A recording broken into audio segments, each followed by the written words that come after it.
Greetings, everyone. Coco here. Another night of the Saturday Night Shoot the Breeze segment of the Bitter Medicine podcast. You know how we do it. We have about 10 topics that we'll discuss tonight. Those topics, there's a range of topics this week. We'll be talking about Al Sharpton being blocked from speaking in New Jersey. We will talk about how it's more often than not, it's white people that drive anti-Asian rhetoric. We're going to talk about pettiness, black folks in Paris. We're going to talk about Pan-African power. Is it power or is it weak as hell? We're going to talk about what Putin said of Africans, that Africans think Europeans are semi-gods. We're going to talk about a couple, interracial couple, I think. One Ukrainian, a Ukrainian female. We'll talk about that story. We'll talk about the racist coverage of the war in the Ukraine by the media.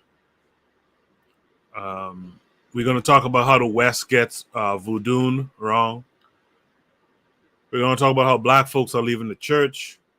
And lastly, we're going to talk about a flex of power in the face of black people. We got daily affirmations by Pauline in the room. We got the learning curve. That's a revolutionary matron in the room. I want to thank everyone who's here. Guys, make sure to hit the like button.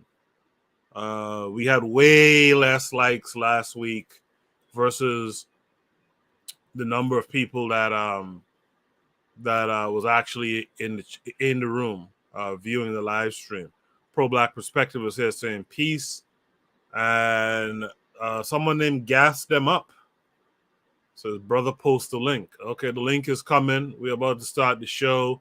On the other side, I'll post the link for anyone who wants to join in on the panel, and I'll post the first prompt for tonight.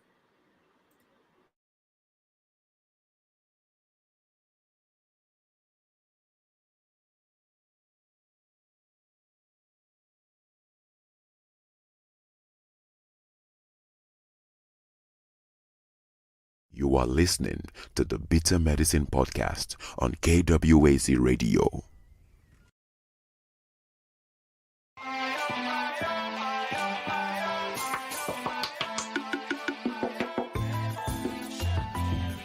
Welcome to the Bitter Medicine Podcast, where it's all about black empowerment.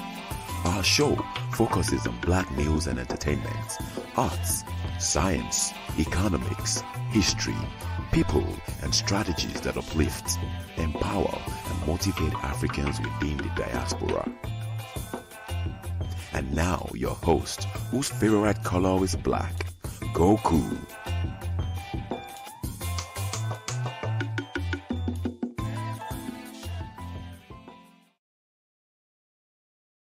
Welcome back to the Bitter Medicine Podcast. I am your host, Koku. Just want to remind you guys before we get the show rolling that this show is part of a podcast network called KWAZ Radio. There are other shows on the network you are invited to tune into.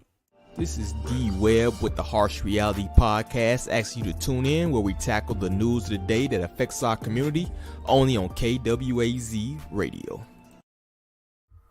Peace, family. This is Oni, inviting you to listen to the Pro-Black Perspective, where black problems are addressed with black solutions.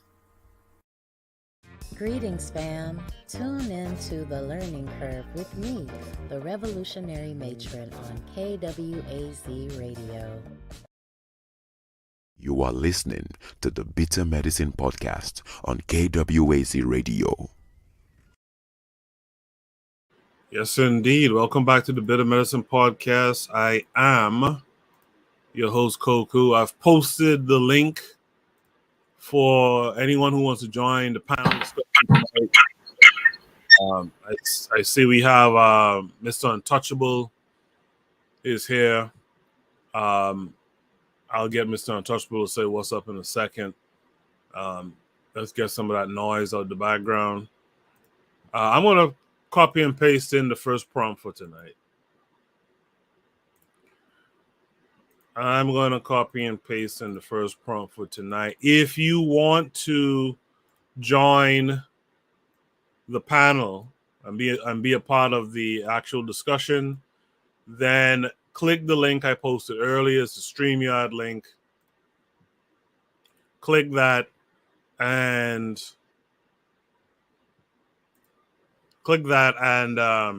you can join the panel, no problem. Let me just say what's up to Mr. Untouchable. Mr. Untouchable, how are you tonight? I'm good, brother. I'm good. Respect to the panel. Respect to everyone in the chat. Gas them up. Thank you for coming. Koku, I invited Gas them up to come tonight because he has a very unique perspective. He's an international guy. He has and he has a lot to say. So I'm thinking he could provide a lot of contribution to whatever subjects we have for tonight. So cool. Gas them up. How are you tonight? Oh, I'm very fine, brothers. Thank you very much for having me. I'm driving, so don't mind any honking or crazy stuff that you hear in the background. Okay. Thanks for letting us know. All right, so I posted the first prompt for tonight. It says Al Sharpton was blocked from speaking at a New Jersey Mall press conference. Al Sharpton blocked from speaking at New Jersey Mall press conference. This came with a link. Let's check it out.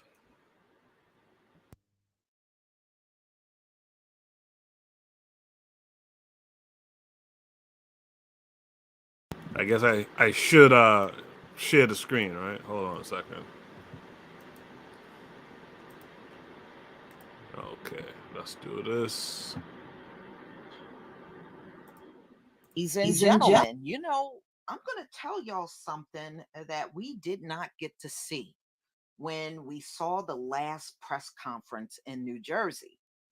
Well, apparently Al Sharpton showed up and he was ran off by an angry crowd of people.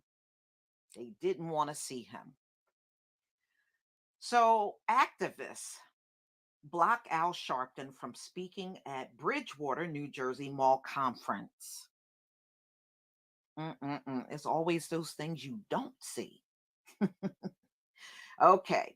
So the Black teenager who was seen in a viral video getting rough treatment from police at Bridgewater Common Mall got to speak his own piece during a news conference on Wednesday, but nobody got to hear from the Reverend Al Sharpton, a pulverizing civil rights activist and media personality who was scheduled to speak at noon with the teen's family and attorney. And we know their attorney is Benjamin Crump. That's because an angry group of Black activists interrupted the start of the conference by calling out Sharpton, a nationally renowned civil rights attorney, and they also called out Benjamin Crump as outsiders. The conference was then hastily moved into the Bridgewater Administration building. Now, that building is also the location of the police department. Okay, so that's where they had the press conference. But Sharpton left before it started. So they were pretty much saying, we don't need to hear from Al Sharpton. We don't want him here. We don't want him to speak. We want nothing from Al Sharpton. They want nothing. They didn't want his presence there at all. So in my last video, you did hear this teen speak. You also heard his mother speak, and his father was there too. And during the conference, and I don't know why it wasn't on the video, but his father also was there and he spoke, and his father is in his life. Crump said it was wrong that the police treat people differently based on color and hoped that the tragic incident with Zakai will represent a new president here in Bridgewater, New Jersey, president here in the state of New Jersey, a new president in the United States of America. It won't. This is one incident and it will be treated that way. I'm just telling you. So we also heard his mother, Ebony Hussein, and she also spoke at the conference. So she called on the governor, the Bridgewater police chief, and the mayor to enact change and end police bias. Legislation A 1720 has been introduced in the assembly that calls for bias training for all New Jersey police officer, and a spokesperson for the governor said they have no comment on pending legislation. So they're trying to, we know this doesn't change anything. I mean, never mind. Let me just move on. So Zakai's father, Jihad Hussein, said his son is a good student, loves sports, helps people in the community, and visits his grandmother almost every weekend. And the way the cops treated him was as if he was a bad kid, as if he were doing drugs or something of that nature. And I don't support that. So that's what his father said. All right, so we saw the other teen and he briefly did a video, and I really truly don't care about him. And ladies and gentlemen, it was said that that teen has been up at that mall on other occasions messing with people. So that incident was not the first time he's done it. It's just that Sakai was the first one to stand up to him. That's all. Crump stressed the important to file a lawsuit because it has to be documented that we will hold people accountable who discriminate against our children because our children's lives matter. Chaos at the news conference. As the news conference was about to begin, a man who was identified as Africa of the New Africa Black Panthers began yelling over a portable loudspeaker system, saying that he was tired of people like Al Sharpton coming into the neighborhood. We don't have no money. We don't have no platform. We don't have no CNN. We don't have no MSNBC every day. We're the ones catching bullets. We're the ones sleeping on the floor to feed our kids, he said. He said people cannot afford rent from the jobs that they have. And people like Al Sharpton, they come into our neighborhoods. They're all millionaires. Al Sharpton is a millionaire. I'm broke. We're all broke. They don't breathe this air we breathe. Several people tried to reason with Africa and two other men to no avail. Al Sharpton disappeared, and eventually the news conference moved inside the Bridgewater Administrative Building. Okay, so that all occurred before we even saw the beginning of the press conference. So, ladies and gentlemen, I wanted to give you that update because when I did that last video, it made no mention of Al Sharpton even being there at the news conference. Okay, I think we got the gist of that now. BB Rodriguez is in the chat. Peace to BB Rodriguez. Again, I posted the link. Anyone who wants to join these gentlemen I have up here tonight, who wants to come on, by all means, click the link, join the panel. Mr. Untouchable, I'll start with you. What are your thoughts on Al Sharpton in general, and Al Sharpton being blocked from speaking at this event? But we talked about this last week. Al Sharpton is an agent. What is a control opposition for people who he supposedly is fighting against. He's a person. He's been a parasite, to the community for many years, and I'm happy to see sometimes when Black men in the community stand up and say we could speak for ourselves. We don't need you as a sounding board for what happens in our communities and how we are against it. It seems like um, uh, uh, our group of people, Black people, only have one particular voice. And who elected Al Sharpton as the leader of Black people to speak for them? Right. Get the hell out of here. You know what I mean? So I think it's a good start in the right direction.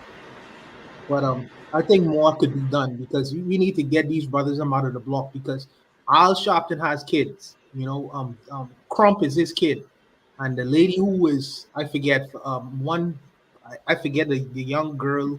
Tamika Mallory, I think. Tamika Mallory. That's another one of his kids. So we need to just get them out of the block because we have enough people within our community who could speak for ourselves. We don't need them anymore. For the first time, gas them up. What say you to this? Well, I've been saying about stuff like this for a long time I said this recently on the other podcast, Search Uhuru, Pan Africanism Strikes Back. I said realistically there is no Black community because community comes with rules, organization, structure, and order. And like the brother said, a lot of this is controlled opposition. So, for example, if there's a real Black community, there's going to be consequences. Over where he's from in New York, if a young Hebrew boy on Eastern Parkway is attacked by the police, you best believe that the real leaders of that community, that's the men from that the yeshiva, the people from the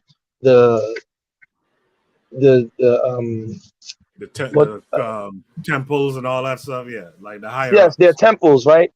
Yes, those are the ones who are going to come out and speak for the community after they speak to the people in the community. We don't have that, and unfortunately, we keep claiming that we have that, but there is none of that. And I think what that person did is a good thing, but this they're able to always send people to infiltrate and direct the energy to steer us in one way and keep us not focused on the right capacity. Because you don't see any Asian kids getting roughed up by the police. You don't see, for the most part, Mexican kids having these problems. It's always only Black kids. If you and I put on a hoodie and we wanted to jog and exercise and keep our bodies healthy, they call the police on us and say they suspect we're going to do something, right? But a white kid could jog and he's athletic. So, it's terrible. So I think Gas 'em Up is saying something here that we talked about in the past that I like too is, we really don't have a community because, like you said, because we don't have the mechanisms even to like punish this kind of thing or to reward the better behaviors. I have a question. How is it that the Jews haven't been in New York longer than Black folks? We've been representing New York for a very long time. And New Jersey. How is it that their community have so much say so in the surrounding areas on the East Coast and the Black community doesn't? I don't understand that. Could you all enlighten me on that a little bit? Well, from my observations and my understanding of the history here too, these Jewish folks were able to blend in. When you see certain families, they call gold or whatever, that's shortened from Goldstein and all that kind of stuff, right? But they were able to take off that yarmulke and move up the ranks in terms of politics, government, economics, etc. And that's how they were, even able to get their nation back in 1946 or whatever it was. They were able to play the game because their skin color allowed them in to play the game. And like Keto said in the chat, the Jews were very organized, so they used that deception. They got in there, they dropped those names and all that kind of stuff, and they were organized, and that's how they built. Gas 'em Up, what's your take on it? Well, I think unfortunately in America we're taught a 501c3 concept of community and leadership, right? And so everything revolves around so-called community leaders and pastors and all these other people. But realistically, you know, when you look at the Jewish community, they have rules, order, and structure, and no one's going against. You know, I said that to some brothers on other podcasts. I said, listen, look, if we create a rule that says our girls are not going to be out there twerking, shaking their butts on Instagram, and our boys stay off that corner, how many people, man? You know, because I have people go, oh, free. They should be free to express themselves, you know, and they're gonna come up with every excuse to justify the stupidity and the ignorance. Whereas, you know, you don't see like I'm here in on the East Coast, you don't see the young Arab girls out there, you know, with booty shorts on. Right.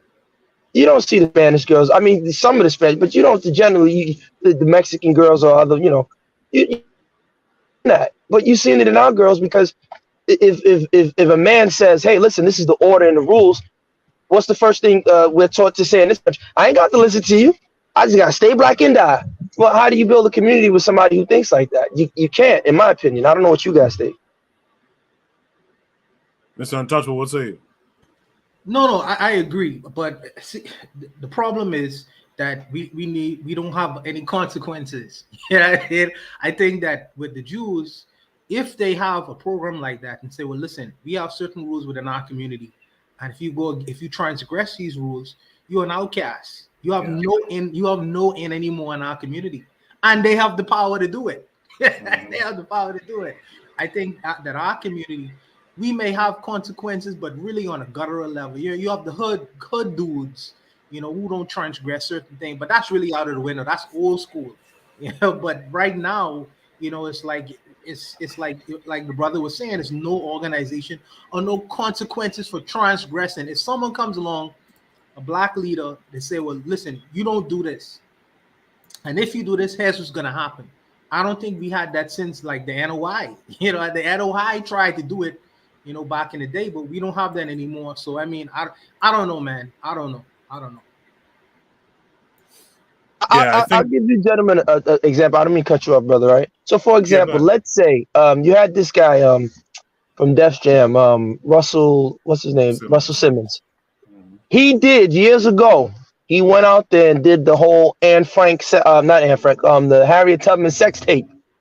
We forget about that. No one, and he said, "Oh, I can make that this, and blah blah blah."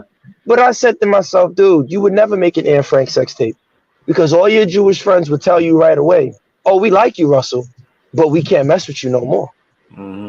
They would tell him that right away, and the truth of the matter, what the brother's saying with consequences, the two things that we've lost, one of the number one things that these people in this system have told us to throw away is shame.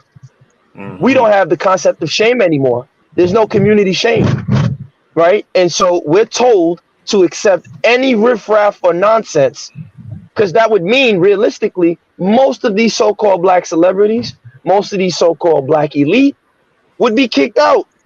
We wouldn't mess with them. We'd be like, yeah, you black, but we don't rock with you. If we were following rules, organization, and structure, like he said with the NOI. It's like, that's great, you got all this money, that's good. But excuse me, young lady, you've been half naked, teaching our girls that it's okay to be half naked. Show me the Hebrew Meg Thee Stallion. Show me the Jewish boy in Eastern Parkway standing on the corner saying, my ops, I gotta kill my ops. Show me a Chinese Meg Thee Stallion. And even if there are some, say again? Show me a Chinese Meg Thee Stallion. Exactly.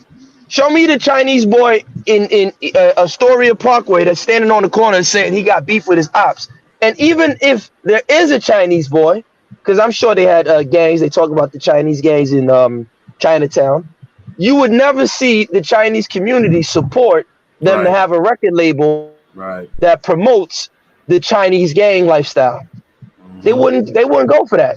But our community, but our community, if you say, man, this rap is garbage, yo, man, you hating on them, man. Them young brothers trying to make some money, survive. So again, how do you build community with people who accept nonsense? So like the brother's saying, the consequences. You can't build something with people that don't want to accept that there are going to be consequences. In the chat, we have some comments here. Keto says Jews are very organized. BB Rodriguez says organized efforts are our only out. She goes on to say, sir, you are 100% right. Accountability and responsibility matters. Keto says the black community is very divided because we don't have power. Most of the men are locked up, women working a lot of jobs to maintain the family. He goes on to say, true, no community shame. That was a good point. Bibi Rodriguez says, we getting facts on hard truths tonight. She goes on to say, not a story of Boulevard, laughing my ass off. Pro-Black Perspective says, consequences, exclamation point. And he reminds y'all to get the likes up. If you're here, make sure to hit the like button. I appreciate that. Appreciate all of you being here as well. But consequences, I think that's the last word for that prompt, because that's what it's about. I talked about this on my Thursday Thoughts show, Thursday past. Self-control, man. There's all that is bundled in there together too. You can't control yourself. You have to there's a punishment that has to follow. So I guess we could move on to the next Shoot the Breeze topic. But that first prompt, the thesis of that is consequences. We need to be able to dole out these consequences. Shoot the Breeze topic number 2 tonight is, we all knew this.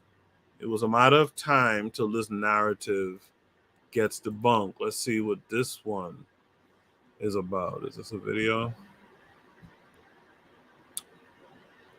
Okay, so this one says, studies show that white people drive anti-Asian hate. So why are the solutions, quote unquote, solutions targeting brown people?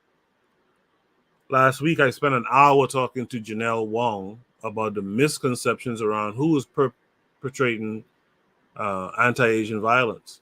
Wong, a professor of American and Asian American Studies at the University of Maryland, College Park, knew I was planning to write a column. Before getting off the phone, she sighed, laughed, and said, good luck. Based on reactions to her own work on the topic, she added, this won't be easy. That's because much of white America sleeps better at night knowing the lawless black criminal narrative is thriving. These people don't want you thinking about how anti-Asian and anti-black sentiments have helped their country, or that it was our former white nationalist in chief, Donald Trump, who reignited them for the pandemic era. And forget the research by Wong and others showing that most known perpetrators of hate crimes, including those targeting Asian Americans, are white. Just keep sharing a handful of brutal viral videos depicting black assailants. Never mind that brown neighborhoods are more likely to be under video surveillance than white neighborhoods. Facts and context will just screw up a perfectly good lie that the systems that created this problem are the ones to fix it. The study Janelle Wong published in June was an analysis of anti-Asian hate incidents in the U.S., including the Bay Area. Here's what she found. While there is limited data about who commits hate crimes, the national statistics that do exist routinely show that perpetrators are most often white. That extends to those committing anti-Asian incidents as well, where a study of law enforcement statistics from 1992 to 2014 and a separate study of media reports from last year both found that around 75% of offenders were white. Here in the oh-so-progressive Bay Area, this research gets ignored while traditional power structures push quote-unquote solutions that help them drive more policing in brown neighborhoods, not white ones, and a return to a quote-unquote tough-on-crime 90s mindset that will jumpstart the mass incarceration of black and brown people in the 21st century. In San Francisco, District Attorney Chesa Boudin is fending off conservative-funded recall efforts that want to replace him with someone who champions a more punitive approach to policing. In Oakland, Mayor Libby Schaaf and Police Chief LaRon Armstrong have drawn lines between increasing violence and the defund movement, which hasn't actually succeeded in defunding the police. The department's 2-year budget is $38 million, and it's $38 million more than it was last year. That's still less than Schaaf wanted, and the mayor recently invited the California Highway Patrol to enforce traffic on city streets. She did this despite Black, Brown, and Asian community leaders raising concerns about increased profiling and arrest in communities of color. Alvina Wong, campaign and organizing director at the Asian Pacific Environmental Network, is one of the many Asian community leaders decrying Oakland's stubborn investment in traditional policing. Quote, in the anti-Asian hate context, I think a lot of folks who are very pro-crime and punishment, I want to see more investment into that system. They have a lot of reason to use that mechanism to drive a narrative about safety that just isn't true. Alvina said, increased money into policing does not equate to more safety. Despite everything we've seen since George Floyd's murder, including the jaw-dropping acts of violence officers committed against protesters, we're not ready to digest that message yet. We're not even willing to consider facts that challenge our deeply held biases. After Janelle Wong released her analysis, she said the pushback was swift and revealing. Quote, something that was disturbing to me was the number of people who responded to the report, to me, that were working very hard to convince me that, in fact, most of the offenders were Black. I understand that's one of the ways white supremacy works in the U.S., but the amount of investment in that particular narrative is disturbing and surprising. But it isn't new, nor is the path to combating it. It took thinking about a recent conversation I had with former Black Panther and renowned artist Emory Douglas for me to fully understand the value of Black and Asian allyship in this moment. Quote, movements, including the Black Panther Party, worked because we developed allies and connections with other minority groups, Douglas told me. In the 1960s, Asian people marched in the civil rights protests. They supported our causes. Today, many of us do the same for them. Earlier this month, UCLA released its National 2020 Collaborative Multiracial Post-Election Survey. It included responses from 15,000 Black, white, Latino, and Asian people. When asked, how much discrimination, if any, do you think exists against Asian Americans, 32% of Blacks answered a lot. Only 18 of white respondents said the same. Some of these same white people are the ones who can't see community safety as anything other than locking brown people in cages. The lie is that they support the anti-hate movement. The problem is too much of America believes it. Let's start with our new panelists. Let's start with Gas Them Up. Gas Them Up, how do you feel about what you just heard in that article? In relation to the prompt, of course.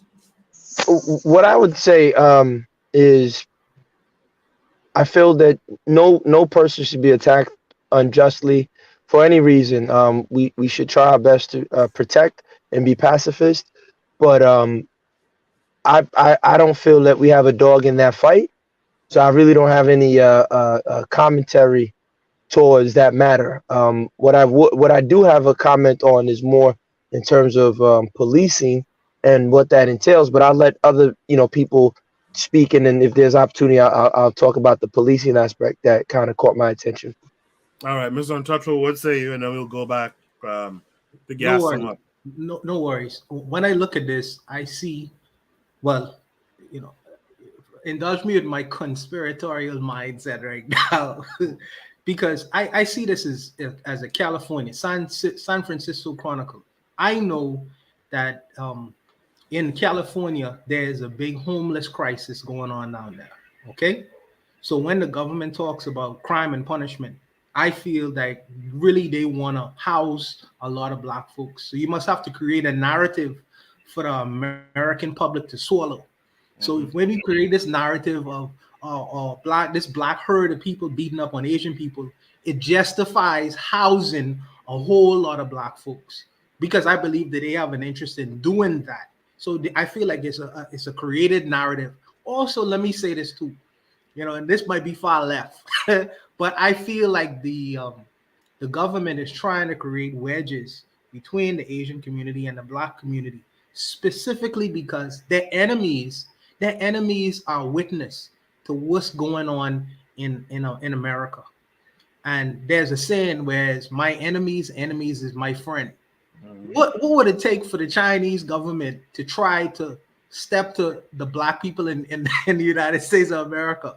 You know what I mean? And maybe use them as a proxy to get back at the white community. Who knows, man? When I look at this, I kind of like try to read between the lines. That may be far left, but that's what when I look at this, that's what I see. I think it's more than just an anti-Asian thing, because we don't have. There's never been a time where we just go out in the streets and bang on Asians. We don't do. I have not heard that. Right. And if I could find evidence to the contrary, maybe, but I have not heard that before. So I have to look underneath the surface of things or between the lines to try to find out why. That's where I am. In the chat, we have Coach Peters here. B. Rodriguez earlier said to me, facts, consequences must be instilled collectively. Ketter says the yellow scare and yellow peril narrative is strong in the white community. Gaston up, you were willing to talk a little bit more about the policing aspect of this prompt. Go ahead. Yeah, definitely. One thing that's funny is that these same people in the 80s, because I try to watch as much as of Western Europeans who that's what I call. I don't call them. I try not to call them white people or Caucasian, because they're none of those things. But these people in the 80s, the one thing this guy Charlie Munger, Warren Buffett's partner, his partner in business, said, in the 80s, everyone wanted to adopt the Chinese child because, the Chinese kids were very intelligent. They could play the violin and all the hard parts, and now all of a sudden that they're competing against you, you don't want them, you're not hearing them talk about adopting a Chinese child anymore. I don't know if that makes sense to you guys. Yeah, that's interesting. Keep going. I'm Yeah, so, but with the policing, I think it's very interesting, right? Like, and when I was young, I used to love the cartoon. There's Batman. So this guy, Bruce Wayne, is a billionaire, very rich, and he wears he's a caped crusader, and he goes around the city fighting bad guys. And not once did this guy ever say to himself, you know what, out of all my billions, let me put some money in these communities where all this crime is happening. Let me create low interest loans so that these people can have an alternative to commit crime. Let me make sure I can get these young boys on reading level and these young girls on reading level, so I can introduce them so they can trade currencies, trade crypto, trade stock. It doesn't come to his mind to think about that. He just needs to fight the bad guys, as if there's no context as to how bad guys are created, right? And unfortunately, our system, the policing of people is often seen as the only solution. The other alternative towards, again, economic impact, these people would gladly pay taxpayer dollars, gladly pay their taxes to lock up and build up prisons. But if you told them, hey, listen, let some of your taxpayer dollars go towards making sure, communities in New Orleans or Brooklyn or Compton, these guys can get low loans. They can get low interest loans to start businesses in their neighborhoods. They would never support that. Oh, that's socialism. That's welfare. We don't want that. But they would have no problem supporting their tax dollars to build more prisons.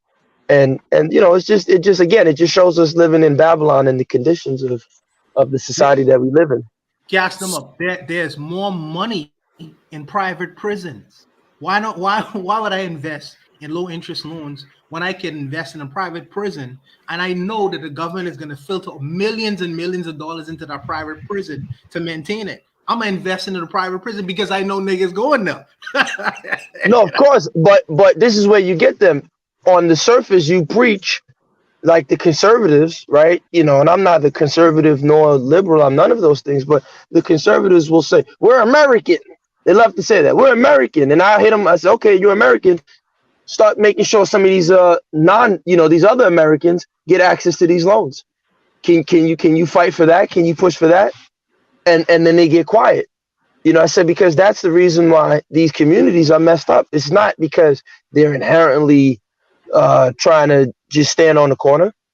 Give them the access to the capital that they need so that they can provide jobs. But that part of being an American, you know, no one wants to talk about. So when the guy says he's going to take a knee on the field, how dare you disrespect the flag and the country? But, you know, you're disrespecting your other Americans by not fighting to ensure that they have access to, you know, the same type of capital that allows your community to thrive. But do you really expect them to fight for you? Like seriously, like do you really expect them, your enemy for hundreds of years now, do you really expect them to fight for you? No, of course not. They're definitely not going to fight for us. But the point is to label the hypocrisy, and that's the part that's missing. So of course, you know, you have people like the Candace Owens and the Clarence Thomases who will get up there and say it's culture and black people are lazy and all this other stuff, but they won't say the nuance. Like I'll give you even more about the policing thing, right? In New York City, in its heyday, they said the crime rate was what was it? 2,000? How many murders? 2,800? Close to 3,000 murders in 1988 and 1990 were the highest rates of crime in terms of murder in New York City, right? But what was the population for New York at that time? The total number of people living in New York at that time in 1988 and 1990. Do you know that number? No. It was about, let's just say 7 point something million people. So now if we do the rough mathematics of it and we take, let's just say 3,000 and divide it by 7 million, where was the crime wave? Because that's not even up to 1% of the people dying. I don't know if that makes sense to you guys. Yeah. So you see what they do, right? So the position or what they do and they put in the media is, oh, New York City was this crime wave and all this other stuff. And it was dangerous and people were dying in the 80s and this. And yeah, there was a lot of social upheaval, right? The end result of the massive flooding of drugs from other countries into these communities. But realistically, again, the height of it, which was 1988, I believe, when I last did the research, where the most murders occurred, I believe it was 88, then 89 and 90, you had about 2,000 something murders, close to 3,000, but there's 7 million people. So what that tells you is that most of these murders are happening in certain locations, because at one point in time, almost all the people who ended up in Rikers Island came from the same projects in Brooklyn, the Bronx, Harlem, and Queens. They came from the same projects, literally. So what that tells you is that these are, again, communities that don't have access to what they need to thrive and survive. But the media would rather spin the narrative and present it to people that, oh, these animals, right? Our good buddy Joe Biden, the 94 crime bill, we got to get rid of them, lock them up. As opposed to saying, you know what? Yeah, I agree. You know, if somebody cannot be rehabilitated, they should be locked up. You know, there's no reason why your mother and my mother can't go to the grocery store and they should be accosted, right? Put that person in prison. But at the same time, let's also take some of that money and make sure that these kids are on reading level. Make sure that these kids don't just so-called graduate from high school or college, but have a job or have an economic opportunity to look forward to after they leave college. So I don't know if that makes sense to you guys. The news is not in the business of telling the truth. So when they're in the business of selling newspapers. So if you create a narrative that is truthful and it's going against the narrative of which their customers want to hear, it's like confirmation bias. America wants to hear or feel satisfied in hearing about the big bad black Negro. So when you have newspapers that's saying something different from that, they're not gonna buy it. So when you go into the statistical analysis and things like that, first of all, most Americans are not enumerate. They're I don't say Americans, but most people are not necessarily mathematically inclined. So when you start mentioning numbers and statistics and comparative statistics, you're gonna get a whole lot of people turned off by that. And then next, you're trying to sell to a large audience of people. Who's a large audience of people? White Americans. White Americans are the people buying these newspapers. They do not want to hear that all what they've been knowing for their whole entire lives is not true. It's false. It's a falsehood. It's a fantasy. Yeah. But I come back to this question. Gas them up is saying, well, they prefer instead of fixing, like getting to the core of it, to the root of it, instead of fixing these core issues, they prefer to spend the time and money in spinning these narratives. But again, I have to ask a question, like, this people consider themselves in their nation. This is their nation. They consider you an outsider, an intruder, and in many cases, they consider you just their enemy, man. From a historical perspective as well. And so like, the question is, like, what should black folks be doing? Because you can't be expecting this white boy to do it. So what's the solution here for black folks? I feel the solution is engaging in constructive behavior, because the good brother says that the monies could be spent in areas that would be helpful, but America has to create a group of people who are the scapegoats of society. That's just how America works, and to create these groups of people, you know what I mean, to create these results, you have to do specific things to nurse these results in happening. And that's unfortunate. And then when you do a comparative analysis, one is going to ask, okay, am I going to make more money? Am I going to make more money in the sickness or the cure? And most people will say, well, it's better to put more money in the cure because you help more people. But the people who capitalist mind say, well, the money is in the sickness. Yeah. So for me, when I look at it, I say, well, the benefit will be in housing these people and imprisoning these people, because I make more money from that. And I create a class of people who people will always look at and work with the system and say, well, we don't never want to be like them. So we are going to cooperate. You know what I mean? We're gonna be coercing, cooperating, because we don't want to be like these groups of people over here. The underclass of America has to be created, and we believe that we are trying. Good-natured people work to want to solve that problem, but the reality is that problem needs to be there for America to work. I believe that's me. Yeah, sum up. What say you? No, I couldn't have said it better myself. You guys pretty much have touched on. It wouldn't make sense to beat the horse when nothing else I can add to it. I don't think so. Right. In the chat, Keto said to gas them up. So true, brother. Coach Peters here, he said it's called separation. That's why we, Black Nation, need to come together like the Oklahoma Wall Street, build our own schools and grocery stores. Marcus Garvey's philosophy needs to be put in place. So I don't want to beat a dead horse, but just quickly, do you think, like Mr. Untouchable said, for America to work, there has to be this group of people that's not only downtrodden but actively kept so, actively attacked and whatnot. If we follow a Garvey principle of self-reliance and all that stuff, can you really be self-reliant in this nation if that's the mindset that these folks have? Mr. Untouchable, let's start with you. No, I mean, unless there are people who have tried it to try to separate from America and Americanism within the borders of America, and historically that's not necessarily turned out well.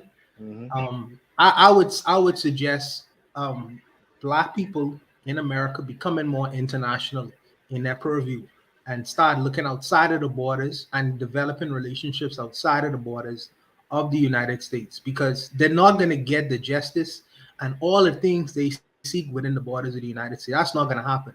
And for that to happen too, I believe that we should engage in constructive behavior, follow the successful, follow the actions of the successful. If the Jews came from the pogroms of Germany, and whatever happened to them, and they've been able to do the things that they've been doing in an insular way, and then building from that to create what they created, I say follow the actions that are successful. Yeah, I mean, they may not be our friends, but we could learn many things from what they have done and implemented it within our community. That's what I believe. Yeah, sum up. I'll give you the last word on this. You know, in light of that, of what Mr. Untouchable just said, what say you? No, I agreed. You know, the approach has to be, I think, different layers. While we are here, I think the fight has to, you know, at least call them out on the hypocrisy. Say, listen, look, if you claim we're American, you want us to stand up and pledge allegiance to the flag and all this other stuff, then treat us like Americans, right? That's one. We know that's probably not going to ever happen. Like you so eloquently say, your enemy's never going to really fight for you. But at least on paper, we can say, hey, listen, look, you claim that we're Americans, you're going to give us what is due, right? What you give to Caesar, what is Caesar's. Yeah, of course, I think it has to be a global approach, and one has to understand that Africa has a diaspora. So I tell brothers here in America all the time, listen, maybe Africa is too much for you, right? I get it, right? Sure, you may not like Africa, but what's wrong with going to the Caribbean? No one's going to bother you in Guyana. No one's going to bother you in Trinidad. No one's going to bother you in Belize. Why can't you go there? You know, I've seen people who left this country and they've ran to Israel. Nothing against the countries they've gone to, but they've run to Israel. They've run to Ecuador, Mexico. And I'm just scratching my head saying, wait a minute. You're going to these places. They don't want you there. Nope. But you could take your skills and your talents and go to a Jamaica, go to a Trinidad, go to, you know, an Antigua. As long as you respect the local customs, you might be able to build something. And now you can do what Garvey was trying to do, was create that triangular trade to work for us. Mm-hmm. In the chat, Keta says, America being a non-hegemonic nation will always have civil unrest. BB Rodriguez says, spot on observations, gentlemen. I think we'll put a pin in that topic right there. I'm going to post Shoot the Breeze topic number 3 tonight. I want to thank you guys who are here, who have been tuning in all night. Thank you for the comments, those of you who have been doing so. And if you've been quiet in the background, you could let us know you're here. You can post your comments and we'll read them live on air and respond to them. Here's Shoot the Breeze topic number 3. I'm just gonna say this. When I finish this joint today, you heard? You can add runway model to my joint. You heard? You heard? Holla at us. Bro, they just giving me makeup and doing my nails at the same. Look at my shirt. I'm a model for real. Runway Paris. Don't play with me. You heard? Get it right. You like my see-through? Give you little Prince vibes with that purple, right? Shout out to Virgil.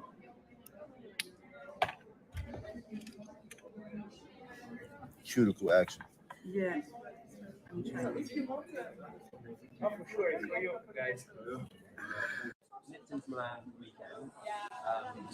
You ain't on the scoreboard, champ. Bow. I'm a model. You heard? I'm a model. See, well, I'll be modeling with the greats. Talk to me about my runway game. Showtime. You heard? Ain't no time like showtime. I'm a model. Runway. Paris joint. You heard? Shit getting fancy out here in Paris. First of all, they cut the edges off your toes. Shh. We don't have a suit on.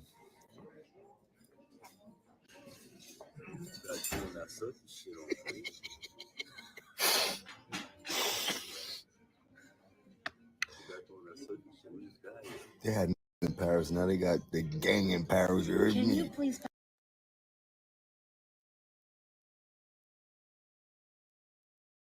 Yeah, that was uncomfortable. That was uncomfortable. I gotta say this too. You fellas who be on Instagram and all that, staring deeply into the camera, taking pictures, stop that whole shit too. Please stop that foolishness too. A guy staring into a camera to me is just god awful. But this problem says he's pretty, ain't he? Is this what N-words in Paris do? Gas them up. We'll start with you first. What say you to that video that you just witnessed? Well, this goes to the earlier point I was saying about community, because again, he's on. You see, if we had a real community and culture, because a lot of times they'll say culture. I've given this example. I actually got it from Grandmaster Amin Ra, may he rest in peace. He was an African American from California that moved to Kenya and stayed there, never left, never went back, right?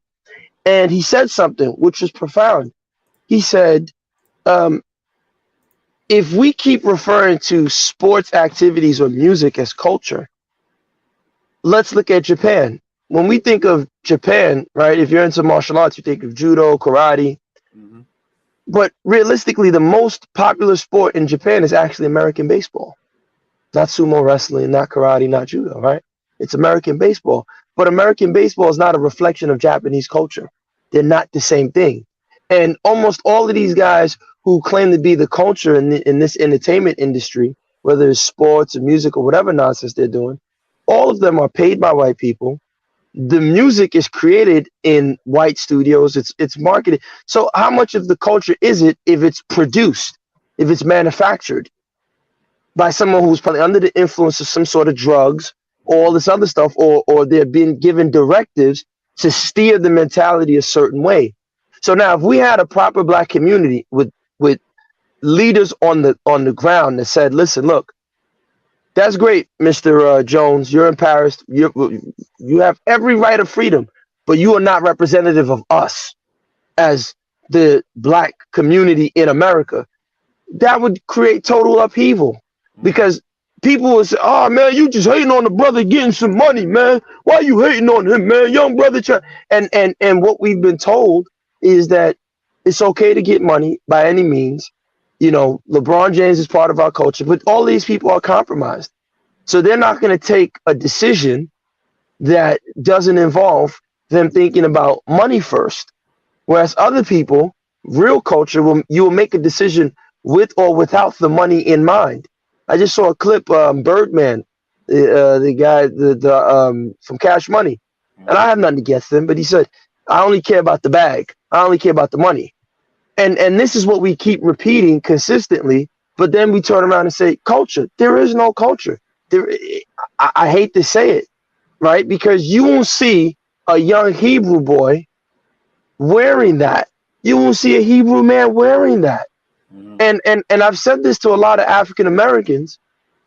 The problem is this: Africans come to America and they are given the phony "we love you" speech. So the Euro Americans here tell Africans, oh, you're not like the African Americans. You work hard. You don't care about slavery. We like you. But when you go to Europe, the African is treated like the N-word in America. They hate them. They call them having tether babies. All the negative stereotypes are associated with the African immigrants. Go to Paris. All the ghettos are crowded by the black African immigrants. And who do they love? They love the African American. So they love Jim Jones. They love Kanye West. They love the jazz artists. Oh, we love you. We're not like the white man in America. We didn't say, we're different. But that same Jim Jones who's wearing that purple blouse, let him walk through the slums of France or in Paris and see how the Africans are being treated. Maybe he probably won't, because he only cares about money. So to me, these people should be excluded. We need to get rid of them. All of them, in my opinion. And it sounds extreme. People don't like it. Jay-Z, Beyonce. If you're a celebrity, we don't want you. Stay away from us. Make your money. Not against it. But don't ever dare speak on us and speak about what we do. You don't represent us. We don't want you. And I think until we take that approach, which no one's going to want to take it, because everybody wants their chance at casino capitalism. But until we can take that approach and say, no, we have morals. Our men don't dress like that. Our men dress like this. Our women dress like this. Our women treat our men like this, and our men treat our women like this. Our women have respect for their men. You listen to your man, and vice versa. You don't abuse your woman, and you don't pick on your man. If we don't have rules and structure from the ground up, a young man, if you're a young African-American man and you on the corner and you see an old lady, part of your behavior and conduct, you help her. When you see that old man, you help him. You greet the elder when you see them. Good afternoon, ma'am. Good afternoon, sir. If we don't put that in place, to me, we just wasting our time, in my opinion. And again, people don't like to hear it because everybody wants to make compromises and concessions to justify, getting after the so-called bag. That's all I got to say. I don't know what you guys think. I want to thank Gaston up for joining the panel tonight. Good analysis in the chat. Ketter says, so true, Gaston up. Good analysis, brother. BB Rodriguez says, louder, sir. Earlier, Ketter says, Europeans like to take the worst of us and constantly present these people as our quote-unquote leaders. Like Gaston up said, we don't have no shame. Daily Affirmation by Pauline says, I'm so shocked at Jim Jones. There has to be something in the air and the food. And BB was laughing about, what I said about dudes staring in the camera. KW Don 7 is here tonight. KW Don 7 says Jim Jones is an attention-seeking whore for Urugu. Again, I dropped the link earlier. You guys can hop on the panel if you choose to. Mr. Untouchable, you heard what Gaston up had to say, and you see the prompt. He was thorough in his analysis. I just don't know how to get there because who created this black celebrity culture? Outside our community really created this idealized black celebrity culture, and I don't know how to get back to that because there was a time within our community where we did help old ladies across the street, where we was respectful of people, where we didn't drink in public areas, where we had a little bit about some manners and decency. That's what you used to talk about back in the day. But now, now there's been an infiltration of as long as you getting money, it's okay. So I don't know how to get back, and unless my community likes to talk. Well, this is a good conversation to have, but as long as we're presenting alternatives for our community, the poorest people in our community to follow. You know what I mean? To put monies in their pocket to help them out financially so they don't have to prostitute themselves outside our community by other groups of people. You know what I mean? So that they don't have to do this. We're going to continue to do this. So I feel like we're in a position right now where we need to build collectively. The people with money need to do the things that they need to do so our children don't have to be in the future prostitutes, whether it's through media, through song, through entertainment, athletics. Because if they don't have alternatives, they're going to always prostitute themselves, man. But let me ask this question. I'm sorry to interrupt there, but I have to ask this question. Are most of our people really prostituting? Are they being paid prostitutes? Because to me, what it is, we have a lot of people that mirror these folks that are pushed on us as the people to look up to. But they're mirroring it with no money in their pockets. Like they themselves are not being paid for mirroring the foolishness that they see. They're hoping to get to a stage of being paid. So essentially they're doing it for free with the hope of getting on and getting the bag, so to speak.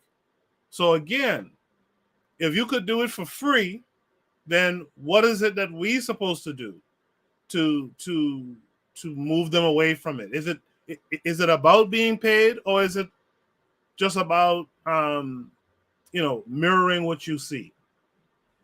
I feel like the younger people are looking at these people primarily because of the love and attention that they are getting from white society. They seem to be acceptable Negroes. People look at them internationally. They are enjoyed and loved by white groups of people, and outside their group, they are appreciated. They're given lots and lots of money. Young people look at these things and say, "Well, I want to be accepted too. I don't want people just to look at me like this." You know what I mean? So they pretend. They get into the whole acting thing. And within our community, sometimes our community can be very, very negative. So, like I still stand on the fact that we must provide alternatives, reasonable alternatives, maybe outside of church and some civic organizations, because we always had the church, and that doesn't seem to be enough anymore. So I feel like we need to create organizations, alternative places where people could see people who are appreciated and respected and don't have to do these things or resort to these things, man. Because I don't say our community are prostitutes. I say these people who sell their image to the world as this particular thing, I feel like it is a form of prostitution, man. No doubt about it. Daily Affirmations by Pauline said the church and community organizations should be promoting the diaspora standards. I disagree with that church stuff as well. Because like Mr. Untouchable said, we've had the church. We had the church. And things just went down because the church is not dependable. And it's a foreign concept to who we are too. We just can't separate ourselves from it. A lot of us can't. But that's a foreign concept. That doesn't serve us. Kofi is here saying greetings. Kato says this started with the Nixon presidency. We went from black power to black capitalism. Daily Affirmations by Pauline earlier said gas to gas them up. My family and I were just talking to a fellow shopper about how we have lost our standards. The learning curve earlier said we have responsibility for our own communities and we must do the work. The affirmation by Pauline earlier said, look at how the Africans are being treated in the Ukraine and Russia. BB said, this house is morally bankrupt. This house is morally bankrupt. Gas them up. Are our people prostitutes, paid prostitutes, or are we more so just followers hoping for something to come our way by being mirrors of white society? I think Kata said something very interesting, and that's so true. With the Nixon presidency, his chief of staff, oh man, I can't remember the guy's name, said that, I think it's even recorded. Nixon said the problem is the blacks. You just have to get them without them realizing it. I can't remember Nixon's chief of staff. If you Google it, his name might pop up. But, again, the thing is, how did we get here, right?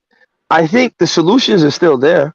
We have the Nation of Islam, right? Now, I know, again, everybody may not like that, but the Nation of Islam was the first time, in my opinion, that after, the removal of culture and customs and norms and structure because of the slave trade, that you had that system in place for black people in America, where you had an elder structure, you had rules, you had things in place. And so, of course, the establishment realizes this. And so, of course, they had the fear of the rise of a black messiah. So what do? They say, oh, man, we can control this easy. We're going to promote the images that we want people to follow. So right away, after the mass influx of drugs in these communities, after the riots, after Martin Luther King was killed, you start to see the blaxploitation era pick up, where Being a Pimp and Shaft and Foxy Brown. And so also that does what? That creates the rise in, you know, these women saying they don't need a man, single mother homes. There was that great film with James Earl Jones. I can't remember the name. And, you know, he's with this woman and she has like 6 or 7 kids, and he has to hide whenever the welfare man comes around. So, you know, these things were systemically engineered, and they present these people for our community to follow, and they promote them. And so, like I said, I could go deeper and deeper into it, but you'll see again, purposely, look, he's wearing a pink thing with this, what looks like a tank top, but it's really looking like a bra. And they put, oh, it's fashion. He knows this.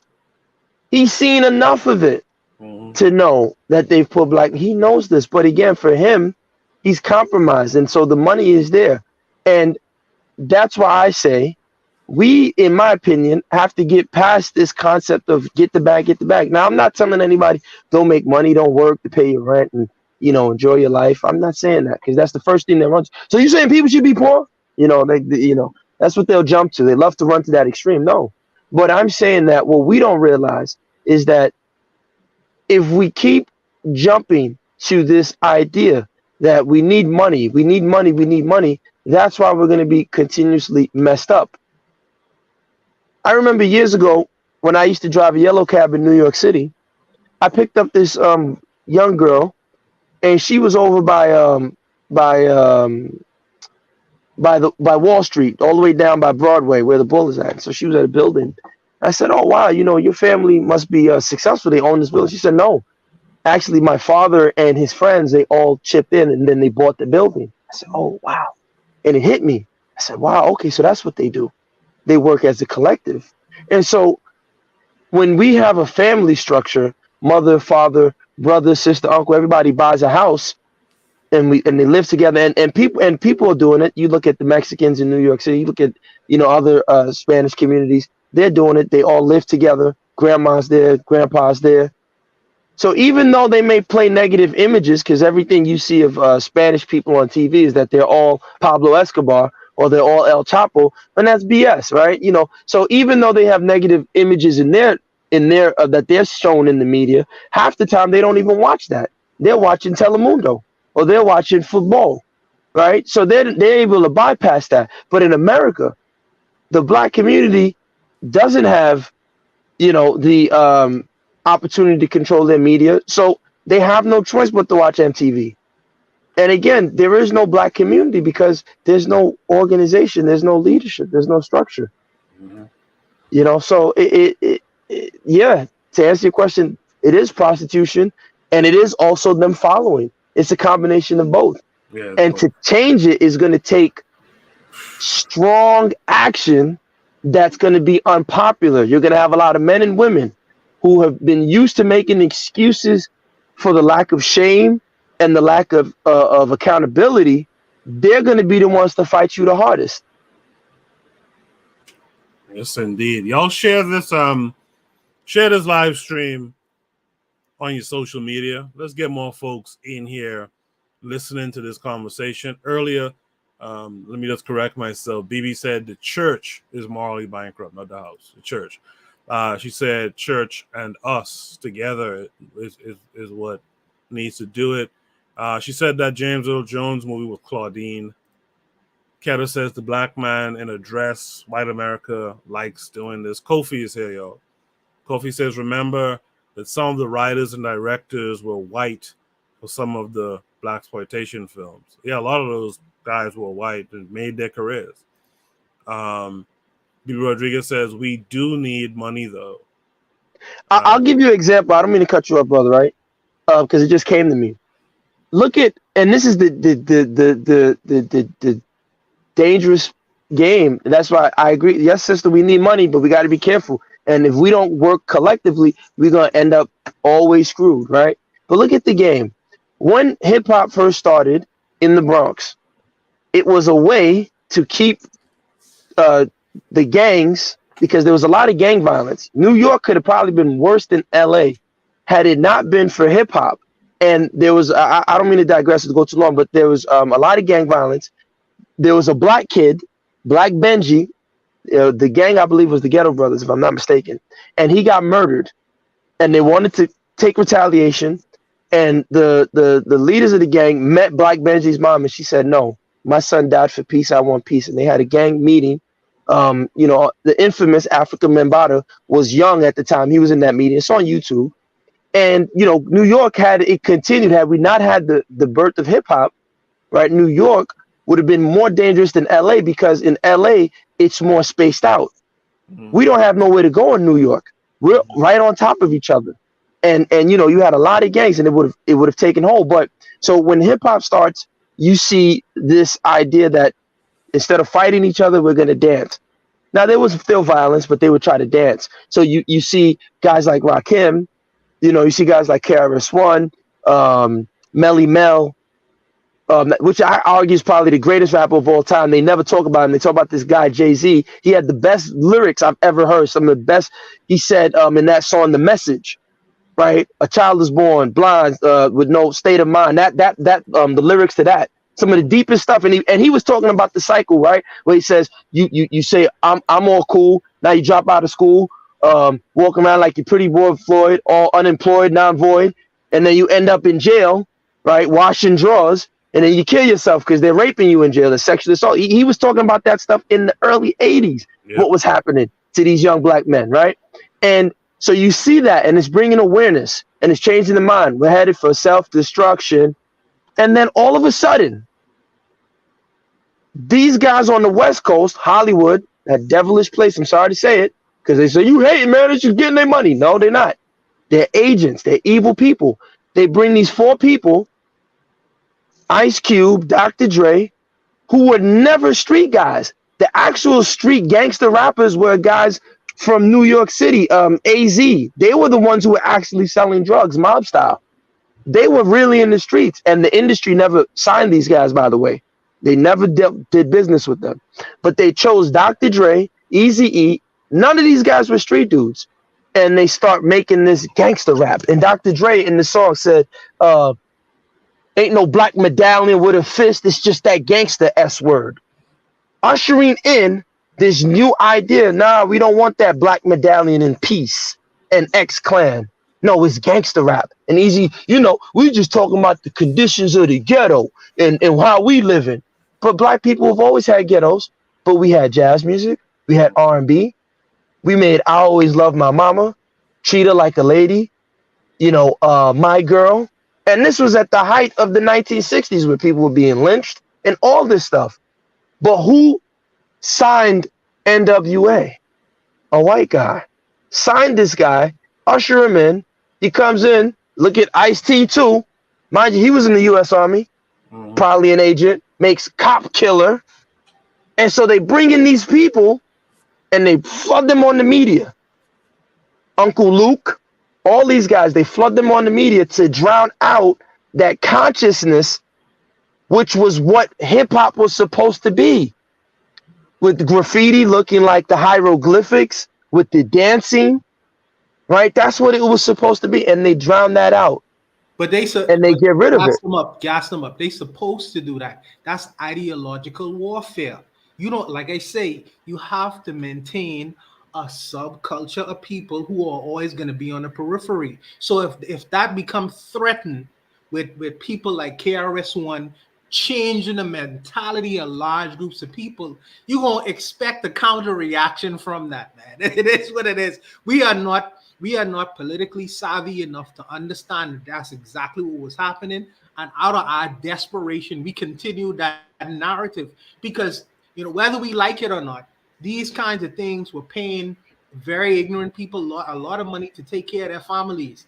And I mean, that can't really be the excuse, but that's just, to me, that's what actually happened. And that's just the side state of affairs of what happened to us, man. I don't know. Now, when Dolores Tucker, and what's crazy, because when I was young, I said, man, Tupac is right. See, Dolores Tucker is just trying to hate on him. But now as an adult, I look back and say, damn, we owe that woman an apology. We owe that woman a deep apology. Sure. Mama, we was wrong. Yes, she was right. Yes, because she was telling us then, this is nonsense. Yes. And you know what? And we shitted on her.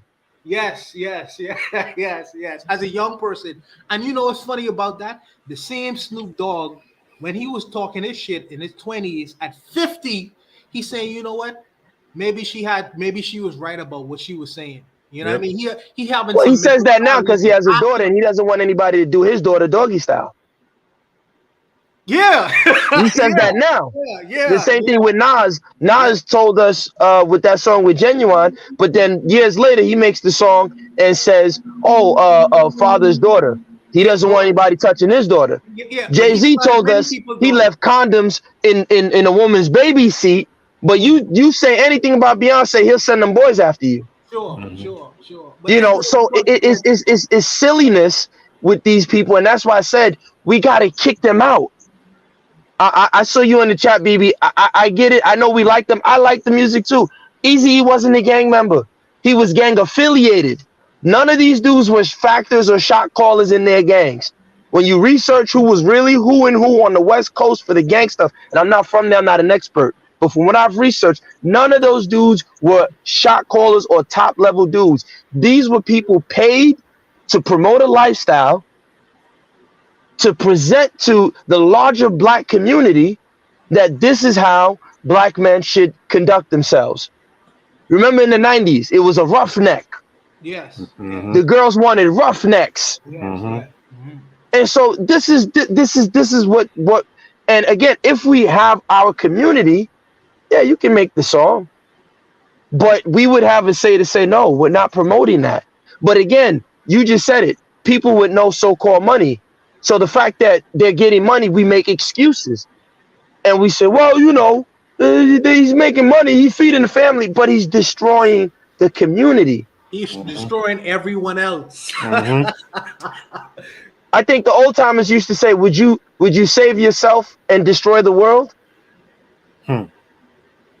But pro-black perspective is absolutely right, because one could say, well, we just giving the people what they want, and the people are in fact buying it.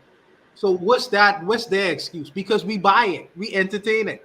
No, we don't though. The number one vote consumer of alcohol. black music is white people, So especially black gangster music. The number one consumers of black street music are It's white people. young It's white young white people. Because if you go to any of those concerts, black people can't afford to spend $80 at minimum at Madison Square Garden. That's Them true. kids in the Bronx ain't going to Madison Square Garden to go watch that. That's true. They gonna watch it on YouTube. The Yep. people who go to Madison Square Garden are the white people. No, Sold that's out true. arenas. That's It's the true. white kids, and that's like you said. You said it earlier in this live. You said that this is what it's the confirmation bias. This is what they believe. Like I used to tell dudes all the time. I said, listen, man, black men, we're not dangerous. We're not in jujitsu class learning how to break necks. We should be learning how to, right? We're not at the gun range shooting. We should be to learn how to protect ourselves, our communities. But we're not the dangerous one. The white boys are the ones learning how to shoot. You know, you got white girls that can shoot your arm off from 80 yards out with precision. at 12. At 12 with precision. We're not the gangster ones. What we do? We go on the East New York, shoot a couple shots, bang, bang, bang. 2 innocent get hit. 1 person that you wanted to get lucky. We're not. That's not us. So we're not even the so-called gangsters that we think we are. In the chat, Daily Affirmation by Pauline says, thoroughly enjoying the conversation. BB Rodriguez says, KRS-One self-destruction, black love. BB says, Eazy-E was a former gang member, though, and gassed him up, cleared it up and said he was affiliated, not an actual member, not a shot caller. Keta says, I love the discussion tonight. Nice, family. I appreciate those kind words from all of you. Make sure to let people know that the conversations are nice over here on a Saturday night, you know. Hopefully we'll have gassed them up coming through more regularly in the future. B. Rodriguez says, interesting, hip-hop was supposed to be about quote-unquote soul consciousness. Yes, it was. Azuliism is in the room. Azuliism says, I think NWA was revolutionary to a certain extent. Azuliism, you need to click the link and come on before I close off this topic to explain that one. BB says, KRS-One, love gonna get you, Black Love. BB says she's learning tonight. Azuliism says easy enough was gangster. The pro-black perspective, like Gaston up read earlier, he says y'all keep buying it. They're selling it, and white buys it more. Coach Pete says real talk. Kofi says black people consume black music more than white people. Concerts don't count. If it was cheap, black people would be there. I'm not too sure about that. Again, you go in like back in the day when there was record stores and stuff. What's that, Tower and all that stuff? You go inside, there's mostly white folks inside there buying that music. The learning curve says we have a marketing problem. We must do for the things we want to be paid to do. Baby says we do. My dad, I guess, had us hunting since 11 there. Lucas Ferreira is here saying cheers from Brazil. To the brothers and sisters who are here. Let's welcome in Azuli, who just said earlier that NWA was revolutionary. I mean, sure, they were revolutionary, but was it any good for black folks? Go ahead. You have to unmute your mic. Well, I think that NWA was very, like Ice Cube, for example, to me is one of the top 5 lyricists. If you listen to his album, he points out a lot of the black struggle. That's after NWA, though. That's after NWA. No, even in NWA, if you listen to NWA's music, yes, they say NWA was calling people the B word and the N word or whatever, but that's just to. I listen to a lot of their songs. They are really banging against a lot of the, not all of it. Some of the songs they bang against the oppressed system. To me, they were just cursing, and the other side, what was the other the rap group from New York? What's the rap group from New York with Flavor Flav? With Chuck D. Public Enemy. Public Enemy. Yeah. It's just that NWA was more vulgar, was more like, I'm not trying to be nice, I'm gonna say F this, F that. If you go listen to NWA, Ice Cube wrote most of these lyrics, and Ice Cube is very I put that in quotation, revolutionary minded, and during those times. So yeah, but you can't just brush over like that stuff with the black man, like disrespecting the black woman and stuff. That's fundamental. That's stuff that you cannot be doing fundamentally if you're talking about building community. But this is my problem with this. NWA was not calling all black women the B word. They were just talking about some specific women were B's. Just like I don't understand how people say it's like it was wrong for calling it specific. They have a song, Jay-Z remade that song. It's called something about the beat. And it explains Ice Cube made that song. He's not calling the majority of women B's. He's talking about a small minority that are acting like B's. So I don't understand how is it okay for we cannot call out people who are misbehaving in the community, even though if it sounds rough, but this is what they were feeling at the time. I cannot stay here and say NWA was just gangster rap, even though it was gangster rap. If you listen to some of the NWA songs, they bang against the beast. Whether the person I was speaking before, whether Dr. Dre or the others was down with it, but I know Ice Cube was about that. I don't know, because at the end of the day, Ice Cube wrote most of the lyrics on those albums. I'm never gonna say Dr. Dre was about that life though, but I'm lyrically, Mr. Untouchable. I would. To you, was NWA revolutionary? No, I don't think so. I would. To be fair to Azuli, I used to listen to some Ice Cube music, and Ice Cube did have a black nationalist band. He had Khalid Muhammad on his album before. He had Farrakhan on his album before. He used to really sing about black things, and I give him credit for that. But the rest of them brothers, for real, if I being honest with you, I used to hear 90% of that music was bitch, bitch, bitch. I never really, when they talk about women now, I'm just talking about when they talk about women, not police brutality, anything like that. Whenever they speak about women, is bitch and horse. So if that's who you're dealing with, and that's who you're gonna accompany with all day long, should you present another alternative or balanced idea about the community you come from? Because they couldn't all be whores and sluts and bitches and tricks. You know what I mean? And all you presented about the community you come from is just 90% of it was just one particular thing. From that circumstance, that's all you hear from them. No, that's not true. There's a song where they clarify that thing. A B is a B and this is a this. And he's described exactly what he's talking about. I cannot stay here and say NWA is just straight up gangster and then was a destruction for the community. I listened to some of their albums. I don't know. If you go listen to NWA album, yes, they have this and that and the third. But it was part of their life. But not all the songs was about destruction. Okay. Well, I hear that, but let me be fair, and I have to top out of this because the majority at that time when MWD was around, I used to listen to reggae music. Yeah. So I really thought I know about Ice Cube, but I was never really heavily vested into NWA. So you guys heard of F the Police?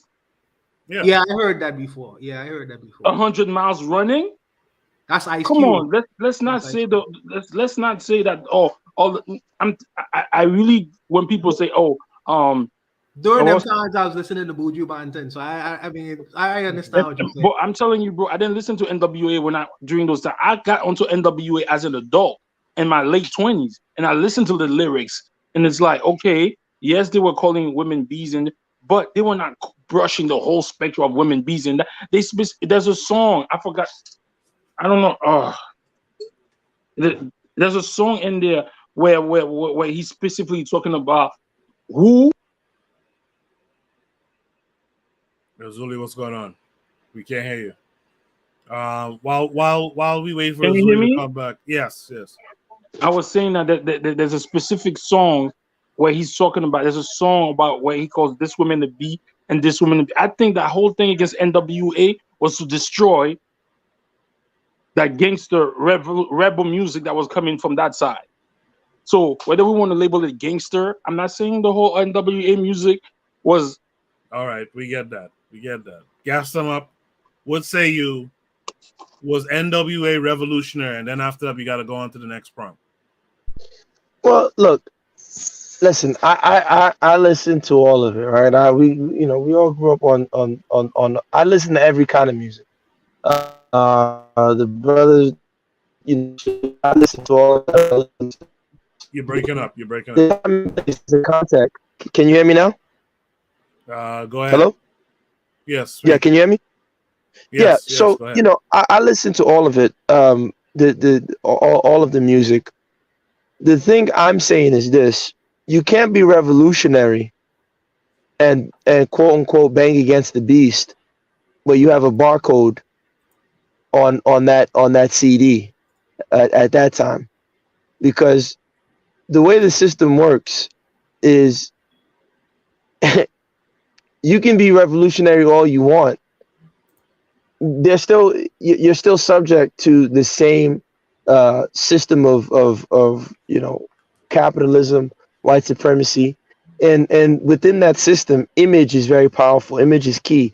There's a reason why they spend collectively over the last how many years they've spent well over the hundreds of billions of dollars in advertising, right? There's a reason why they do that, and the reason why they do that is because they know the power of an image. So yeah, the brother said, do we not call out behavior? Of course we do, but we have to also understand the responsibility. I think a lot of times, I've heard this mostly from Black people. I've heard a writer say the artist's job is they're not responsible for the community, but that's a lie. You are responsible, especially if you're going onto a white record label to promote something and you have no final say. How many times have we seen where these artists admit, oh yeah, I made this record, but the label told me I can't produce it or I can't promote it. So we can only imagine how many records that white executive said, you're not putting that out, but you will put out this one that says F your women and this. And so they should be responsible to say, wait a minute, you know, because again, if you look at the 1960s, 1970s, 1950s, are you telling me we didn't have hoochie joints? We had hoochie mamas. There were songs, your mammy don't win. Yeah, you cut out there, but yeah, you're right. We did have, you know, I played it a couple weeks back. We did have ladies singing about blowing dudes and all kind of stuff. Yeah, right. We had that, but those were fringe, and we knew that it existed. It happened at a certain time and place and context, right? Friday night, you know, the woman will go in the back, and grandma and grandpa get their little freak on. That happens. Let's adults. That's what created us in this world. We're African people. We don't see that as dirty, right? But what I'm saying is now, Ice Cube, Eazy-E, nah, brothers. Somebody should have told those young men, but they wouldn't have listened to the elders. Listen, man, don't put that stuff out there calling those women the B word. But you know what they'll tell you? Well, if I don't do it, they'll sign somebody else, and then they'll get the money. Right. So if you keep chasing that money, which at the end of the day is not real, if you keep chasing it, I mean, Dame Dash just had the interview. He said, chase love. Money's not real. Now you tell me this. After you done poured the alcohol on the girl in the Big Pimpin' video, now you tell me the money isn't real? You know, so I don't know, Brother Azuli. I understand where you're coming from, but you know, we have to take responsibility. I agree with you 100%. Maybe I oversaid. I'm trying to find another word. I'm just saying that maybe every time they talk about the destruction of rap, everybody starts with NWA.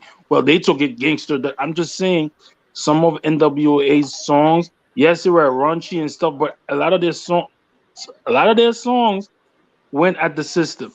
And I say this because I know Ice Cube was the main writer and everything. And you just mentioned Dame Dash. I don't listen to anything this guy had to say. This guy, like you just said, brother, for my whole 20s, 30s, if I didn't have a conscious mind and I would listen to this guy, what he was putting out there was destruction. Now, all of a sudden, when he's broke, he want to talk about love is real? Shut up. In the chat, Kofi says, I believe we put too much on entertainment. People will choose what they want to listen and watch. I disagree, Kofi. I respect what you're saying. I think, you know, entertainment is a huge part of that propaganda, and we are not paying enough attention, right? We're supposed to be filtering and curating the messages that we want, and we're not really doing that. KW7 said Eazy-E and Jerry Heller spent $1,250 a piece to attend a dinner at the White House in 1991. So look, I don't want to cut you off, brother. Think about that. They're banging against the system, but that same system invited them to a White House dinner. Yep. That ain't no banging against the system. Yep. They never invited Bob Marley to the White House. They never invited Fela Kuti to the White House. You understand what I'm saying? But they invited Eazy. You're not revolutionary. Fill out the bill is on White House. No, but that invitation, he wasn't invited. He just bought it. I think I think KW Dunn is misrepresenting that. I don't think they were invited. I think they went and they paid to go. I don't think they were invited. That those people that they went to who are our oppressors, who come up with systemic policies to oppress us, feel comfortable to have them at the dinner, whether they paid or were invited or not, should tell you something. It's just like the brother mentioned about Al Sharpton, where it came out that he was having meetings with people in the mafia, right? He was down with the FBI released that he was having meetings with the mafia and giving the FBI information on the people he met with the mafia. The fact that our oppressors feel comfortable to have dinner with you, who knows what was said there? They probably gave him a high five and said, keep on making that niggity kill people music, man. We love it. You made me a lot of money this year. The dividends were great. Keep doing what you're doing, Eazy. Keep it up. I'm sure that's what they told him, and they shook his hand, and he thought he was being. I hate to say this, right? It's no different when you study like the history, and I don't want to go on a tangent. You study history of like the slave trade. You see these parallels, right? We promote, and I have nothing against them. Big Meech, Larry Hoover, and all these guys. I'm nothing against them personally, but that's no different than if I went back in the 1700s and I started making songs about some of the notorious black slave traders. like Jaja of Apobo, Nana of Ishakiri, or the Arrow Chukus. I think I'm Arrow Chuku, selling slaves, getting money. This is what we're doing. It's silly. And at a certain point, we got to be responsible and say, look, man, we like the music, it's entertaining, but this don't represent us. And no one wants to call that out. I don't know. Can I say something? Can I respond to that? Keep it brief, please, because I gotta go on to the next. I agree with you 100% with that. But if this wasn't inside the people, you wouldn't be able to sell the people that piece of shit music. So our insecurities made that music popular because it gave us a false sense of bravado. So yes, they were, but if the people wasn't willing to listen to that music, these rappers would have never came. This just like rap music is so trash now, but they still got a lane. That's because we are listening to the music. And again, we have to look into ourselves. You could put the music out there, but I don't got to listen to it. That's what I'm saying. In the chat, and we're just going to spend about, the three of you, we'll spend 3 more minutes on it. Kofi asked an interesting question. He says, would you folks be against gangster rap if the money made from it was used to develop the community? I'll say first, I would still have a problem with it because it wouldn't be consistent. What kind of development of a community can you make with the money coming from destructive music anyway? You know, Mr. Untouchable, what say you? Just 1 minute. Yeah, I'm gonna be brief. You can't. If I'm trying to heal myself, how could I drink poison? At the same time. I mean? That's at the same time. That's not gonna work, bro. That's not gonna work. Gas them up real quick. 1 minute. Yeah, it's like someone telling me, if drug dealers and slave traders use that money to develop the community, I don't see how that would work. Right. Erzuli, you have the last word. 1 minute on this last topic that Kofi brought up. I don't believe it would work because the music itself does not talk about repairing the community. So that music is an individualistic, I got money, you ain't got shit type of thing. I don't think they would use that to build the community because why haven't they done it?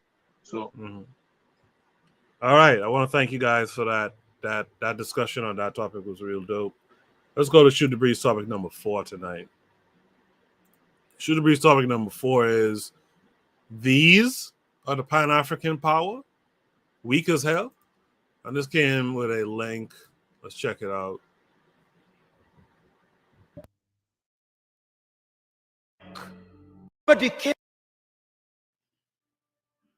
Nobody cares about us. And brothers and sisters, if you want to know how weak we are, and we are weak, look at how we are treated.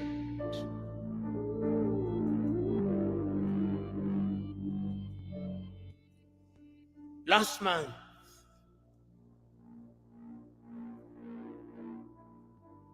the world met in New York. The General Assembly. When African heads of states and government are speaking, the hall is empty. Nobody bothers because they are saying nothing. Even if they are saying something, it is something that can be ignored. Compare when an African head of state and government is speaking and when the Prime Minister of Little Israel, they will listen because we are weak and disunited.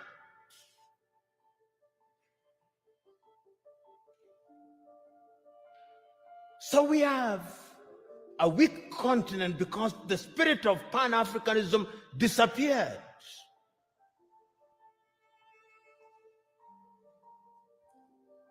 So the question that we can ask, what is the state of Pan-Africanism as we speak today?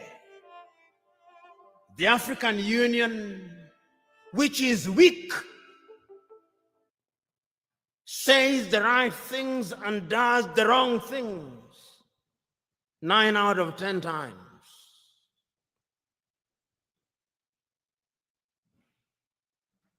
And what are the critical areas in which we are weak? We are weak politically because nobody listens to us. We are not trading with one another. Intra-African trade is not anything beyond 15%, the lowest anywhere in the world. If you look at all our sectors and look at them, look at our agriculture, almost all African countries are net food importers. There is not a single African country that is in meaningful technology. Not a single African country produces a mobile phone. Yet the single most important ingredient in mobile telephony is to be found in the Democratic Republic of Congo. Not a single African country produces a car other than assembling completely knocked down kits. There is no meaningful production of pharmaceutical products in Africa. And if there was any doubt, COVID exposed it. All African countries, the 55 of them, are waiting to either receive Sinovac from China, Sputnik from Russia, AstraZeneca, Johnson or Moderna. And we don't even know what they are because our bureaus of standardization don't know. If you ask the Ethiopian Bureau of Standards what they are asking us to be injected with, they do not know. They just believe it is a vaccine because the Americans have said so or because the Chinese have said so. Africa is weak, so that even this magnificent edifice, I suspect, has not been erected by Ethiopian engineers. When I see the signage in Chinese, I suspect it is the Chinese. That is how weak we are. That is the reality of our mother continent. It is because we are politically weak, we are economically weak, socially we are disorganized, culturally and spiritually we are confused. That is the continent in which we are today. We unite or we perish. That as I travel along across the world, people do not care about our Tanzanianness or our Ghanaianness or our Kenyanness or our Ethiopianness. In their eyes, we are all Africans. And perhaps that is what we should use as the building block in order to talk about African unity. But we are not being naive about that unity. Because sometimes when we talk about Pan-Africanism and about African unity, people think we are being too simplistic about it. No, it is not being simplistic and being naive. It is recognizing that as long as we remain the way we are, then Africa in the next 25 years will be recolonized.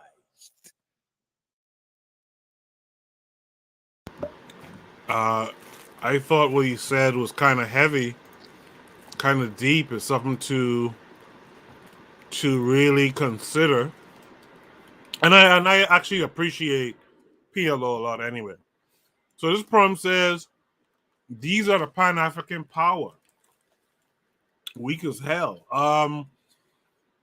Mr. Untouchable, let's start with you. Did you think PLO was being weak as hell here? No, I think PLO Lumumba had some legitimate things to say. But if we are weak, I would say this. This is what I would say. That if Pan-Africanism is weak, but we in the gym, you know what I mean? We eating our vegetables. So Gabi once said that great men could be great again. And I believe that we are putting in place the things that we need to be great. Now, let me explain that. I feel the missing ingredient in for continental Africa is her children. And I feel like this has never really been advanced or something that I think that the Pan-African Union is trying to do it all. African Union is trying to do it right now, where they are trying to engage her children, her diaspora and long lost children, to come back and interfere into the life. And I feel to a degree, not because we ain't gonna do it completely, but work with the continental Africans to revitalize the lifeblood into Africa. This has not necessarily been tried on a mass scale. We are doing it, one to one on these social media places, because I don't think the leaders are going to do it. I think the leaders are compromised, but I think that the will of the people will take the people themselves to do it. We right now we in a forum where I am talking to someone from Haiti, where I'm talking to my own country person, where I'm talking to someone from Nigeria. Then you have someone from Brazil.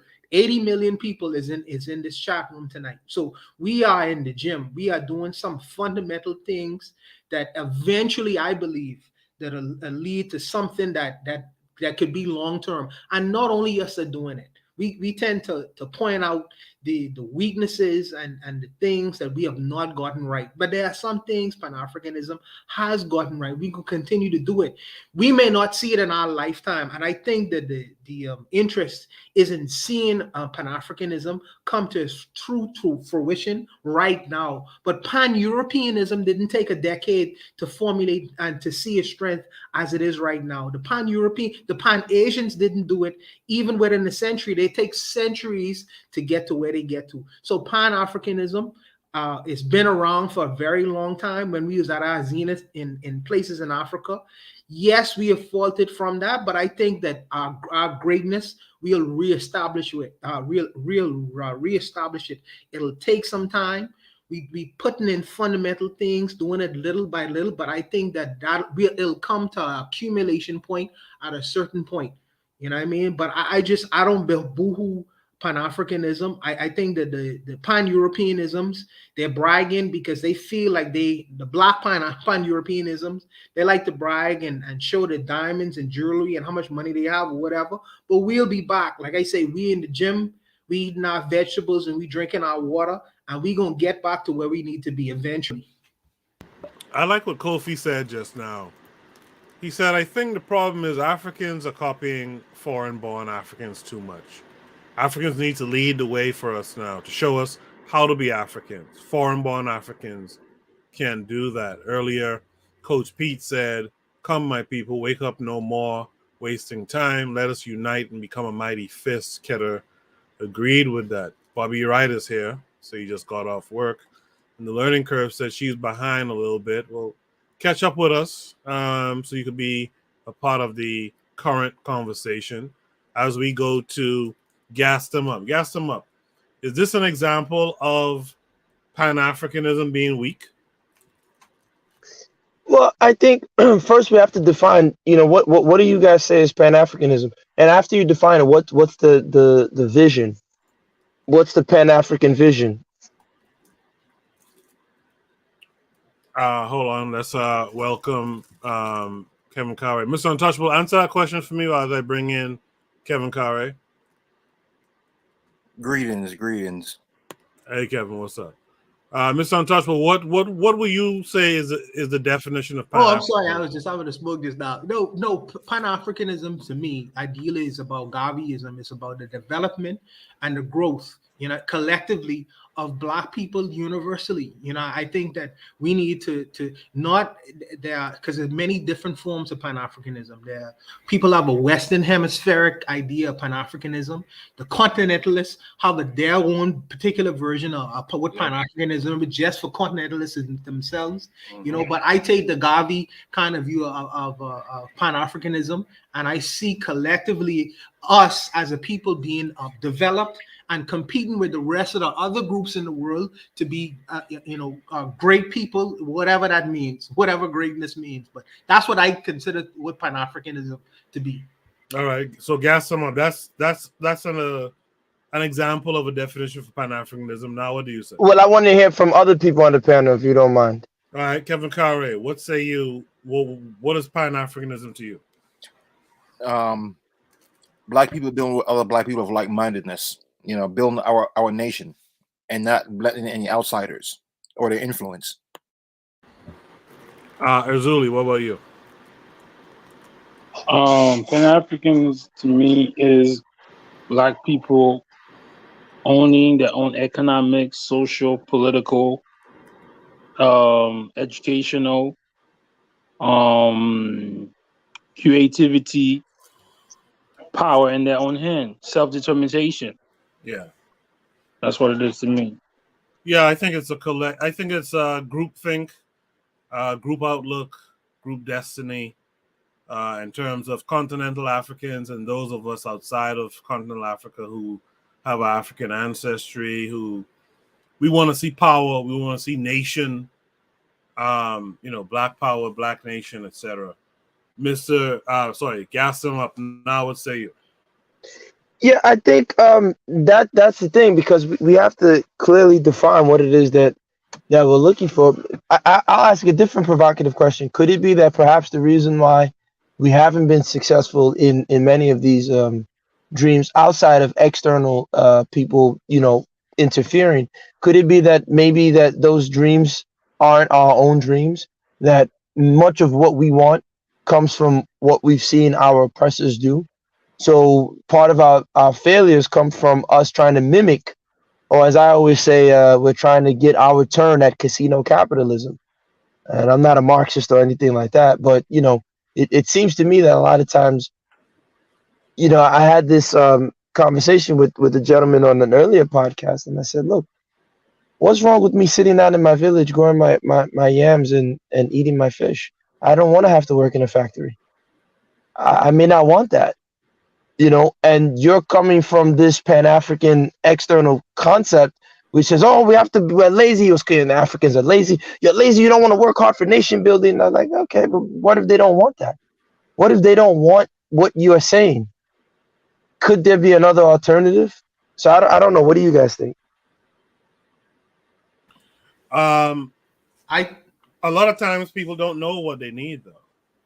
And sometimes you might have to get the thinkers around you to tell you. I mean, literally tell you, hey, this is what you need. Like, you're bathing, for example, you need soap. Water is cool, but you need something else along with it. So I think we don't realize that. I think a lot of us don't realize what Pan-Africanism is for, because we just don't. And we need someone or some persons to come up with that concise definition and outlook for Pan-Africanism and sell that to everyone. Because again, not every European sees the Pan-Europeanism that goes on. But they're being told and they're being made to go along with it for the most part. You know what I mean? I think Mr. Untouchable wanted to say something. No, I don't see a problem. Listen, I'm from the island. I don't see a problem on me having a nice little home where I could go fish every day and do things of that nature. But I put myself at a certain risk. If the African person wants to live on a farm with his 2 wives, growing cassava, I have no problem with it. But if a drone flies over my place and finds there are mountains of coltan underneath your property that I could use, you have to have the ability to defend yourself. Yeah. If I say that, okay, I want to live in this environment and I want to live far away from people or whatever, what happens if my child gets sick? I might have the ability to study science and medicine to cause my child to become well or live much longer. You know what I mean? Why would I want to stay in a specific state where I'm away from medicine or the science and technology that I could use to help my children to survive longer, to help my wife to flourish and survive longer? Why would I want to just ignore the ability to help them medically, not medically, but in a health way, if there are alternatives to what I've been practicing for a very long time? So I understand the idea of not letting complete Western influence infiltrate the minds of people who don't want to deal with this whole deal of Westernization. However, there's some benefit to it. And there's some defense to it as well, because you have to have the ability not only to own the land, but to protect the land as well. That's where I am coming from with it, you know? Keter in the chat says, since pan-Europeanism is violent towards us, we need pan-Africanism to defend ourselves on those terms. And I agree with that 100%. So I think I went through, did I ask everyone the question? Gaston, finish your thoughts so we can go further. Yeah, no, I mean, like I said, it's a conversation that it's tough, because I understand we have to defend ourselves, but at the same time, we have to also understand that there is a price to pay when you copy, their system. You look at, you hear like Walter Rodney, Chinweizu, many of them espouse like Japan, Meiji Japan as their example. Now, I have nothing against them, but isn't it ironic that Japan has been in a lost, the last 30 years, they've had lost decades. And as much as Japan was the model Asian, copying them and doing everything that they said, they, eventually America said, we're going to do business with the Chinese. And ironically, where does America has a military, I think 2 military bases in Japan. They don't have one in China. So the Chinese don't have democracy.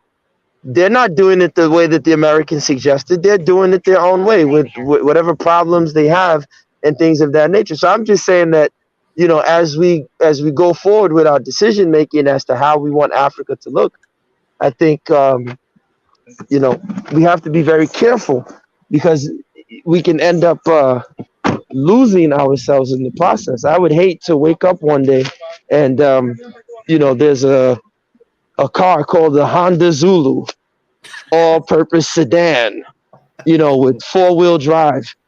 Because this is what they did to the Native American, right? The Jeep Grand Cherokee. This is what they did to them.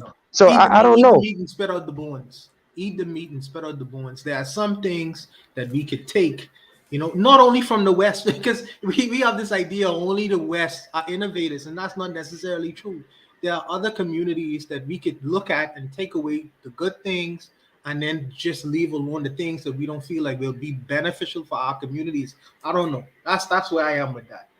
Yes, I agree. Eat the meat and spit out the bones. And we have to do that as a collective. But what happens often with Pan-Africanism is there's this, where the ones who are so-called educated, the talented tent mentality from Dubois, and they come, but you're sitting here with your chew sticks, you're using charcoal, you're putting your food on banana leaves. But now if you go to any restaurant, most of the Asian restaurants in New York, for example, when they serve you the food, they put it on banana leaves. They said that it activates in some way, there's a chemical reaction, makes your palate taste the food better, right? When my grandmother was young, when I was young, I would see my grandma, she would use the charcoal with the chewing stick, clean her teeth. Now every toothpaste has activated charcoal. So who is the savage? You understand what I'm saying? I don't know. No, that's right. It's true. Because I just used charcoal toothpaste the other day. That's true. But while you're asking the question, who's the savage, who's this? The thing that I think is lost in that example is that you had the technology.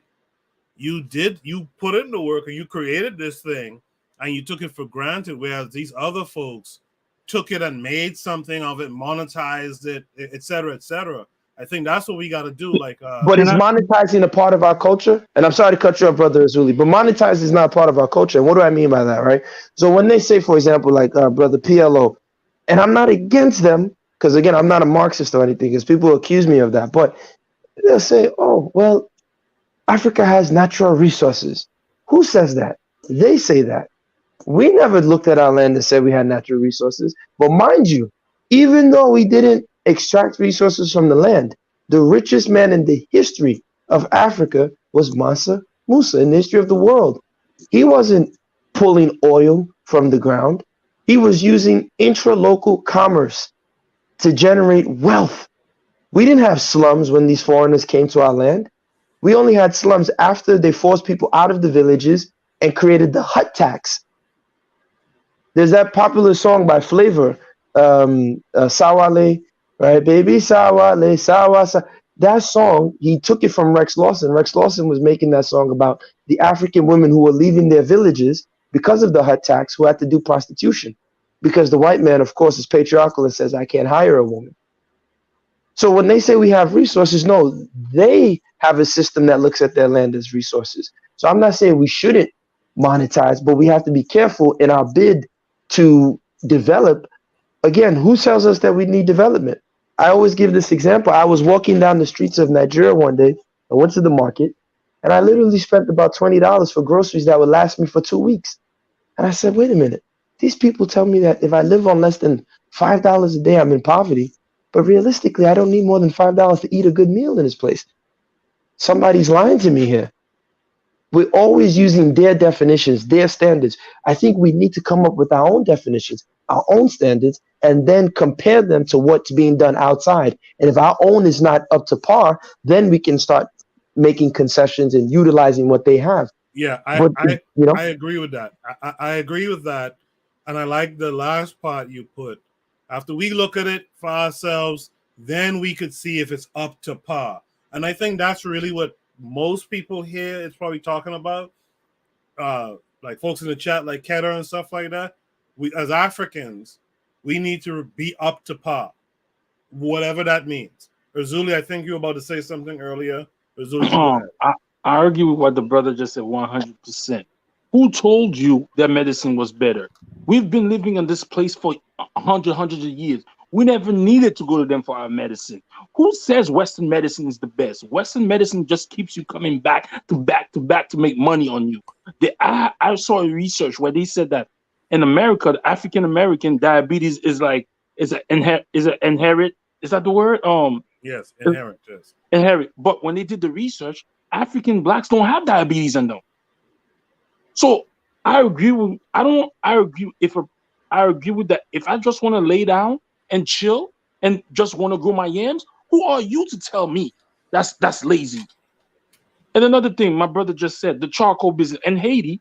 I used to brush my teeth with that, but they tell us it was savages. This is where the propaganda comes. Propaganda made you feel that you was, because you was being primitive, quote unquote. When we was in the jungle, now we don't want to be in the jungle. But guess who's in the jungle not going hiking? Them. Guess who's on the boats taking trips? No. Now, if you tell a young man here from Brooklyn, let's go hiking. Oh, why would I want to do that? Why would I want to go to the jungle? But they're all up in the jungle.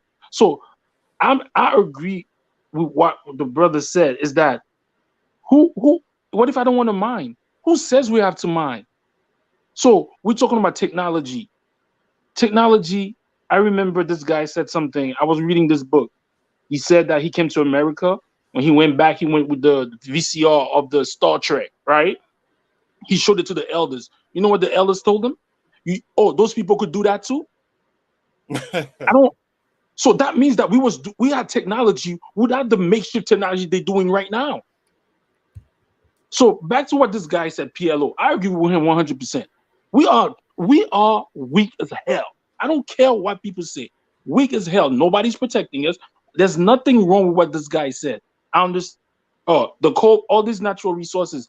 We didn't claim it natural resources, but they coming in there and using it and making money off our people. While 10 million black people, 10 million African died in the Congo for that natural resource to make your cell phones. Yep.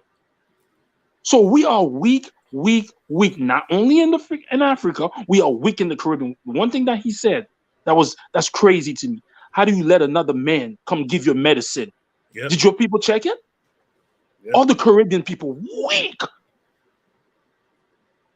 How are you gonna after all the research that they did on our bodies? You're just gonna let these people come in and tell you to force your people to take a vaccine? No. And I'm blaming this on the men, on the black men all over the world. You are weak as hell. Kevin Curry, what say you? As I said, I'm always on the black stance, man. I'm with Azulism, man. Who told you all this stuff that this is the right way of doing things? We were doing this long before the Europeans came, and we were so much better off. As soon as they came in, all hell broke loose. Yeah, I don't think we have to copy their I don't think we have to copy the way they went about development. I think there's an African centered way of development that would have sufficed for its people had we been left alone uninterrupted. But we got to also look at where we are now in reality, right? And in reality, where we are now, yes, you can have folks who want to be in the bush, do bush things. I grew up on an island. I grew up on a farm, farming and goats and all that kind of stuff around me. If that's what you want to do, go for it. But as far as nations go, as far as powers go, you're gonna have to do. You're gonna have to be on par or competitive with. You could do it your own way or however way you come about doing it, but you're gonna have to be competitive. Yeah. Can I add to what Mr. Untouchable said earlier too about taking something? What also just said too. There was a martial arts instructor that he passed away in '98, but his place is still there on Avenue P on Utica Avenue. But he took many different forms of martial arts, right? But he never got a black belt in all of them. He only took the useful part of it and just went on to something else, and he formed it into one big thing. Mm-hmm. So yeah, I agree. I agree with what you just said. In the chat, Keto says China might not have democracy, but it has weapons. The Congo and Nigeria should have such power also. The learning curve says we have to accept the idea that our society must make room for all types of life experience. We sit here arguing about who we let into our society while they have built a system around us. The pro-black perspective says those people can do that too. LOL. Where that from? Keto says we as black people have to start studying our past, stop being docile in the present, and start worrying and working on the future. You see, that's true. That's the thing I'm concerned about. We got to keep it close for the future, else we'll just be overrun by power. The pro-black perspective says, yeah, we just saw Russia move up on the Ukraine. Gas me up. I'll give you the last word on this prompt. No, like I said, I agree that definitely we need to be able to protect ourselves. But again, that would mean we would have to be able to research into our own forms of defense. Yep. Almost all of the defense spending, where do we buy our weapons from? Yep. We buy our weapons from the same people that are exploiting us. So, like the brother said, do we have scientists that can create their own vaccines? So, if none of these things are in existence, what man in his village, in his rural hut, as we are, he's backward and he's not stupid. He's not going to follow along.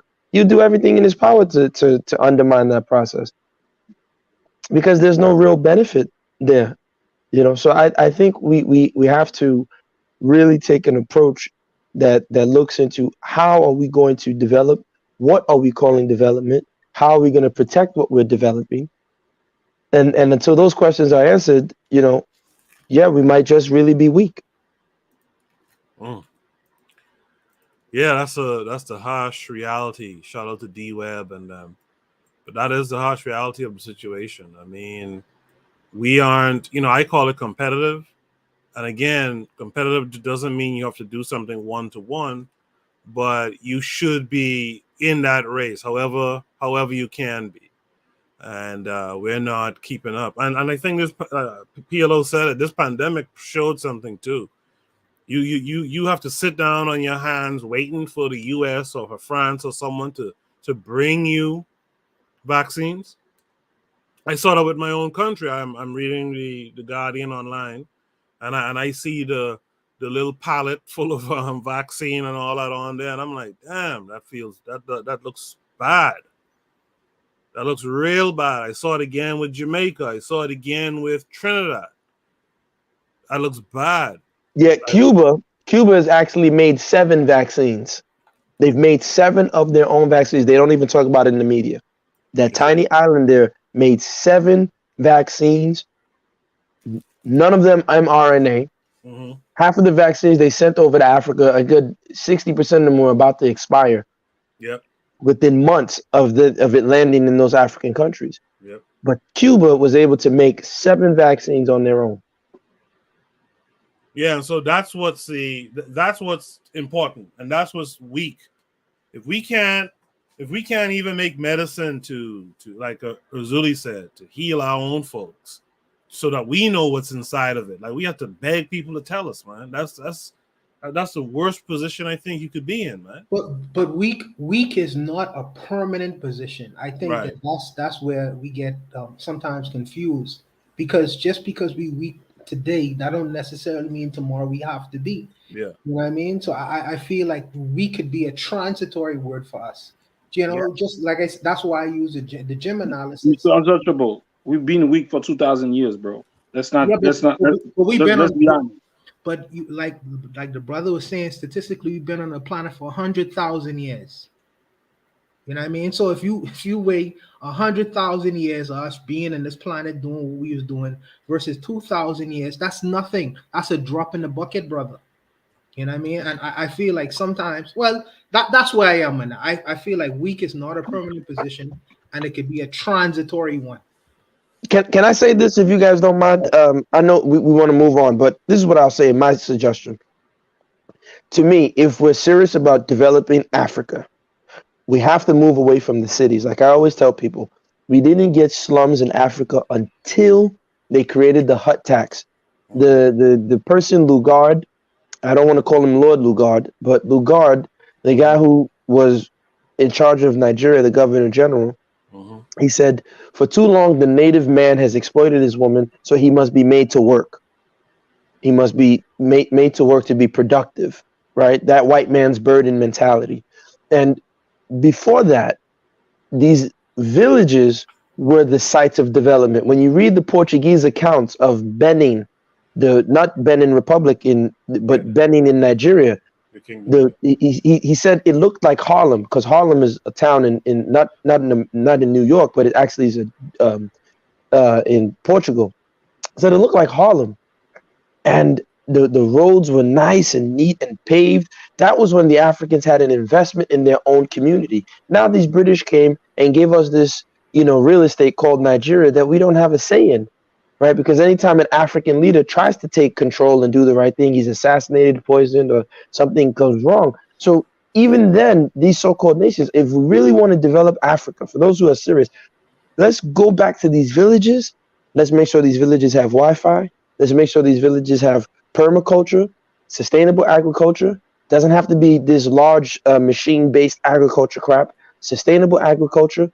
Let's make sure that there's good water, the roads, health. If we build the villages, what will happen then is people will leave the cities and stop staying on top of each other in those shanty towns and slums and move back to their villages, and they can conduct business on a global scale. So then a man in his village in Ghana can contact his brother in Guyana and say, listen, look, I have over 3,000 tubers of yam. What do you have that we can trade with? Okay, we'll pay each other with crypto. And then we'll have a shipping company, which is what Garvey was trying to do. And the shipping company will collect the yams.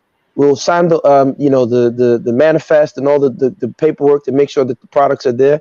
It goes to Guyana, and then the Guyanese brother ships over, maybe it's the saltfish, and he ships it over to his Ghanaian brother. And that's how we can create global trade, if we develop the rural villages, because it will reduce the populations of the city, in my opinion.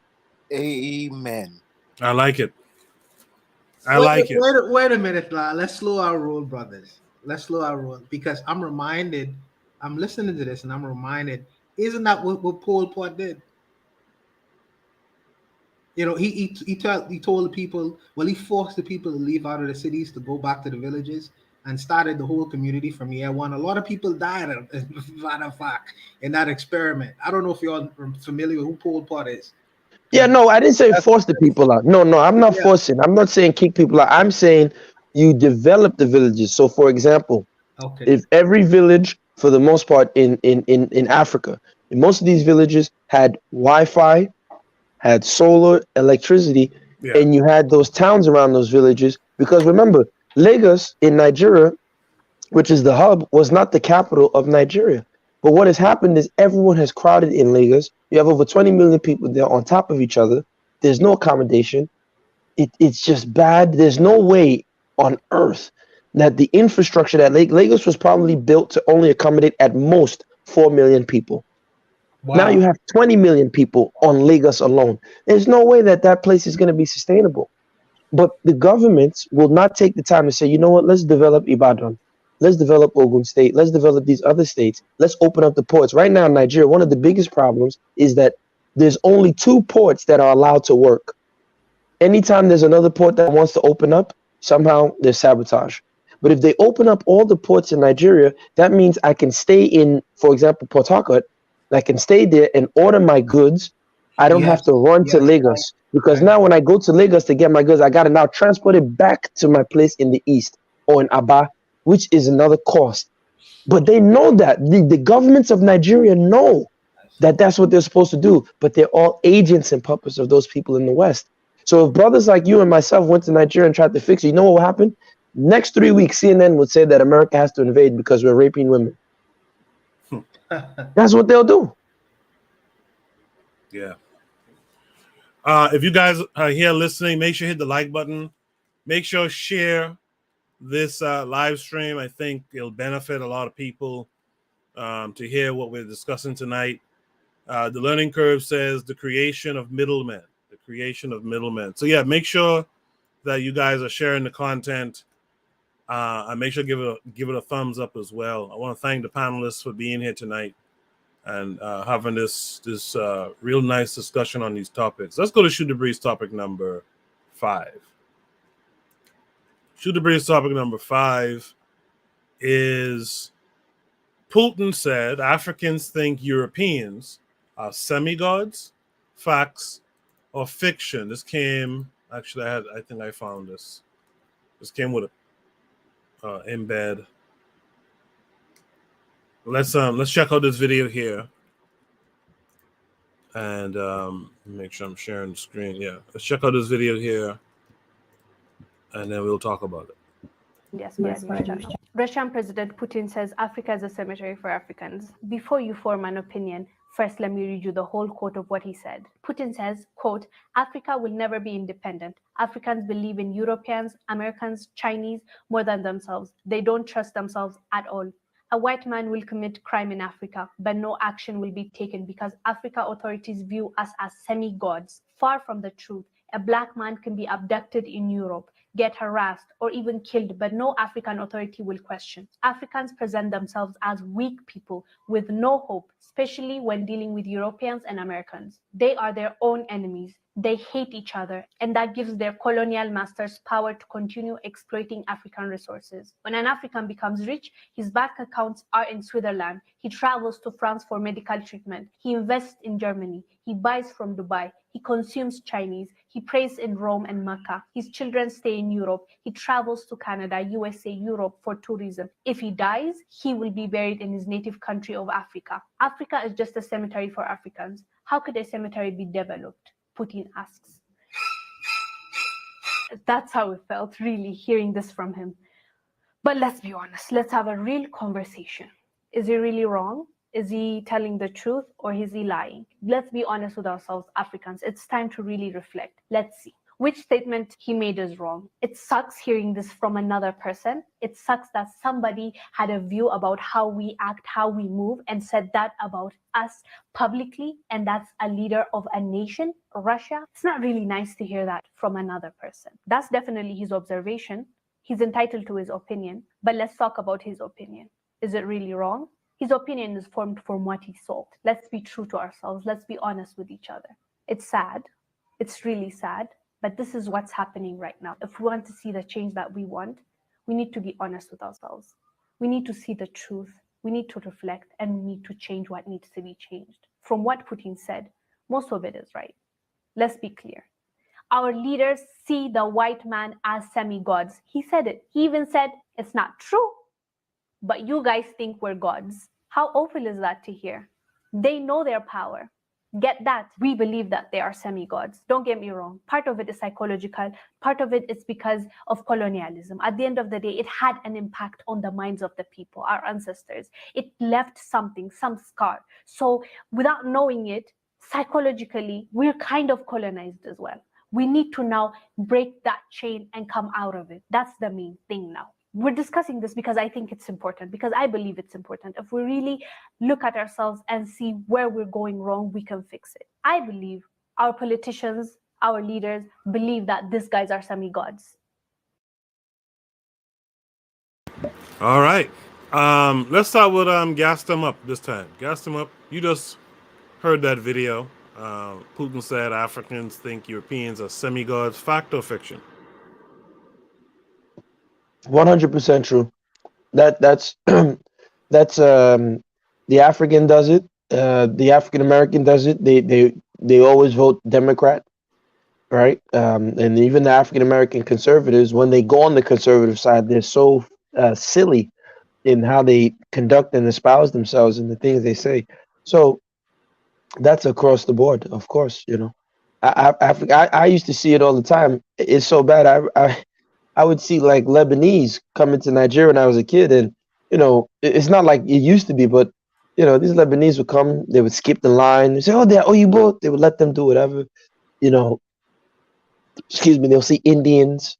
I have nothing against these people, and I would tell us, you know, these people are gas station attendants in America. They're not anybody important, you know. So it's a psychological issue that Black people unfortunately have this need to they have a need for whiteness and white approval, and that's something that many of us suffer from. Kevin Curry, I think your camera's on. You could turn that off if you want. Kevin Curry, what say you? Putin said Africans think Europeans are semi-gods. Fact or fiction? Well, it's true. You know, look at a lot of our people. We imitate their dress. Imitate. We just want to be around them all the time. You know, like today, I saw something about some Nigerian mercenaries want to go over to Ukraine to fight the Russians, and the Ukrainians tell them, "Oh, you got to pay $1,000 visa to go over here and fight for us." But yeah, we worship these people. Well, I don't. As I said, I'm just tired of, you know, people saying these. I'm just like, yo, listen, let's just do our own thing at this point, man. We can't keep having these conversations about this. We got to start. We got to start now. Do what best suits you. Make money off it and help your community. Share resources with your community. That's how we get out of the situation. Mr. Untouchable, Putin said Africans think Europeans are semi-gods. Fact or fiction? I would. The only thing I would do with that statement is I would remove the semi, and I would put the G as a big G instead of a small G. You know, no, that's the only way I would change that sentence. But he is absolutely right on. But I do think when I would preface that to say some Africans, not all Africans, think that. And I think that, you know, with social media, I think that these ideas, these old ideas, are being challenged every day. And I think that we're gonna move away from that. You know, I believe in our people, man, and I believe that we will eventually move away from that. But there's a lot of ignorance, and it'll take some time. But I think that we will get away from that. Pro-Black Perspective in the chat says he doubts he really said that. Seems like a Willie Lynch letter. Arzuli, what say you to this prompt? Putin said Africans think Europeans are semi-gods. Fact or fiction? Yo, this is the truest thing I've ever heard in my life. Is this a real statement? I think you posted this topic, right? This thing is so who? Okay, let's do it by paper. When you go to every black church, Jesus is what color? Whose language are you speaking? Yeah, mostly. Who's telling you which thing in your country should be used? Who's creating your curriculum? All of these things, the man just said something. These African people got caught at the border. Not one fucking black country said, yo, we're gonna charter a couple of planes to go help those people. The Haitians were getting killed by the Dominicans. The Haitian government ain't say shit. The Caribbean community didn't even say, yo, let's put a couple of armed forces to go fight. The African people didn't say nothing. Yo, This Putin is not lying. They gave you your God. They give you your education. They give you your monies. They probably be your monies.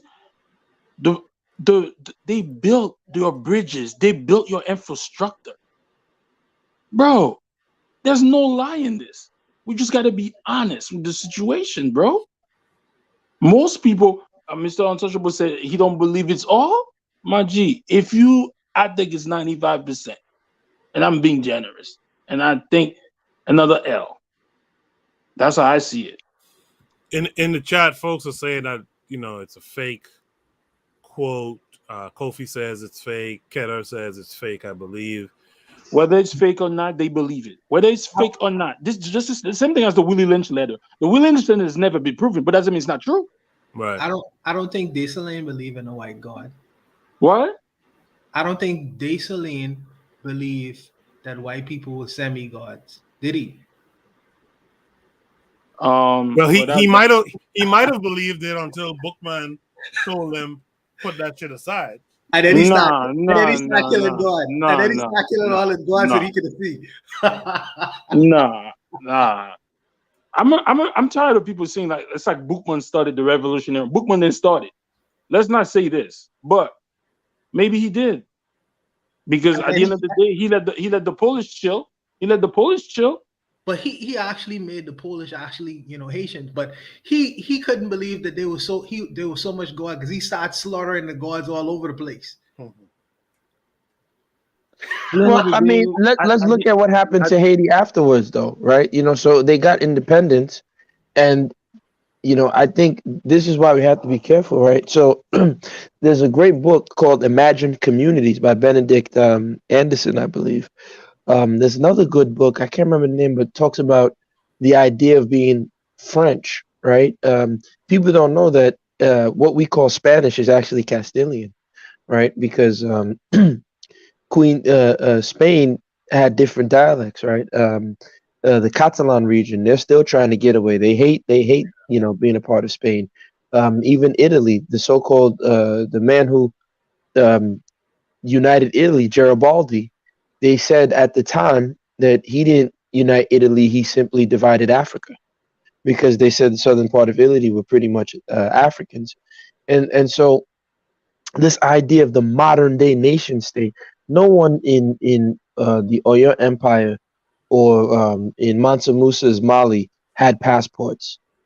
No one had that. Shaka Zulu didn't have passports and all these things. So again, I'm not saying that in the modern world that we live in, we won't have them. Of course we'll have them. But I think we have to understand that these things are not necessarily unique to us, and we should only use them as a tool to move around in the system that they have created. But we have to ask ourselves, these borders, who told us that these borders should stay the way that they are? Nigeria, before it was so-called Nigeria, was part of a region called Western Sudan, right? So what is the real, again, and that's what I was asking, what does Pan-Africanism look like? What does development look like? We have to define these things, and I think we have to define them locally. And then once we define them locally for ourselves, then we can take a position. There's another great book called Local Histories, Global Designs. Local History, Global Designs. And it talks about how what we're calling development and everything is European local history. But they were able to use force and violence to make it a global design and a global system. So we, as Africans around the world, have to now start tapping into our local customs and our local, whether it's voodoo, bakwa, we even in the language and those things, there's ways of behavior, there's ways of interpreting technology. I read a book years ago about how there's quantum physics in voodoo. There's quantum physics in the concepts of voodoo. We haven't even begin to fathom how that can help us if we want to create weapons. Right? We're not thinking of those things. What we're trying to do is we're trying to create our own Bantustans. We're trying to create our own versions of, like I always say, many Nigerians that I come across, what they really want is they want Atlanta and Lagos. They want London in Accra. And I hope I don't you know I'm sure they want it, but I don't think that that's going to benefit us in the long run, because then we're just mimicking. So what happens tomorrow if Europeans disappear off the face of the earth? Who then do we mimic? Where No, do we get our ideas from? I agree with that. I think that the biggest problem sometimes is in what the British did is was really phenomenal, spectacular, and really in thinking, not in deed. But they had a system that they worked out, a system called the Westminster system, which is really European political thought, and with that they was able to establish their own so-called Bantustans and Pakistans and other stans and these satellite countries.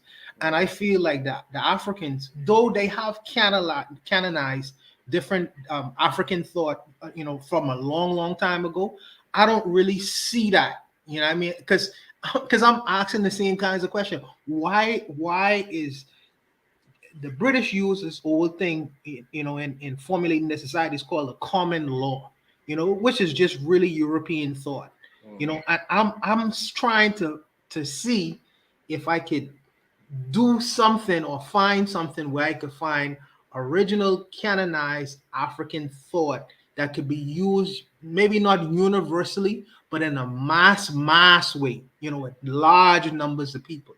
And I don't know. I maybe I just need someone to point me in a direction or something like that. But I've not. I don't think you'll find it, because that's not how we thought. We didn't have mass systems. Remember, in order to create the so-called British, in order to create an Italian, there was a lot of violence that occurred. Sure. Even if you hear about the commons, like their whole legal system, they actually got it from the church.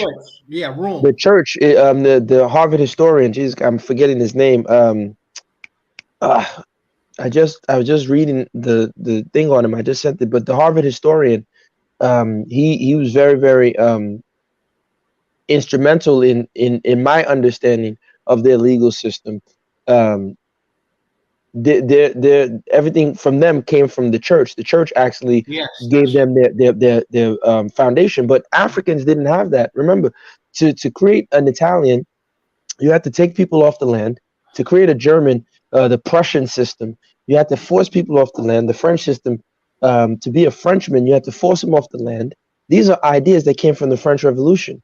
These are ideas that came from the metropolises, the metropoles. They didn't come from the countryside of France to be a Frenchman. So they had to force people off the land. They had the enclosure acts from the 1300s all the way up to the 1800s. They were seizing land that was held in common by the common people. And they would seize it, acts of parliament. They would seize the land from these people. And then they were able to build these factories. Now, when they built the factories, remember, they wanted people to work from Monday through Saturday. Yep. The only day off was a few hours on Sunday. People had to fight, die, and bleed, blow themselves up just to get a weekend. Yeah. Just to get a weekend. So I'm very scared, because I'm like, if this is what we want to bring to Africa, I don't know, because that's how you create. That's how a Frenchman was created. He was taken from his land, put in a school, and indoctrinated. That's how a British man is created. So I don't know. I'm not saying I have the answers per se, but I'm saying we need to have a conversation. How are we going to really develop? Absolutely, because my question would be, well, how was a Yoruba created? How was an Akan created?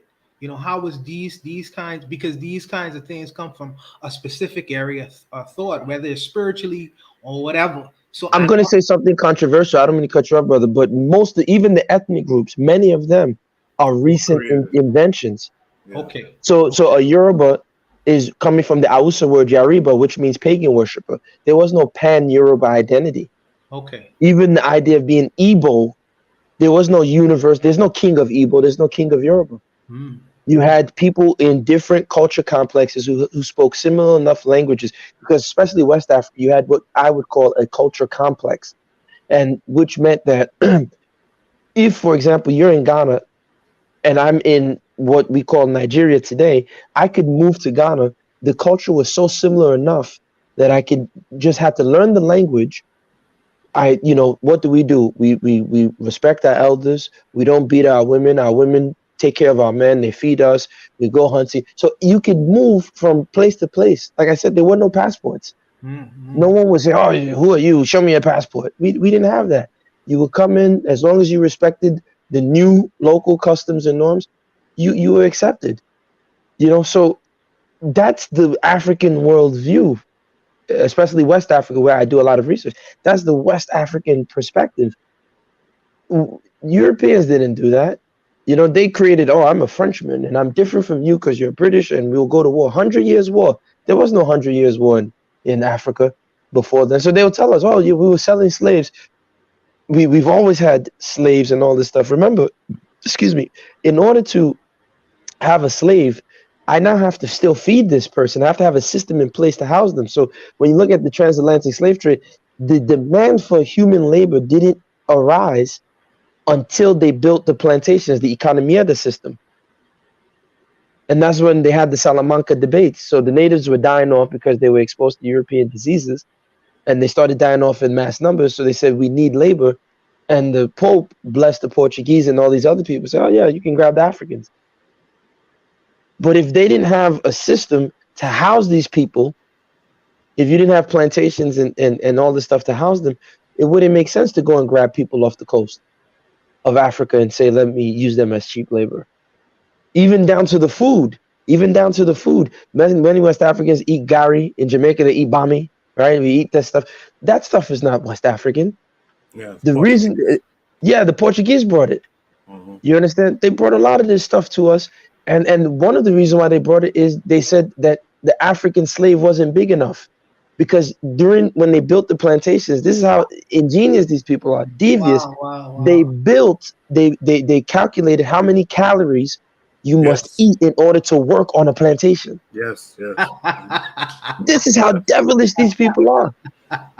Well, I always say these people, like while we play, these people science. These people, you're right. These people calculate how much calories you need, and that goes into their space requirements. In fact, they still do this in research, by the way, with mice and stuff like that. But gas them up. Continue. I'm sorry. No. That was it. I just want to hear you guys' thoughts on. Erzuli, what say you? Erzuli, your mic. You need to unmute your mic. Maybe he's not there. In the chat, the learning curve. Well, first of all, Ketter says, we black people take silly things serious and serious things silly. If he did or did not say it, doesn't change anything, actually. We need to look out for ourselves. The learning curve says satellite locations are a thing. It's used against us all the time. Kofi says definitions are very important for us as Africans. He said, if you can't find it, then you make it. I actually agree with that. African thought is lived every day, and we took responsibility for one another. That's the learning curve. Phoebe Rodriguez says, agree. We never use the power of IFA properly. Kofi says, I never considered the food thing. Good share. Okay. I think that's a good wrap up to that prompt. Since that's prompt number 5, what we're going to do, I'm going to take a quick station ID break. We haven't done one of those in a minute. Quick station ID break. You guys will get up, stretch your legs for a minute or two, and pour yourself something to drink or what have you. And we'll be back on the other side to discuss Shoot the Breeze topic number 6 tonight. You are listening to the Bitter Medicine Podcast on KWAZ Radio.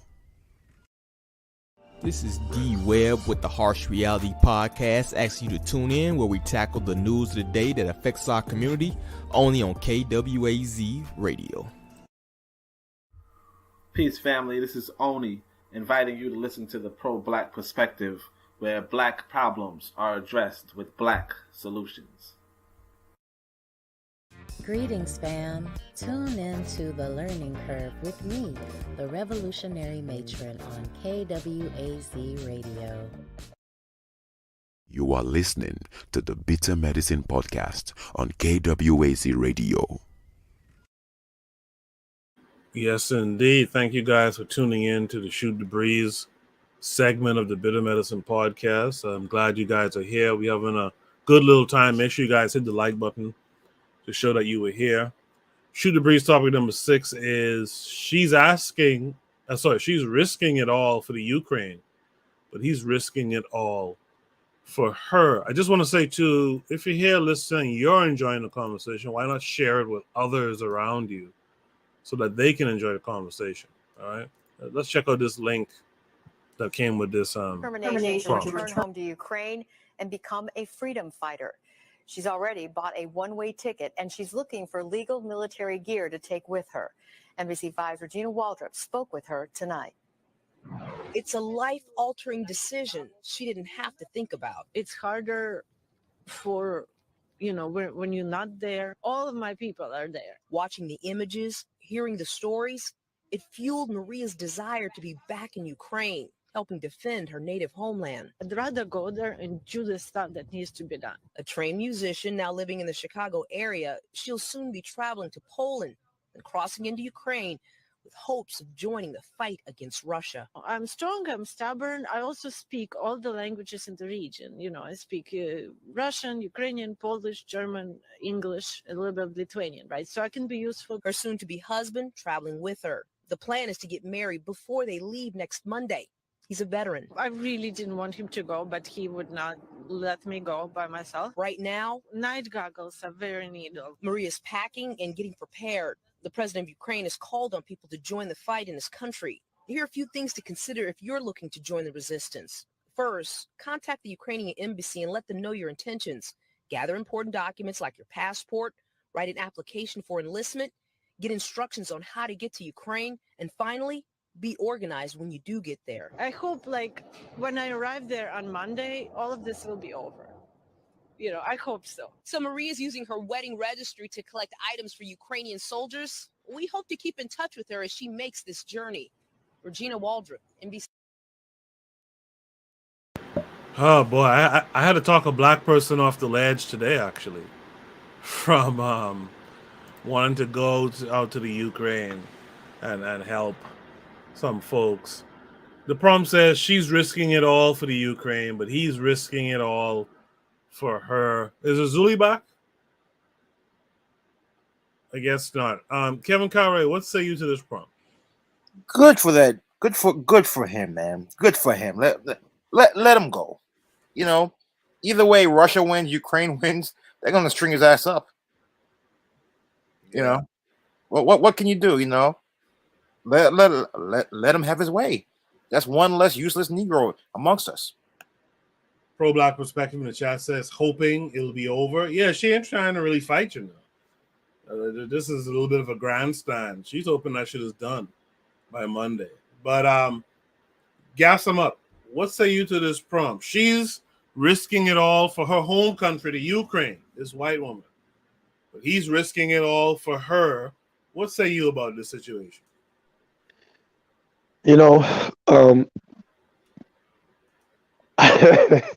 How many of these people going to Yemen right now? How many of these people were getting in planes to go to South Sudan? It just it is what it is. Unfortunately, whether or not Putin said that point, it just shows that we do see these people as demigods or whatever.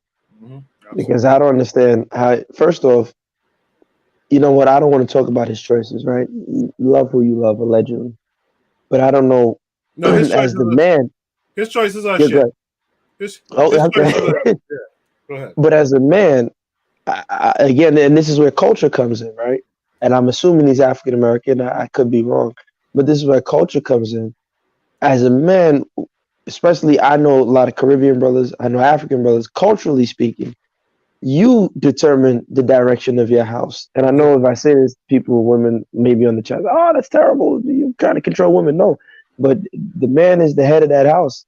So we ain't going to Ukraine. We staying here. We send them some money.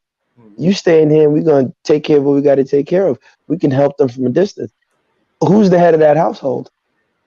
I mean, but hey, it is what it is. Mm-hmm. Mr. Untouchable, what say you? I mean, it's just Vegas follow white women into a war zone.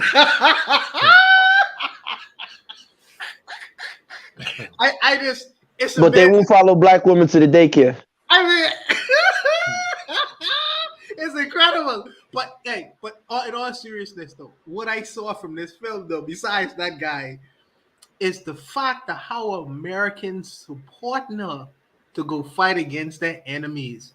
Now, will America ever, give all kind of support if Black Americans wanted to go fight, for Africa in some war against them? It'll never happen.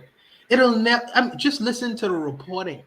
You know what I mean? They'll allow her out of the country just to go fight a war because they are actually for the Ukraine and against Russia. It's interesting, the reporting. Very interesting. Yeah, it's I always, in fact, like I said, I was talking to someone off the ledge for one to do the same thing today, actually. The one of the things that I have against so-called interracial relationships or miscegenation is that Black folks who enter into those relationships are always in a subservient role. They're always there to serve, regardless to what's going on in their neck of the woods, regardless to, like this Black man here is in America where there's enough going on with the Black community, right? Yet he's putting his life on the line. Like someone just said in the chat, the learning curve said, he's going to lay his life down, right? We have no friends, she says. But he's putting his life on the line. With all this stuff going on here in America, with all that's going on in the continent of Africa, West Africa in particular, like he's putting that's the problem I have with Black folks who enter those relationships. They're subservient. And when I say the problem, let's be clear, I ain't wasting no tears on these guys. He want to go there and get his brains blown out. Good for him. And Mr. Untouchable was laughing like my grandmother used to laugh, a belly laugh, right? Good for him. Let him go and lost his life, But to go back to an earlier concept that we talked about community, this is why we need to really define and design our community. This is why we got to really, Zulia's mentioned it, this is why we got to really design and define our educations and whatnot. Because it's too often we see this. This is what our indoctrination, our philosophy, our outlook on life is sending us all the time. We're always doing some wild shit that's in service of these folks. And the pro-Black perspective makes a point. He said, this Black dude here is a veteran. He put his life on the line for Whitey before. You know what I mean? Yeah, so, that's my take on this type of dope right here. If he wants to go, man, let him go. I hope they see him first. So here's my question. Is he a part of your community? You get what I'm trying to say? So this is where we have to start filtering things out, and people will accuse Africans of being tribal. But think about it. When you have people like that amongst us, isn't the only way to deal with that is to be tribal? Mm-hmm. In the chat, BB Rodriguez has a blank stare. I don't know why. KW Dawn 7 says, I have no horse in the race of this inter-ethnic tribal war in Ukraine. Ukraine has to hold their own nuts. BB Rodriguez says, what kind of foolery are some of these continental Africans on? How do we get to continental Africans exactly? The pro-Black perspective says, but what kind of life you have with a white woman? This is one of those things. It is what it is. Kevin Carter, did I get your opinion on this? Yeah, I want to add one more thing too. He's going into an all-white country with a white woman, their woman.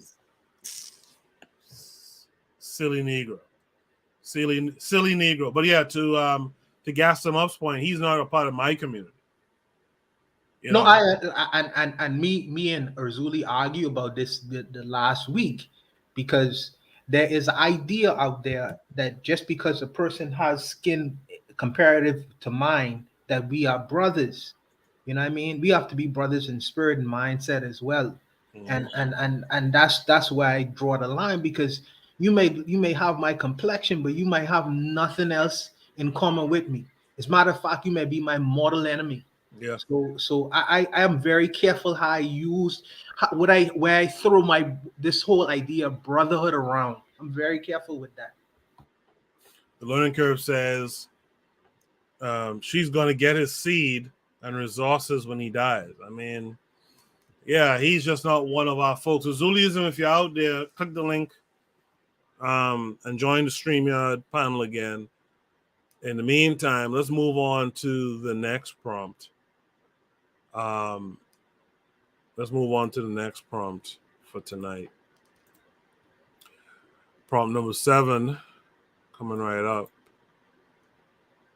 is about the racist coverage coming out of the Ukraine as well. Bibi Rodriguez is laughing her ass off. I'm not sure why, though. By the way, I presented this some months back. When you guys respond to a prompt, I would urge you to just hit the pound sign and the number of the prompt, so we know what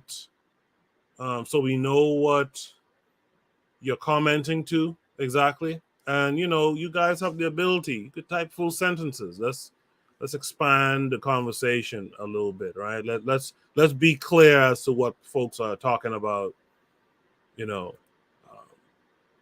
during the show. Shoot the breeze.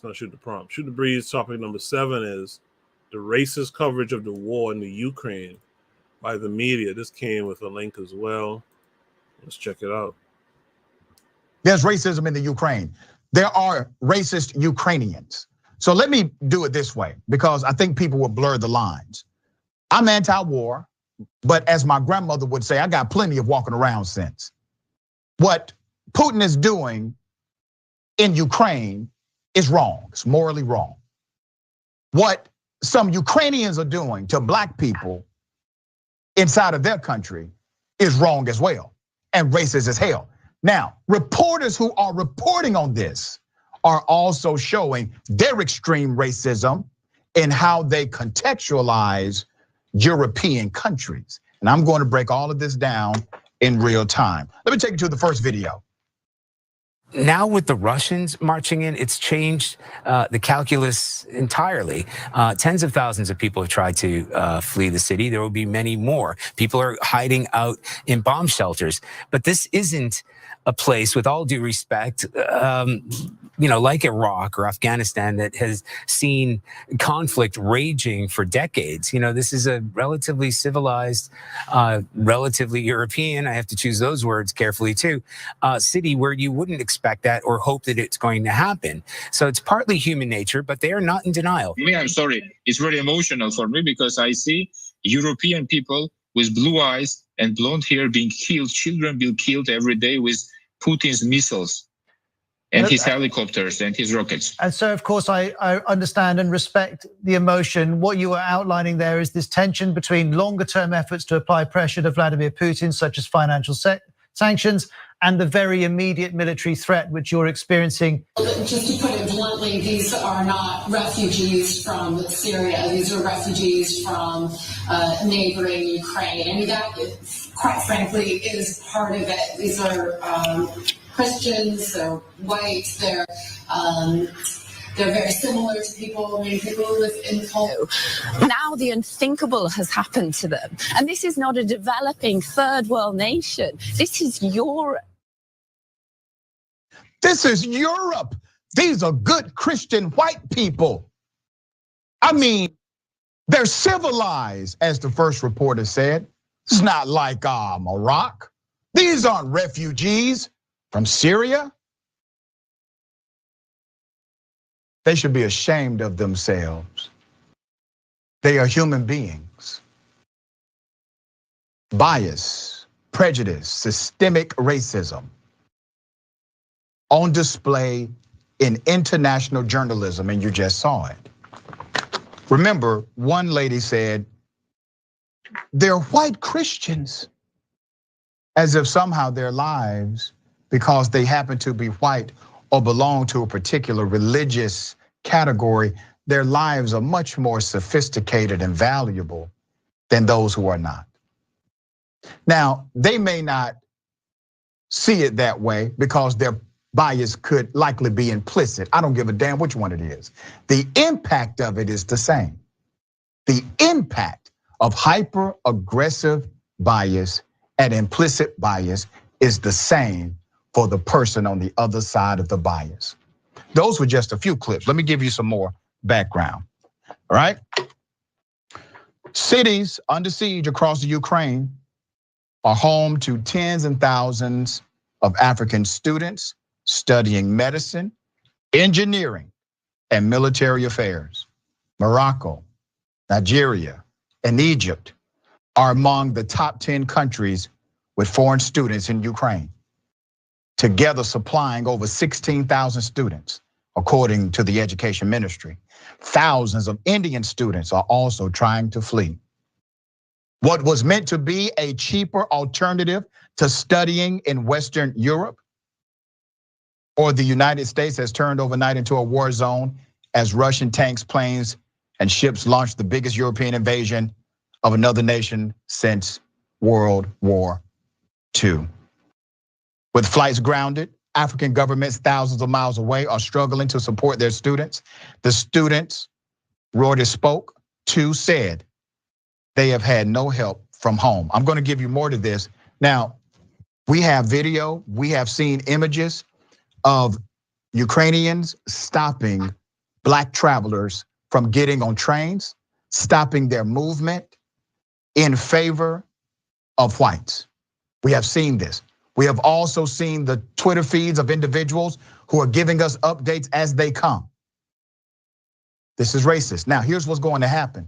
You see, Putin is well aware that the international community is against what he's doing, by and large, okay? Obviously, there's some exception. He's going to use this against Ukraine, and it will continue to be a public relations nightmare. It's a war inside of a war. The race dynamic or the racial injustice is the war that has already been there before this war started, because racism is a global dynamic, not simply contextualized through the American experience. And if the leadership of Ukraine, if they don't step up and denounce what Ukrainians are doing, you will see other nations, especially those connected to Africa, they will start not supporting the Ukraine fight against Russia. That will happen. There's more. Here are some stories shared across Twitter. Stephanie Haggerty said, a Nigerian medical student at Poland-Ukraine border told me she has been waiting 7 hours to cross. She says border guards are stopping Black people and sending them to the back of the queue, saying they have to let Ukrainians through first. Dr. Alakija, Black Africans are being treated with racism and contempt in Ukraine and Poland.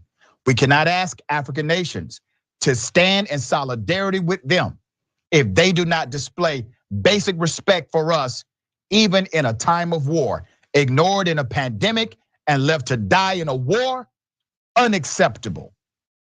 Now let's get back to some of the coverage, all right? The racist coverage that you just saw.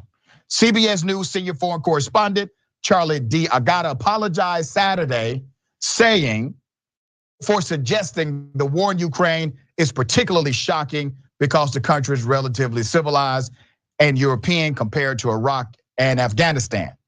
His characterization was among a flurry of similar commentary in the media that critics have slammed as racist and in some cases, historically inaccurate. So let me tell you one case where it's historically inaccurate. My first PhD, finished in 2016, talks about the warfare that has been waged across this globe in the name of religion. The number one colonizers and the number one catalyst for warfare are white people, white nations. That's not my opinion. That is a fact. And you can find all of my research and go to Google Scholars, Amazon, is all published, all right? So that's one inaccuracy for sure, that somehow white nations are just too civilized for warfare. D. Agata responded to the criticism during a Saturday report saying, and I quote, "I spoke in a way that I regret, and for that I'm sorry." He said what he'd been trying to convey was that Ukraine had not seen war on this scale in recent years compared to conflicts he'd covered in other parts of the world. You can do that without using tropes, all right? This is extreme. There are so many more examples. Ms. Dahl, okay? When you heard this kind of reporting, when you saw it, I know this had to hit you too. What are your thoughts about it? Yeah, absolutely. You know, my father's family is from the Middle East, and hearing, first of all, the reason why there's decades of war there is because we started that war. And her description, it was heartbreaking that the Syrian refugees were turned away in Europe after what they were going through. And her description of them was just wrong. They were actually highly educated in Syria. And, you know, so we mischaracterize the Middle East over and over and over. And in terms of global racism, I think you're absolutely right. I've always thought that, actually. I think in some ways, we just talk about it more here. We have freedom of speech, we have democracy, and we're able to have these conversations. But perhaps we have less racism here than in other places. And so I'm glad that you're bringing this up. And it is during terms of war that the most vulnerable of any community gets impacted the most. So it's really such a bad situation that they're in, and I'm really so sorry for that. We stand in solidarity with our brothers and sisters who are being discriminated against. We stand up for historically marginalized communities. We make absolutely no ambiguity about that. I also must echo the words of Dr. Martin Luther King Jr. when he stood against the Vietnam War. And he said, when America is at war, it has a way of desensitizing those in the country, because the policies that we're fighting for take a back burner during wartime. So I want everyone to be reminded we have a war right here in America that we're fighting on the social front every day. Don't lose focus of that as well. Interesting stuff. Interesting stuff. The prompt says the racist coverage of the war in the Ukraine by the media. I just want to quickly say something before reading the comments in the chat and throwing it to my panelists, that it's not racist to save your people first, man. We got to come off that. Only Tassé from the pro-black perspective did a episode of his podcast where he was saying something along the lines of 99% of our people are wrong by using the terms racism, right? Or white racism or whatever. And that's real spit, because like for real, like if you're Ukrainian and there's limited resources for you to get out of where you are, of course you're going to put Ukrainian bodies first. So that's not the racist part. I'm not saying the Ukraine is not racist, by the way. Of course they are. But that is not racism in of itself. In the chat, there's been a few comments. Well, let me hit those quickly.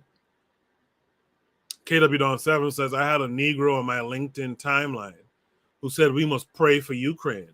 F out of here. They are a safe haven for neo-Nazis. Bibi Rodriguez was entertained by that. And he goes on to say, the learning curve says, Germanism is a thing. And they don't want us to talk about their double consciousness. Also, the process of civilizing is to make the unacceptable acceptable. The pro-black perspective says they value their lives more. Get over it, black people. I agree. Of course they're going to go first. Bobby Wright is here. He says our people on the African continent should learn from this to be race first, because the Ukrainians showed them that Europeans are race first. Pro-black perspective says y'all looking at European media expecting them to be sensitive to African Americans. BB says the blatant nerve to say blonde hair, blue eyes. These mofos ain't shit. Fuck them all. Yeah, I said it. KW Don 7 says Putin is taking Ukraine. Biden doesn't have the balls to intervene militarily. It is a wrap for the puppet regime. And finally, the pro-black perspective says, black folks so hypocritical. We loudly say Ukraine conflict, none of our business, but when Whitey says that, we say racism. Kevin Carray, what say you to this prompt, the racist coverage of the war in the Ukraine by the media? You said what I wanted to say, man. Yo, I have to agree with those reporters, man. I'm like, yo, they're looking out for their people. End of the day, you know, if I'm in a black country and my people have limited resources, you think I'm gonna put them white people first? They can go die. Mm-hmm. Yeah, as I said, nothing wrong with what them Ukrainians. I don't blame the Polish. We want our people there. We don't want you here. Yeah, you save yourself first, Mr. Untouchable. What say you? But y'all ain't thinking about the white guy who's, you know, just looking at love and following his Ukrainian woman. Are you trolling, man? Are you trolling? So what's gonna happen? What's gonna happen? Yeah, I'm trolling a little bit. What's gonna happen when the Ukrainian army tells that Negro, "Hey, you need to get back in the line, Ukrainians first," and he's gonna tell, and his girlfriend is gonna be able to go, but he has to have to stay behind with the rest of the Nigerians. Yeah, what is he gonna do? Oh man. Gas them up. What say you? Yeah, you know, unfortunately, this is on one hand, of course, I don't want anyone dying or experiencing hardship. But remember, many of these same Africans who left Nigeria, they were the ones calling Nigeria a zoo.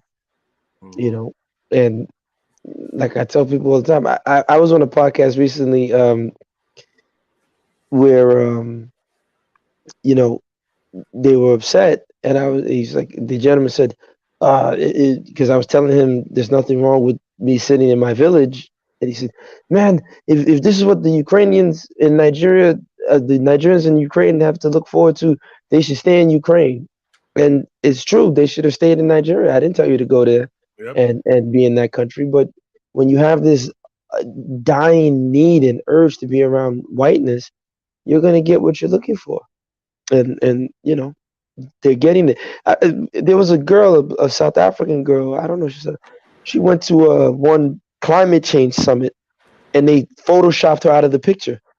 Oh, right. Yes. A couple of years ago, yeah. Yeah, and I was just sitting there like, listen, you fool. Like, you think they like you, man? They don't like you. But, you know, a lot of them Africans back there, because, you know, when the Europeans come to Africa, they come mostly with church and missionary work. Says, oh, the Igbos, they're so nice. They give us food. Our black leaders are evil, which is true. The black leaders are crap there, but you don't understand that the whites that are treating you nice, their very government are the ones putting those leaders that treat you like garbage there in the first place. Mm-hmm. And, you know, I think Paul Mooney said it best, the N-word wake-up call, you know. So those Nigerians, they're getting the N-word wake-up call, you know. We got Azulism back. Azulism, the racist coverage of the war in the Ukraine by the media. What say you to this video that we just watched? Good for them. Good. And they still won't learn. They will keep going there. And like, my thing is it race? Is it racism if they're looking out for their own people? Like, why would you think they would let you in first? But you know what the funny thing is? Let's say there was a war between Niger and Nigeria, and there was a bunch of Ukrainians trying to get out. You know, these people will kick me out and let these people in first, right? Yeah. Of course. Let me tell you, they would be the first ones to say, please, let the whites go. You know, they need to leave. I know them very well. That's what I'm saying. So, like, I don't feel sorry for none, because these people that went there, they probably the upper class too, studying abroad, this and that, and they come back. They use that same thing they learn over there to diminish their own people. So Exactly. So I don't feel sorry. To me, I don't care. I have enough things to worry about. You think, oh, you're crying, or they didn't. What did you expect? You expect these people to let you in first and not protect their own legacy? It's childish. Their own their own legacy, their own what's it called? Lineage. They're gonna let you come before them. Yo, they're retarded, man. Yeah, it's childish. Brother, BB said something in the chat. BB, if you don't mind, I don't know if you're busy. I would love for you to call in because I'm not understanding some of your statements. You said something about Nigeria, Egypt, and Ghana have all these doctors. Listen, that's great. They have all these doctors, but they're hiding in America and Canada. Tell them to come back to Nigeria and fix Nigeria. Let's create, community health centers. They won't do that. They won't come back down to Nigeria and do that with me. But bro, it's the same thing with the Caribbean. A bunch of us leave and never go back. Yeah. So it's the same thing. So I think BB's point was that, and I think Mr. Untouchable made his point last week. Africa has all these medical schools, right? You telling me you couldn't go to Ghana or Mali or somewhere and go to medical school? You have all these medical schools, but you went to go over to this place that has a history of Nazism and all that stuff. And from what I understand in my conversation today, some of those little townships and stuff, they'll break your neck if you black walking around and you don't have protection. Listen, they force you to eat bananas in the grocery stores in those places. They throw bananas at the soccer players. It's a very, very terrible. That's the like I tell many Africans when I go back home, they say, "Why are you coming back? Why?" I said, "Listen, you don't understand. I'm not trying to lose my mind. Babylon will drive you insane the more you stay in this place, man. Of course, you take advantage, you make the money, but you take the money and build something back home. I'm not trying to go crazy in this, man. But those Africans will accept the psychosis that comes with being oppressed and the racial disparities. They'll make all kind of excuses for that nonsense, that they're going through. Because if you told those same Nigerians that are stuck in Ukrainian border, come, let's go back to Nigeria, or you know what? Go to Nigeria, save some money, and go to Cuba and learn from the Cuban. Oh no, brother, I can't go to Cuba. What is in Cuba? I don't want to go to Cuba. I want to. Ukraine is nice. The people are nice. So they're getting the nice treatment. I hope they get more nice treatment. Absolutely. Mr. Untouchable, I'll give you the last word on this point. No, I mean, what can I say what your brothers already didn't say, man? I mean, don't go to places you don't know about. If your school offering you the services and you could qualify in the countries that you're comfortable with, stay home, stay your ass home. Let me just say, listen, if you ain't know where you're getting, what you about to experience, go in there, stay your ass in the house.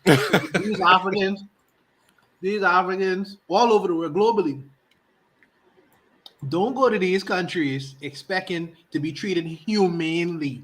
You know what I mean? When they look at you, they don't see their brothers. They see Planet of the Apes. So if you could go to UE, go to the University of Nigeria, all these places, they follow the system and do the things that you need to do. Tired of the bullshit. Let's move on to Shoot the Breeze topic number 8 tonight. We're making good time tonight. We should be out of here on time. Shoot the Breeze topic number 8 is what the West gets wrong about voodoo. Before we do that, let me respect the chat.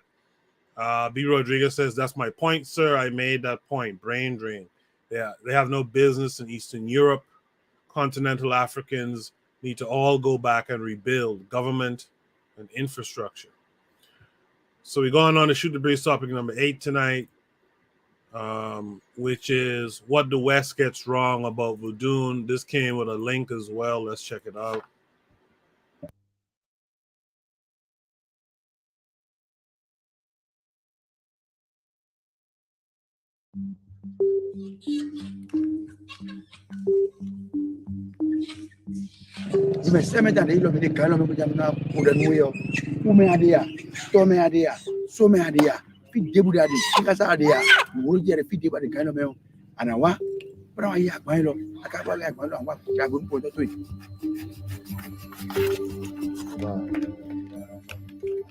This is what a typical voodoo ritual looks like in Benin.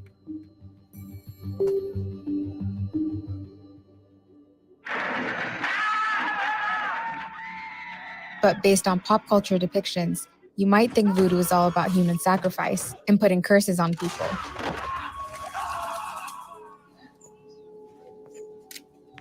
That stigma plagues voodoo believers like Martine de Souza, a voodoo priestess and historian who has spent almost 20 years trying to demystify her faith.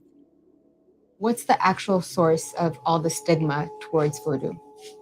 You know, all the stigma started when Europeans start to come to Africa. The Catholic Europeans, you know, when they came here, they saw the sort of unity between us. And they know that Africans, they are very strong people. How can we fragilize them? How can we take over those people? I think we will start to tell them that the God that they are worshiping is evil. They should follow our religion. That's how it started. Reports of ritual crimes continue to cast a shadow over the voodoo community. In 2020, a 7-year-old girl was kidnapped and killed in an incident many attributed to the religion, but worshippers like the Souza dismiss any link. Blood sacrifice is pretty central to voodoo. Yeah. But there's also the association with human sacrifice, ritual crimes. How do you grapple with that as a voodoo believer? We don't sacrifice human beings for voodoo. It happens in the old days, but not now. Voodoo is not negative. Witchcraft is different from voodoo. Witchcraft is the power that people have to fly, to turn themselves into birds or cats or something different, to come to your house, take your soul, make you sick. They can even turn somebody's soul into a goat or chicken and eat it. Have you seen that? Mm-hmm. You've seen Mm-hmm. a bird Mm-hmm. turn into a human? Yes. And it's because of those people that we are working very hard, because we need to protect people. And Tron, my deity here, Tron, is always fighting the evil people. Voodoo's reach is global. There are an estimated 30 million voodoo believers just in West Africa, and even more anywhere else with the history of slavery. All the people who were taken, who were enslaved, they had their own religion. And today, in New Orleans, in Cuba, in Haiti, in Brazil, in Black America, we have voodoo there today. Because of whom? Because of those people who left. Every January 10th, we have to remember them. Benin honors that history with an annual voodoo festival, which wouldn't have been possible 30 years ago. Voodoo worship was suppressed by France in all its African and Caribbean colonies, driving it underground even after independence. This had a lasting impact in Benin. Voodoo is a recognized official religion here alongside Christianity and Islam, but only 11% of the population identify as voodoo believers. Some say much larger numbers practice in secret.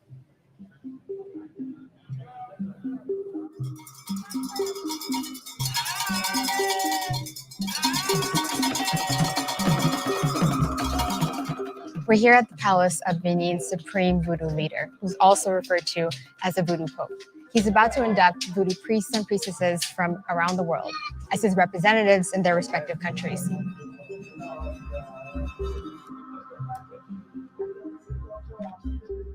Nous revenons vous demander humblement de continuer à nous permettre d'accompagner nos frères et sœurs. What do you think is misunderstood about voodoo? Le vaudou est universel. Ce n'est pas les Noirs seulement qui sont les enfants du vaudou. Partout dans le monde entier, il y a le vaudou. Une fois que l'air se manifeste dans n'importe quelle religion, dans n'importe quelle région, donc il y a le vaudou là. Le vaudou est basé sur les 4 éléments de la nature. Il y a l'air, l'eau, le feu et la terre. L'air, sans l'air, nous ne pouvons pas respirer. Et si l'air s'est coupé pour 5 minutes, que deviendra-t-il l'humanité? So what's your primary objective? Are you trying to raise awareness, trying to get more initiates into the religion?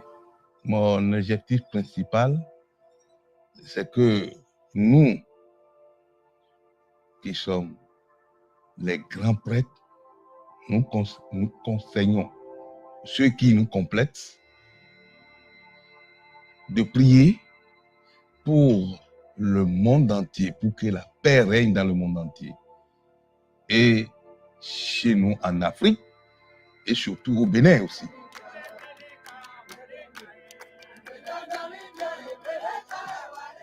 Les gens le disent Dieu, nous on dit le vaudou. C'est tout. Et j'invite à tout le monde.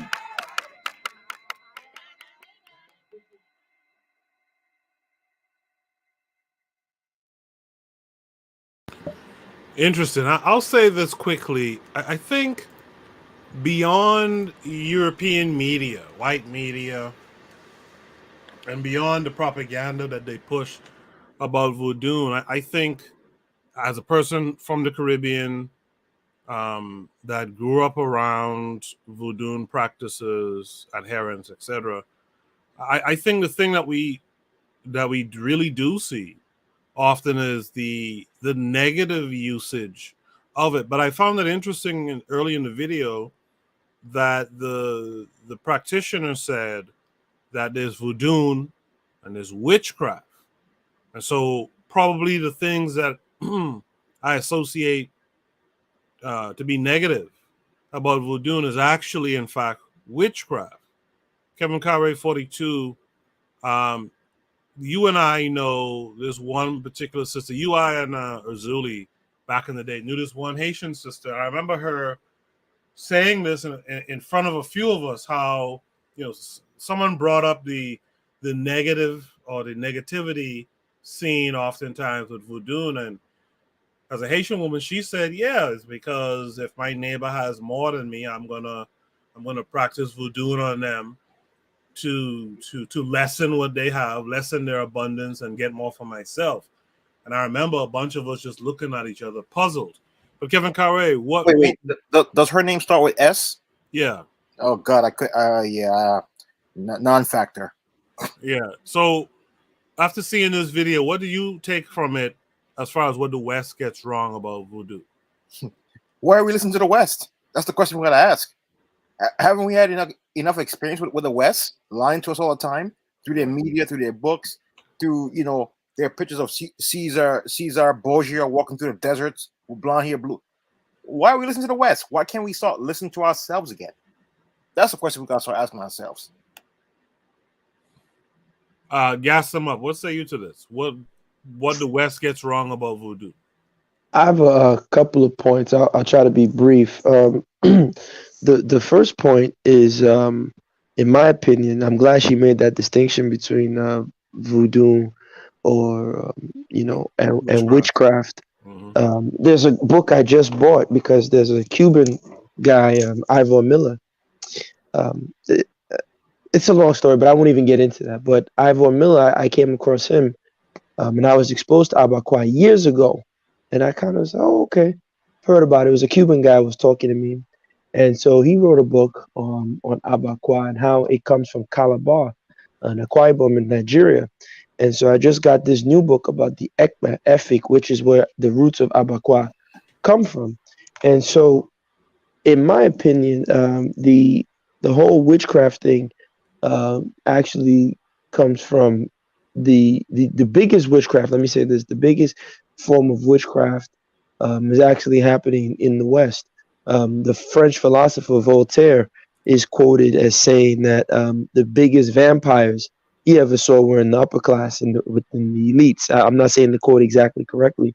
And this is Voltaire, the guy that they love to quote. He said that the biggest vampires and evil that he saw was with the rich and the wealthy. And the last thing I'll say, just to make it a little, well, after that I'll say one more thing, but the other thing I'll say to make it a little bit spooky is they always give us these things to be scared of. They'll say 666 is the devil, but let's look at it. Carbon, which is an element, has 6 electrons, 6 neutrons, and 6 protons, and that's 666. but we're all carbon-based life forms in science. So do we all have the so-called devil in us? Because we're carbon-based life forms, so we all have 666 in us. And then I guess the last thing I wanted to say, to take us back to an earlier point, but maybe we can answer that a little later, I don't want to digress it, is as you see that village, the setting that she was in and that the man was in, that's what I'm talking about. We need to bring, Pan-Africanism. I don't know if Pan-Africanism knows what to do with that type of setting, right? Because many Pan-Africanists I've come across kind of want to get rid of that. Like they're like, oh, okay, it's great. Let's try to put it in a museum. Let's get that and put it in a museum and house it somewhere. We can just refer back to it. But no, that's who we really are in our essence. That's where we come from. We're a forest people. We're people in the forest. We're dancing. We're chanting. We're in our mud huts. A lot of the Pan-Africanists who are sitting in their hotels eating foreign chicken and drinking the best juice. I don't know if they're ready to understand how do we merge, modern technology with the way that woman and that man was living. So that's a real question I would love to get from the panel as Pan-Africanists. What do you guys do with that? Because are you going to go and tell them, oh, you people are backwards, stay, not say that you would do that, but, Pan-Africans, you people are backwards. So come, let me tell you what to do. Okay, in 5 months, you work in a factory. We'll build this. We'll destroy the sacred trees. We'll do this. We'll do this. And we'll look like Japan. Those people are not going to go along with that. And they'll use every voodoo and witchcraft to destroy your plans in the process. So, that's something I think we need to understand as Pan-Africanisms. How do we blend in with that? I don't know, so I'll stop talking. I want to ask the chat before I welcome in the matron to the panel. I want to ask the chat to drop a 1 or a 2. 1 is yes, 2 is no. Are you guys willing right now to return to the continent and live more, more traditional African lifestyle, more meager, maybe some minimal technology, etc.? Are you guys willing to go back and do that, to live the, I guess you could call it, quote unquote, the African or traditional African way? How many of you are willing to do that? 1 yes, 2 no. Matron, you're here. Oh, by the way, Azuliism. I want Azuliism to weigh in on this topic as well, being that he's from Haiti. But Matron, welcome to the panel tonight. Greetings, everyone. How are you tonight? I'm great. Great. So you guys know I go through this thing of relationships are the basis of all economies. And when I tie my economy to your outcome, we make a community. So the gentleman asked, and I apologize, I forgot your name, sir. Gas them up. What do we do with those people? We accept them because they're necessary. They allow opportunities for our youth to learn about different types of life. And so I think if we create a system or work with each other where stratification and obligation exist, the things that they're doing can benefit us and the things that we do can benefit them. Absolutely. In the chat, I agree with what the pro-Black perspective is saying here. This is my mindset as well. He says 2, because everyone has that minimal pass. But we can't say bring in internet and modern agriculture, but also say no factories and be minimalist. It's self-contradictory. And you guys can respond to that a little bit later. Let's hear from everyone first. Ozuli is back. Ozuli, did you see that video just now? Well, my battery's about to die, but I'm going to say this quick. What I want to say is that I don't think even the Haitian people got the voodoo right. And themselves, especially the new ones, because I went to this voodoo ceremony. They have the saints there, the European saints. They're doing so they didn't even learn that this was used as a rules back in the days to keep the tradition alive. They didn't break the cycle of, okay, we're not worshiping St. Patrick, we're worshiping something else. So even in the culture, it's not the voodoo that the innocent, why would I say the right way that the ancestors used to do it before. They're not even doing it now. And then the thing that the lady said, they use it just like gangbangers shoot each other. they use the voodoo to hurt each other the same way. It's the same thing. So what the West did and what the world is doing, they use propaganda to destroy the religion. And that's why people say propaganda. Propaganda might be one of the most important things in the world. Because through Hollywood destroyed any spirituality that we want to get back to. It's like, oh, it's the devil, is this and that and the third. And they use that to say, oh, Hades in the state this is because they dealt with the devil and all of that. So it's propaganda. Propaganda has a lot and I also think that the rituals weren't passed properly also. So many of the Haitians and the Caribbean people who are practicing voodoo are not even practicing it right. So that's what I have to say about that. I appreciate you for that. Mr. Untouchable, what say you? You get the last word on this. Oh, good.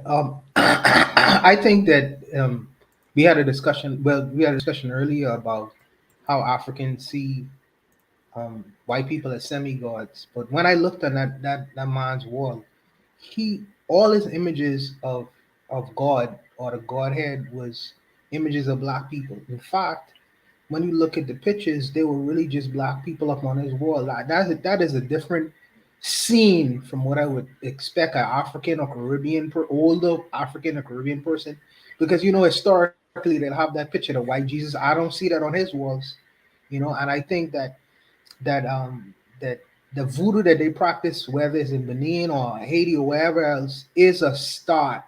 You know what I mean?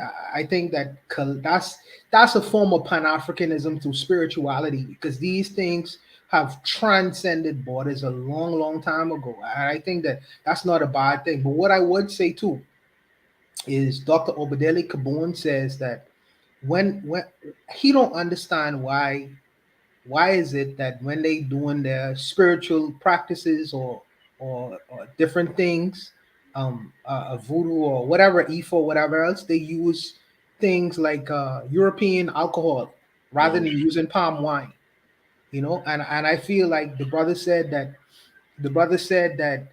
are you going to bring in the outside world to integrate with the society? They already have done that, because if you look at how they serve the Loas, and if you look at how they put different alcohols for the Loas, it ain't strictly palm wine. You know what I mean? It's usually some alcohol is made in a factory in Europe. So I think that they have done it unconsciously. They may have, but I see the video as a good start and a spark to Pan-Africanism on the basis of spirituality, and it's moving away from this idea of having Europeans at the center of their religion and ideas and semi-gods and all that other stuff. But I think it's a good thing. Before we move on to the next prompt, I do want to address, I'll give everyone a minute to address this comment by the Pro-Black Perspective in the chat, where he said two. He said no. He said everyone has that minimal pass. So the question was, would you want to go back to that, that traditional African setting, which was more minimalist, especially compared to today? He says everyone has that minimal pass. But we can't say bring in internet and modern agriculture, but also say no factories and be minimalist. It's self-contradictory. Kevin Carre, do you have a comment for that? No, I'm good. I would like to pass. All right, Matron, you have a comment for that? Yeah, actually I do. I think that we do all have that minimalist past. We don't respect it because we don't understand it. Those people want to live their life that way, and we should be able to respect that and use that for everyone's benefit. It almost seems as if we feel like we have to be exclusive and we have to say, no, you must do it this way because that's what we were taught by the European. And I don't believe that that's a true thing. Interesting. Okay. Well, I just wanted to add, like, let's take it over to my Judeo-Christian background. Okay. The priests ate the meat that they slaughtered. And that process of going through the sacrificing of the animals and things like that was to feed people, take care of the priests, and have organizing principles that allowed people to focus and concentrate. They did other things too, but just a real simple summary were those things. And those things can be preserved and carried forward. I don't think we can really go forward as a group if we don't go back to understand our past. Urzuli, everyone has that minimal past, but we can't say bring in internet and modern our culture, but also say no factories and be minimalist. It's self-contradictory. Do you agree or disagree with that thought? I guess he's not there. Mr. Untouchable, what say you? 1 minute. No. I've experienced the idea of a minimalist existence on the islands when I go there and when I visited my grandparents. I feel I am of the opinion that me as a city person or a city-oriented person, I think that is not necessarily a bad thing, but it's not the lifestyle that I would choose. I think that maybe because I have a more metropolitan kind of experience, it's not for me. It's not to say that it's not for anyone else. It's just not for me. You know what I mean? So that's where I am with that. So like the matron said in the chat earlier, we need to just basically be able to offer the different experiences that are necessary, right? Like we need to be able to. Yes, absolutely. Because Africans don't only have to be one thing, you know. And I think that's the. Sometimes we get confused about that. And for the people who want that, we should make that the best lifestyle that they could make them comfortable and make it as best for them as possible. But for the people who want to live in a more metropolitan, have a metropolitan like African experience, we should facilitate that as well. But overall, as a power group, we should be competitive in terms of science and engineering or whatnot, right? I do think where science could be embraced, we should do things to like the brother was mentioning Cuba. Cuba has made 5 to 6, 7 different formulas for the sea, and they distributed it all over the world. So even though they are so-called a third world country, so they still embrace science and technology, and they use it as best they can and has internationalized it. So I think that could be good as well. Gas them up. 1 minute. What's your take on that comment there?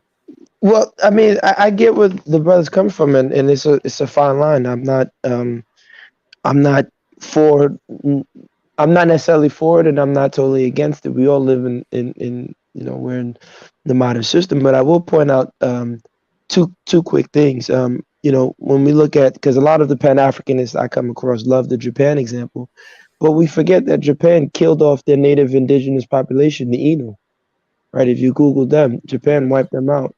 They don't even talk about them. That doesn't even exist. They don't want you to see them.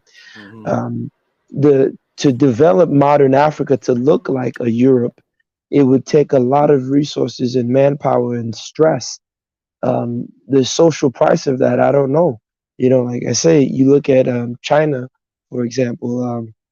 I believe, if I'm not mistaken, they say now when they build the factories, they have to put nets outside of the window because the people are jumping out of the factory committing suicide.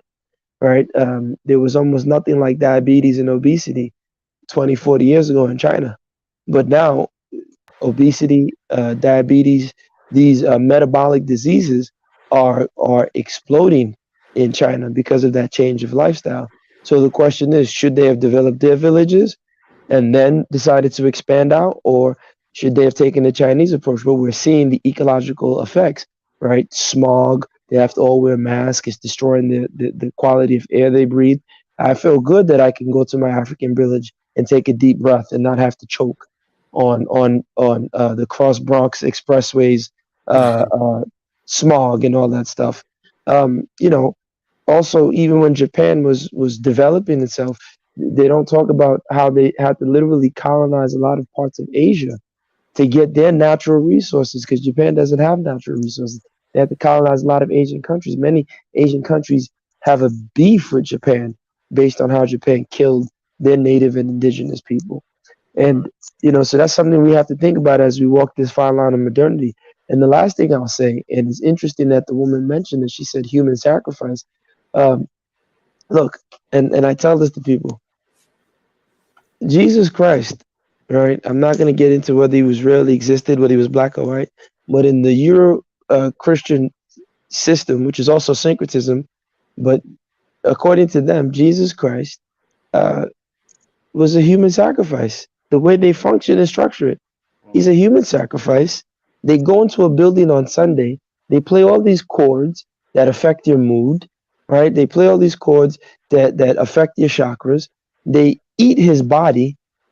They drink his blood. This is symbolic cannibalism. Yet they'll tell you that the old lady in Haiti is an evil witch.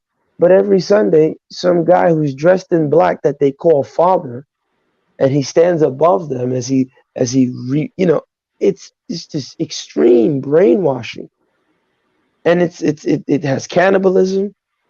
It's a story that Hollywood couldn't even write a better script. It has cannibalism, blood drinking, human sacrifice, fantasy where a spirit has sex with a human being and impregnates her. Just and no one says anything about it. That's normal. That's a normalized function. No one even stops to question, is this normal? But let an African say, no, I don't want your development. I like my village. We look down on them. I don't know. That's just what I want to say about that. Yeah, the pro-black perspective has several points he's made in the chat. You guys can check it out.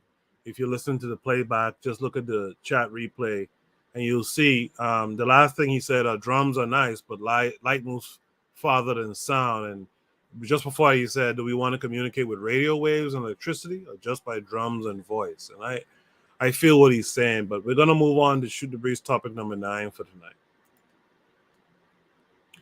Topic number 9, this is our second to last prompt, by the way, so we're almost at the end.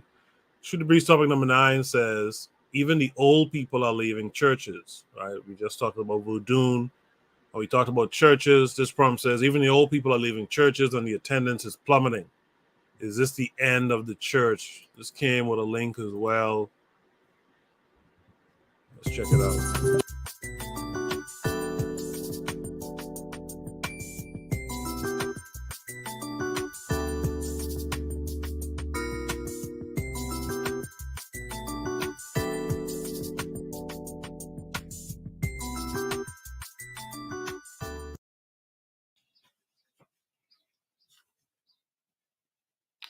Ladies and gentlemen, look like the church got some new problems going on.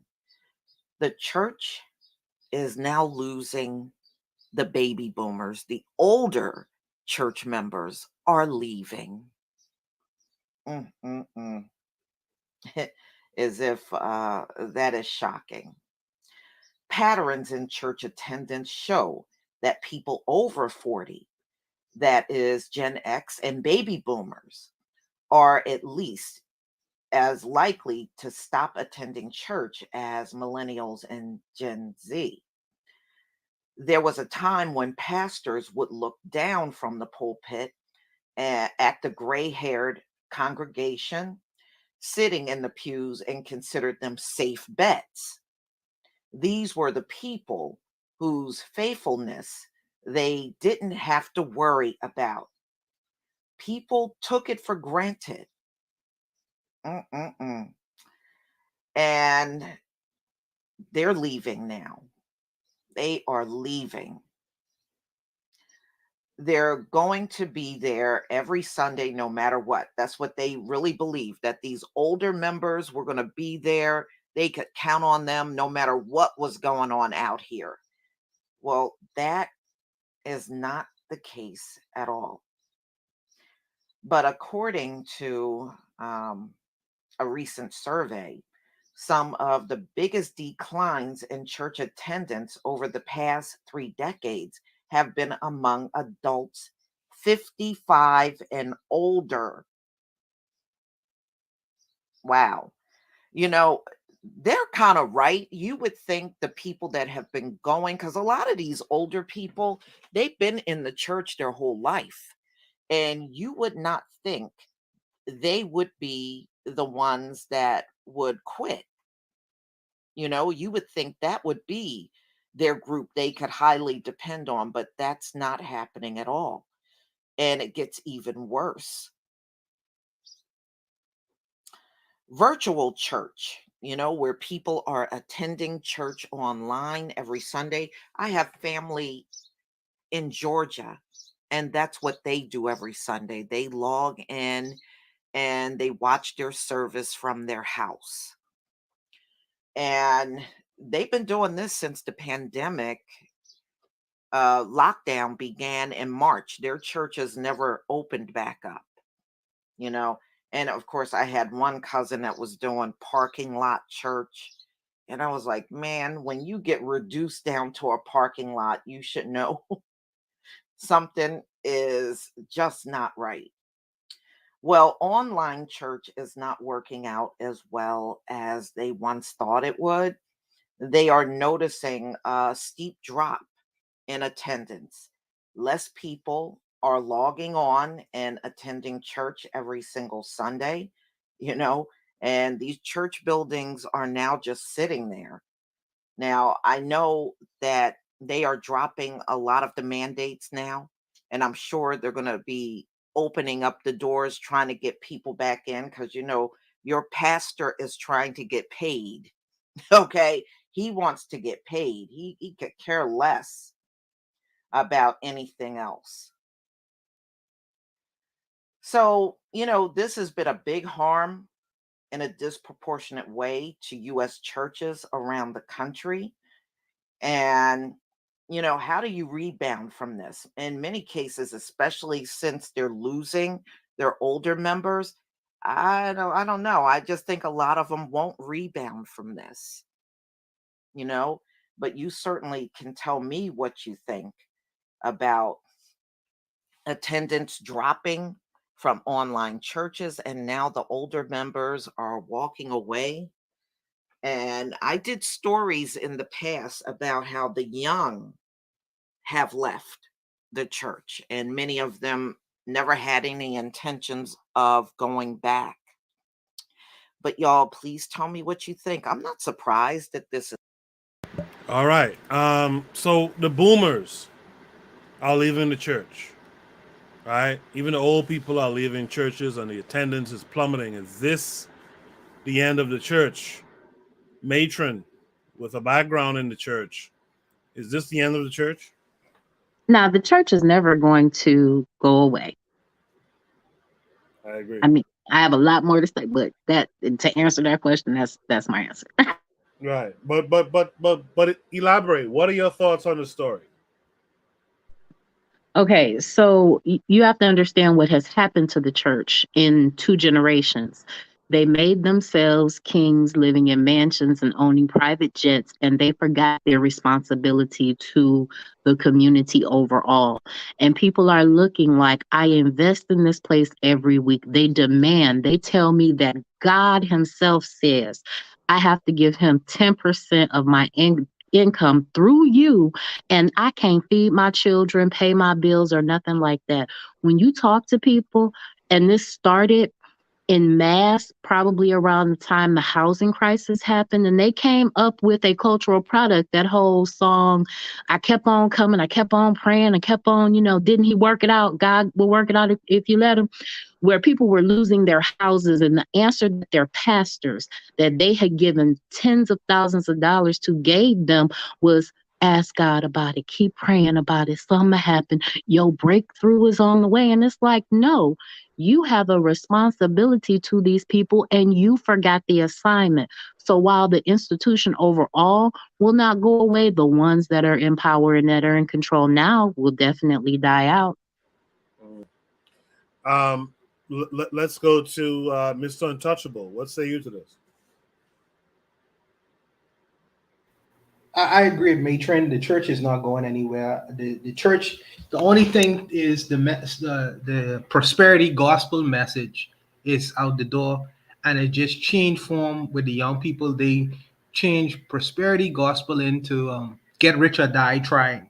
So now the new pastors like Snoop Dogg and Dr. Dre, they just sing at the football, whatever it's called, Super Bowl the other day, because they're the new pastors. And then you have some, don't forget Reverend Tariq Nasheed. Oh, well, he's an online pastor, so he just the message has just changed, but the churches that's there, and the young people give that 10% or 20% to these people. These are the new pastors. What we talking about is old church, which is the real estate, the brick and mortar, these hard and fast places where the older people used to go to back in the day. Maybe if it goes away, what's gonna happen? The pastor is gonna still win because he's in charge of the real estate. So he's just gonna transition to real estate like they did in the UK, from churches to mosque or churches to discos, or he's gonna use that real estate to do something else with it. So the older people will eventually die out, but what's gonna happen to the real estate? All it's gonna do is change form. But as far as being pastors and things like that, pimping is pimping, brother. That ain't going nowhere. It just changed form from one message to another message. That's all it is right now to me. Gas them up. What say you? You might be muted if you're speaking. He might be gone. Yeah, no, I'm here. Again, this is like everyone's saying, the demographics are changing, but people are still gonna find a way to scam people and rip them off of their money. I'm interested to see in the next 20 years what the new dynamic will be. Will it be the entertainment model, like the brother is saying that the entertainers will take the new form of the pastors and things of that nature. I've always found it interesting, with church. I think the sister said people are losing their houses and stuff. I always said to myself, I don't understand how a church where people will go there 20, 30 years, kind of like a job, you contribute. And then, when they get old, there's no return on investment in the sense that, these churches aren't feeding them when they get old. There's no proper retirement plan. I feel that, hey, listen, if you've contributed a certain 10% of your income to this place, then at least, in your old age, you should get 3% of that income given back to you. Whether it's through, okay, you know what, we'll give you free meals so you can come here breakfast, lunch, and dinner. When you get old and you're of retirement age, if you've been a steadfast member, you're entitled to free breakfast, lunch, and dinner. Good quality breakfast, lunch, and dinner, healthy. We'll try to pay for doctors to come in and give you free checkups and things of that nature. We'll give you wellness visits, real actual community programs. I don't think I've ever seen any church do anything like that. I agree. Kevin Carre, I think this was your prompt. Yeah, well, I stand corrected. And when a gentleman says it will change, the old ways of doing business in the church, the brick and mortar, but it will just be, it will just evolve. Yep. I can't disagree. It's a shame, but it is what it is. Yeah, the one thing that can put a dent in some of that stuff is if you is re-indoctrination, like re-education, and actually coming through with a plan that works and people can see, because a lot of that religion stuff is people feeling defeated and they throw themselves into something that gives them some kind of purpose or boost their ego. I mean, that's a lot of what we see with the ADOS FBA stuff. It's an ego booster. It makes you feel good, and somehow this indoctrination makes people feel good about death and about the life after. And I saw someone say this today on Twitter that, we got to give up this foolish thinking of the meek shall inherit the earth. The meek don't inherit anything. It's power that inherits everything. But they make you feel good because we have this uncertainty, this uncertain thing that happens to all of us eventually is we die. We don't know what that really means and what that looks like afterwards, and there's a lot of fears around that stuff. But the church kind of quells some of that, especially for our people, because of the history that we have. The church quells a lot of that fear, and you feel like, oh, well, I'll finally have a better existence than this wretched one here on earth. And we got to give them the alternative, is what I'm getting at. We have to give our people the alternative. In the chat, there was a lot of comments. Keto says the church is the only institution black people own. Bibi Rodriguez says the haven for evil, the church, good riddance. She said the devil is lie, the pastor don't care either. She says Catholic Church, they have well-crafted script though. Pro-Black Perspective says, yeah, Christianity staying, church with Christianity. Keto says the objective of the church is to keep blacks docile and non-violent. I can't disagree with that. I can't disagree with that at all. We're going to go right to Shoot the Breeze topic number 10. The last topic for tonight. Usually I take a break here, but it's midnight. Let's get through this last topic for the night. And I want to thank you guys for all the topics that you put up tonight. I saw Gaston up join the Discord. You guys can click the link if you haven't already. Join the Discord. I saw him join the Discord during the show. And if you join the Discord, just hit me up. Ask me to be given a role so I can give you a role, and that will allow you more access to areas on the Discord. So make sure to do that. Shoot the Breeze topic number 10 tonight is, now that's power right in your face. It's Candyland, baby. Get down or lay down. And this came with a video. Let's check it out. Said I dream like this, and I dream like that. Said I dream like this, and I dream like that. To you it's sweat, but to me it's facts. To you it's fake, man. To me it's real. If you came for the real, if you came for the raw, if you came for the truth, you're in the right spot. I'm your host, Rodrigo Balone, and in this episode, we're going to talk about lithium and Bolivia. Now, I know the only reason a lot of you guys actually clicked the link to this video is because you saw Elon Musk's name attached to it. And trust me, we're going to get to him. But before we get into what Elon Musk has to do with this video, you have to know a little bit about Bolivia. So first, we're going to start there. Now, 15 years ago, Bolivia was one of the poorest nations in Latin America. But since then, their president, Evo Morales, has taken from one of the poorest nations in Latin America to one of the richest. Now, late last year, November of 2019, the U.S. staged a coup in Bolivia and actually ran the president out of the country. Literally ran Evo Morales out of his own country, and he hasn't been back since. Obviously, because he fears for his life. Now, I actually did a video on this topic about a month or two ago. You can find the link in the description if you want to know more about the actual coup.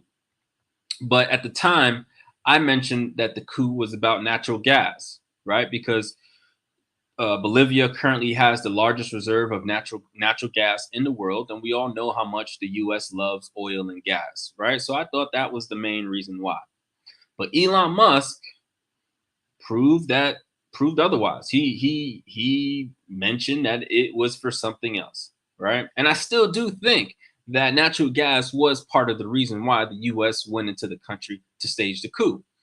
But a couple weeks ago, Elon Musk sent out a tweet that proves otherwise. So let's go ahead and jump into that. Now, I don't know who this person is, Armani at History of Armani, but this comes straight from Twitter. He says, "You know what wasn't in the best interest of people? The U.S. government organizing a coup against Evo Morales in Bolivia so you could obtain the lithium there." And Elon Musk replies, "We will coup whoever we want, deal with it."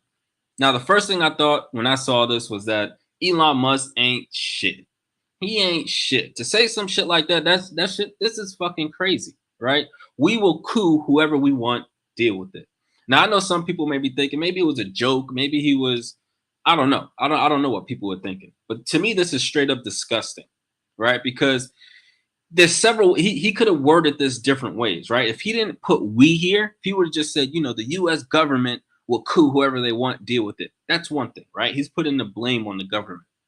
But by him saying we, he's including himself. When you say we, you're talking about someone, you're talking about people or a group of people that are with you. You're talking about people that are in your same team, right? So when you say we will coup whoever we want, deal with it, he's claiming ownership of this coup. Now, I'm not saying that he's the one who organized it. I'm not the one who's saying he was in the meeting room saying, hey, let's go stage a coup and go take Bolivia's lithium. I'm not saying that.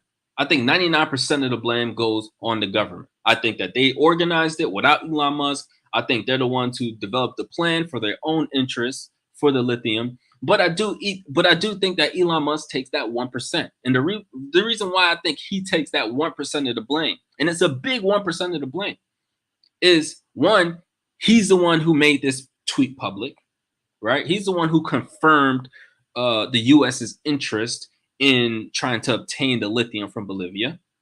But also, he has the most to gain from the US stealing the lithium. Lithium is a crucial component. Actually, it's arguably the most important component to his company Tesla with the electric cars. So those of you who don't know what lithium is or what it does or why it's so important, lithium is key to renewable energy, right? So Tesla cars, electric cars in general, use lithium batteries, lithium ion batteries, right? Lithium is the primary component when it comes to storing energy for a long time, right? So you need lithium. And it's just not electric cars, right? We're talking about solar energy, wind energy, anything, pretty much everything that has to do with renewable energy. Lithium is that key component that has gotten us where we're at right now when it comes to that type of technology, right? And unless you are one of those people who don't believe in climate change and all of that, it's clear that renewable energy, we're just at the start of it, and it's only going to grow, and it's going to grow into one of the biggest industries, over the next few decades, right? So if by the US being able to go and steal it and take it for free, right, it benefits us. And when you look at Elon Musk, the number one electric car maker in the US, he benefits from this the most from anybody. So when I say he takes part ownership of this, that 1% blame, in my opinion, he takes that 1% blame. Now, what's so fucked up about the situation is that when the US goes in and stages a coup on a country, right, and they run their president outside their own country, it does several things. One, it cripples the economy, right? They're going in there to literally destabilize the country because the president didn't do what they wanted them to do. They're kicking the guy out. They're getting the guy out of power. Then they go destabilize the country. They get people. They put the whole country into chaos, and it's fucked up because this act is going to impact millions of people. Millions of people are going to go from middle class to being poor. Millions of people are going to lose their jobs. People are going to lose their businesses, right? It goes from people, millions of people who are living a good, decent life are now going to be fighting to survive. And then you got people like Elon Musk and our government that are high-fiving about this shit. That's fucked up. Like when you look at a guy like Elon Musk who has the nuts, the gall, whatever words you want to say to actually put a tweet like this out, this shit is fucking crazy. Like, you're already a billionaire. You already won. You're sending people to fucking space and shit. And you're willing to go ahead and destabilize a country. You're willing to put millions of people in poverty. For what? A couple extra dollars that isn't going to impact your life at all? So again, when I see stuff like this shit is fucked up. You know what I mean? I haven't seen anybody else really talk about this or shit on the man. So guess what? I'm gonna do it. It's just fucked up. When you fucking with millions of people's lives, that's just fucked up. That shit's evil. It doesn't get worse than this. I don't care what you've done. I don't care how many people praise you for whatever you've done. I don't care how much money you got. Guess what? You're still a piece of shit. You're fucking up people's lives. That's fucked up. That's a wrap for this video. If you like what you saw. Absolutely. I just want to say something real quick.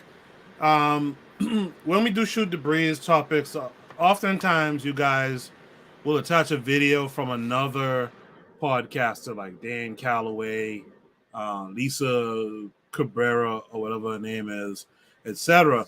That's cool, but I hope you're also sharing my content or the Pro-Black Perspectives content or the Matrons content, right, from the Learning Curve, or D Web and them from the Harsh Reality Podcast. I hope you're sharing our content with some of these other folks too, for them to then show, our content on their platforms as well. I just want to put that out there real quick.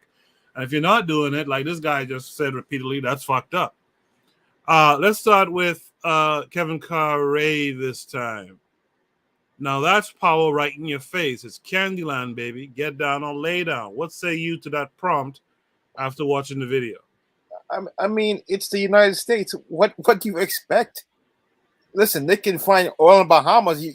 Bahamas will be invaded tomorrow. You know, that's what they've always done. They find resources, and they invade these countries, and they destabilize you. As I said, the Monroe Doctrine. They tell Europe, stay on your part of the world. We stay on our part of the world. Don't come over here. This is all ours. This guy, I don't know, man. This guy must be naive. This is the United States. The true flag is not the Star and Stripe. It's a pirate flag. Matron, what say you? Okay, so de Klerk just died, and Elon Musk is a South African. And at the end of the day, you have to understand that they are a family bitching and punking our family. And until we get that ideological framework together and organize ourselves, we're just going to continue to be tread upon. The middle class, or the people that are making it some kind of way, are always the ones that start rebellions. And if they're not careful, they're going to make us uncivilized rebels. Absolutely. In the chat, there was some conversations. Let me catch up with that real quick before it gets too long. DB Rodriguez says the strong inherit the earth. Yes, I agree. She says that it's lithium, not natural gas. The pro-black perspective says Elon is saying it like it is. He says you can have a village life and they'll just put you in a concentration camp like they did the Kikiyu. That's the folks in the Bantu in central Kenya. Or the Herero, that's in Ethiopia. Elon wants lithium, LOL. He wants lithium. Bibi Rodriguez says Elon is an Afrikaner who has masked his identity anew in America, as they all do. Know who you are dealing with. She goes on to say the corrupt, newly dismissed government, rid of him. Now they on the lam. The pro-black perspective says we complain about power doing power. I agree with that too. He goes on to say it's fucked up to us, but why would they care? You know, this goes back to an earlier prompt. Like, yeah, it's messed up, and yeah, they could do the right thing, but why would they? Why would they care? Right? BB says Morales was the only indigenous native Andes president in South America. She says Elon ain't shit, and all these greedy mofos got to go ASAP. She says Moses on all of them.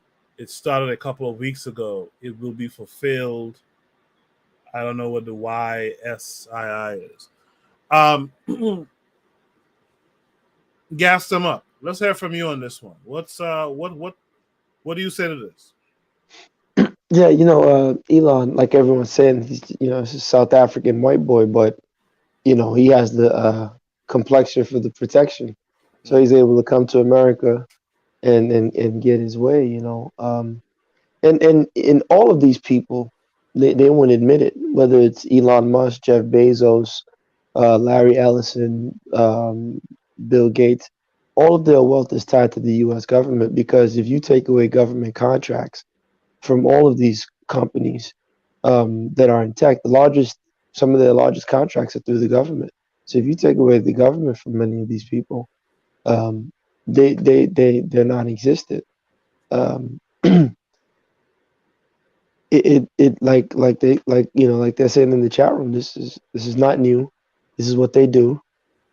I said this a while back on another podcast. I told the brothers, I said Charles Taylor, who's the warlord in Liberia, was in an American federal prison, and he was let go. Yep. And then they took him to Gaddafi's land, and he was trained by Gaddafi's people. So this is not new. The question I have to the panel and to the people in the chat is, how do we effectively fight power? And yes, of course, we need guns to defend ourselves, but is that where it stops?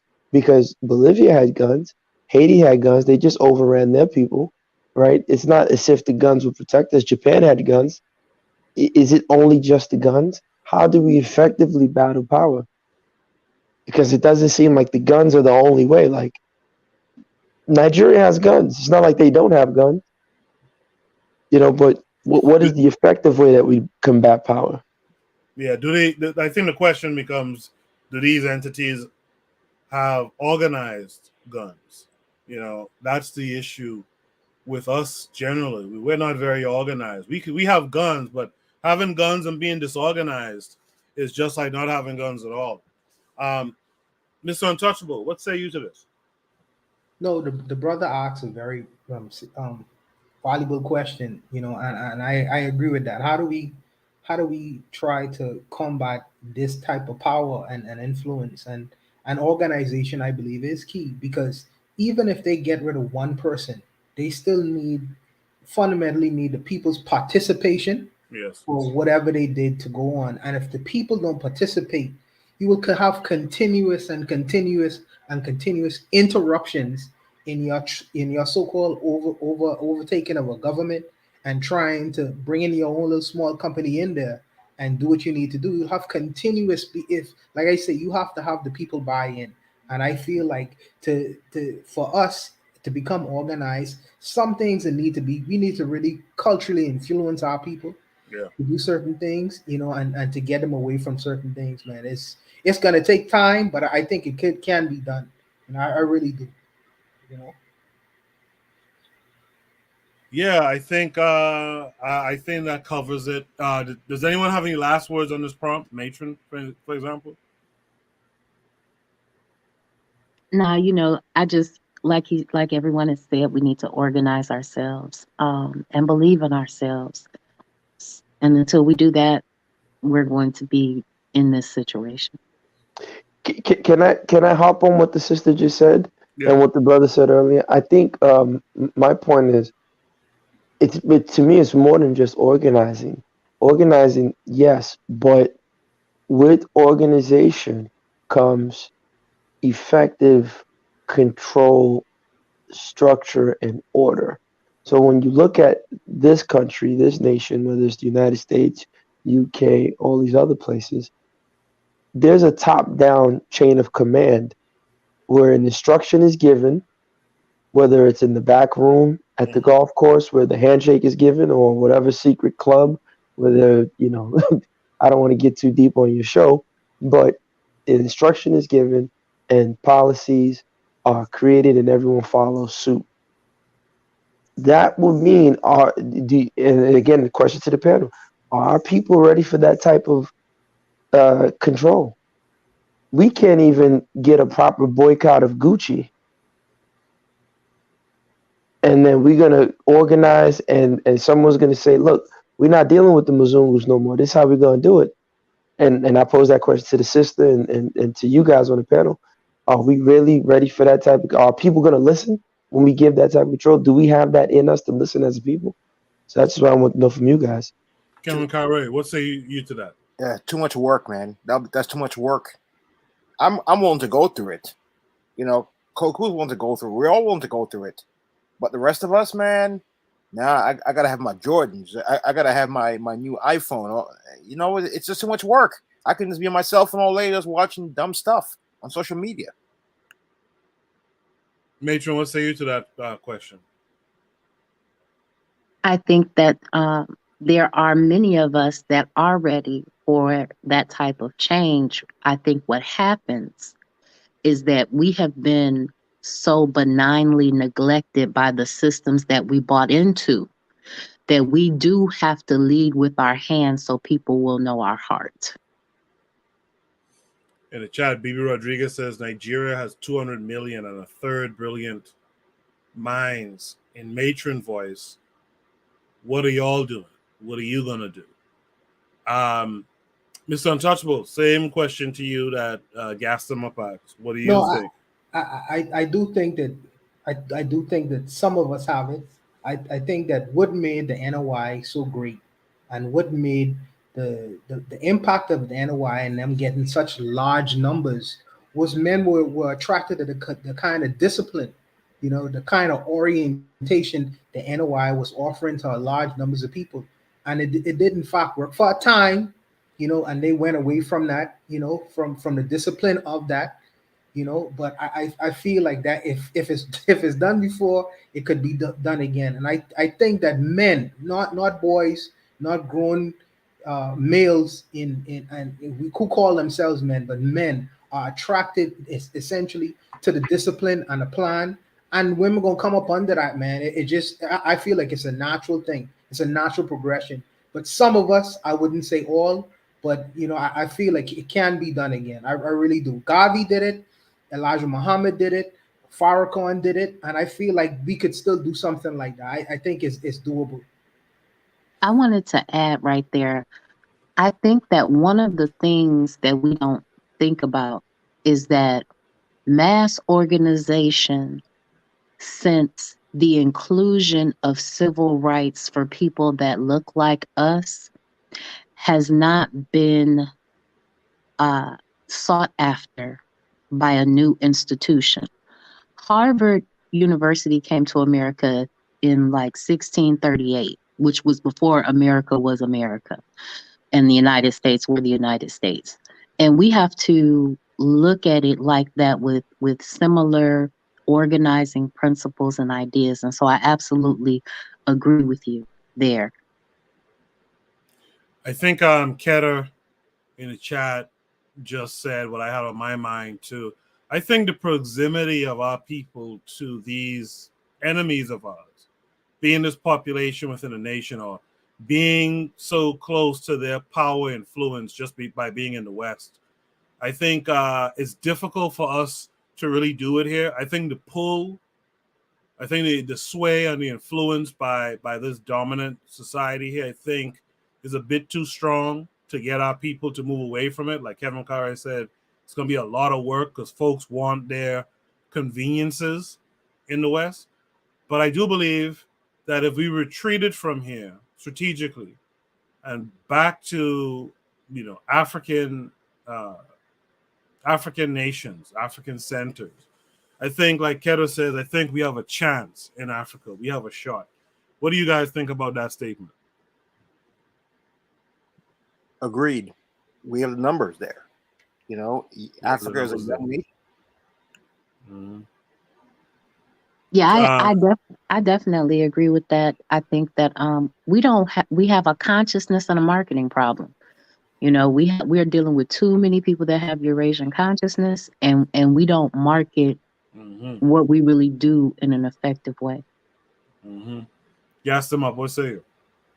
No, I totally agree. I think like the Cater made a great point about being close to the in the heart of Babylon, basically, and it's going to be very, very difficult to fight and resist it.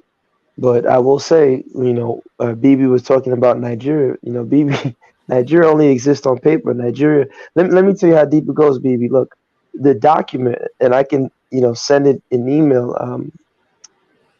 The document that the British gave Nnamdi Azikiwe, who was a lawyer, it says to continue the Queen's dominion. It says nothing about independence. So now, mind you, think about the mentality, like this said, a Eurasian consciousness. You're a lawyer. You're educated. You should fight for your client. They've given you a contract that they claim is for your independence, and it doesn't have the word independence on it. And you would just think, so those countries, BB, a Nigerian is just an idea on a piece of paper. Just like an American, we're taxpayers to the Republic of the United States of America. An American is an idea. It's an ideal that they tell us to strive towards so we can live middle class. And there's no real definition of middle class, right? Middle class is anywhere from 150,000 to 30,000 a year. They say that's middle class. It's hogwash. It's just these fantasy structures they put in people's heads, and then people go along with these templates. So a Nigerian is just like that. So when you get there, you're going to have to deal with the people in power who are coons, who are sellouts. I'll give you a final example. Just recently, and I'm not supporting him, he should be in jail, but the scammer, I'm sure you guys may have heard of him, a hush puppy, he snitched on the Nigerian police chief that was helping him out. Now, they're extraditing that Nigerian police chief to America. I was so upset, annoyed, but it's what I expect from coons because uh, Dick Cheney and Rumsfeld and all these guys had the Halliburton scandal. Nigeria can't put a treaty to extradite Dick Cheney, and America will honor it. So these African leaders, when you get there, you have to be prepared that you're going to deal with a bunch of Charles Taylors, these sellout coons, agents amongst us. You know, you're going to have to be. So we got to understand we got a lot of in-house cleaning to do in Africa. And like the brother said, if you go to the average African leader on his wall, he has a white Jesus. But that African voodoo man who's in his village, he has nothing but black images on his wall. You know, so we got a lot of cleaning up to do in house with those countries back in Africa, because it gets very deep when we get there. Let's bring back Azuliism real quick. Azuliism, what say you to this prompt? I mean, it just shows you that even the remember this thing, the poorest hillbilly in America and Alabama think he's better than a man and a black man with 3 masters and all of that. Yeah, the greatest black man. This is programmed in them since. This is programmed. This is in them since young. Like for somebody to have the nerve to just say the statement while and overthrow a country. Could you imagine that? And nobody bats an eye, and they think it's a joke. And the only thing I say, I commend the people. Got to commend the people for coming back to vote to get this guy back in office or whatever. That's a very. I would doubt if black countries. You're breaking up. You're breaking up. Repeat that again, because you're breaking up. I would this probably just to show me. No. We can't. It's like you can't hear me and you're breaking up. No, we can't go with that. Mr. Untouchable, I'm gonna give you the last word here. No, I think that Elon Musk, as a private citizen, should remain private. He better be careful because, see, I understand that he's powerful and he doesn't look out for the little people. But what's to say? See, what's to say that this guy ain't affiliated with gangsterism? And he could do the same kinds of gangsterism. These guys have these wealthy parties where they have these Bolivian servants and shit like that. Somebody could kidnap his wife off of some stupid shit like that. You know, he don't know. I understand he's powerful, but as a private citizen, he should just remain private and just leave governmental affairs to governmental people, because he doesn't really he may, but he doesn't understand the idea that people would really try to get after him as a private person, man, because I'm sure he has people watching over him, you know, every day of the week, but you know, he just really need to be careful with his comments. But I would say this lastly, I appreciate the conversation tonight. Gassed them up, thank you for making your contribution. You were very good. And all I could say is respect to all the brothers on the panel. You know, I have nothing but love for all of you, you know. I appreciate that. Gassed them up. Thanks for being here. I hope you pass through again in the future. We're here every Saturday, 8 p.m. Eastern Standard Time. Thank you very much to the panel. I appreciate all of you. It's a breath of fresh air to know that we have a group of people who are thinking in terms of really doing meaningful change and impact just for our consciousness and tangible activity. So I'm honored, privileged that you guys invited me. It was definitely a pleasure. Much appreciated. Matron, it was lovely having you on as well. Anything new with you coming up? Well, I've been dropping different, what I call sermonettes, going through different things. But if you haven't reached out to me through my channel, you don't have the link So, so reach out to me to find out how all books are Bibles. But anyway, but other than that, no, I'll be making something public next Wednesday. It was really nice meeting you all. Thank you so much for allowing me on the panel. I miss you guys so much, but I've been doing the work in the community and in me. So we miss you too, Matron. We miss you too. Absolutely. I don't be wanting to go. Y'all know I be mad. Often. I had to go and, reflect because it was like, oh, she is a fire breathing dragon. I'm like, no, I'm really not. But I had to fix it, readjust. I got you. Kevin Carey, what say you? I guess he's gone. Sorry about that. My mute was on, but no, I enjoyed your companies, man. It's been a great show. I love these. You got to do at least a Sunday night edition to it, Koku. That's an interesting thing you said. I just have to say this real quick. Because I see folks saying, hey, thanks for this stream, family. It was a nice, etc. And I just got to say this quickly that you got to support the things that you like, right? You guys will get some information in the coming days or weeks. Some changes are happening on the network. And in my opinion, it happens because, we're not getting enough support. You got to support. Brother, not to cut you off, do you have a super chat? Because I was trying to send a super chat before I clicked the link. I didn't see it. No, I don't qualify for it yet. Why is that? Well, you need X amount of subs and watch hours. I have the watch hours and all that kind of stuff. Okay, well, if you could post them some sort of Patreon or what is that, Zelle or whatever link, I will support. I'll support, on my end. There's a Cash App right up there, $ Bitter Meds. But I have to register to send you Cash App, right? I do believe so. I do. I think you have to download the app or whatever. Okay. But that's a general thing, and a lot of people don't. I'll say this quickly because I don't want to hold people up much longer. What a lot of people don't realize is that when you look at our other side, our opposition, our enemies, when they do this type of stuff, if they're doing something that's not getting them back a benefit, they cut those things out. And so what you want to do is you want to uphold the things that you like. And so that's just my message for you guys tonight. Mr. Untouchable put me on, as well as I think Kevin Carey a while ago, put me on to Rumble. So I'm in the process of hosting some stuff over there as well. You guys can check me out on the Thursday show on KWAZ Radio YouTube channel. You can check me out here on Tuesday at 8 p.m. Eastern Standard Time.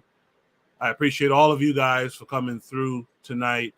And I hope to see you guys next week at 8 p.m. Eastern Standard Time for Shoot the Breeze. Yes, sir. Brother, if there's any way, if you could find any other link other than Cash App where anybody can contribute something, to the show, maybe there's, I'm sure there's some sort of website. You can just click a link and I can donate. People can just donate, if you could post that. Yeah, no problem. I'll have that ready by next Shoot the Breeze or so. You guys check out the Pro Black Perspective tomorrow morning, 11 a.m. Eastern Standard Time, talking about the enemies within. Thanks to the Pro Black Perspective, BB Rodriguez, Kedder, Coach Pete, the Matron, Azuli, Kofi, KW Don 7, Bobby E. Wright. And if I missed anyone, I apologize. But thanks to all of you who are here tonight. I'll see you guys again next week, Saturday. But of course, I'll be around on Tuesday and Thursday as well. You guys come on through.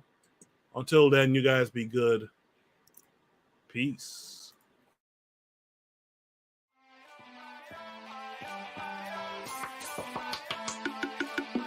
Thanks for listening to the Bitter Medicine Podcast with your host, Koku.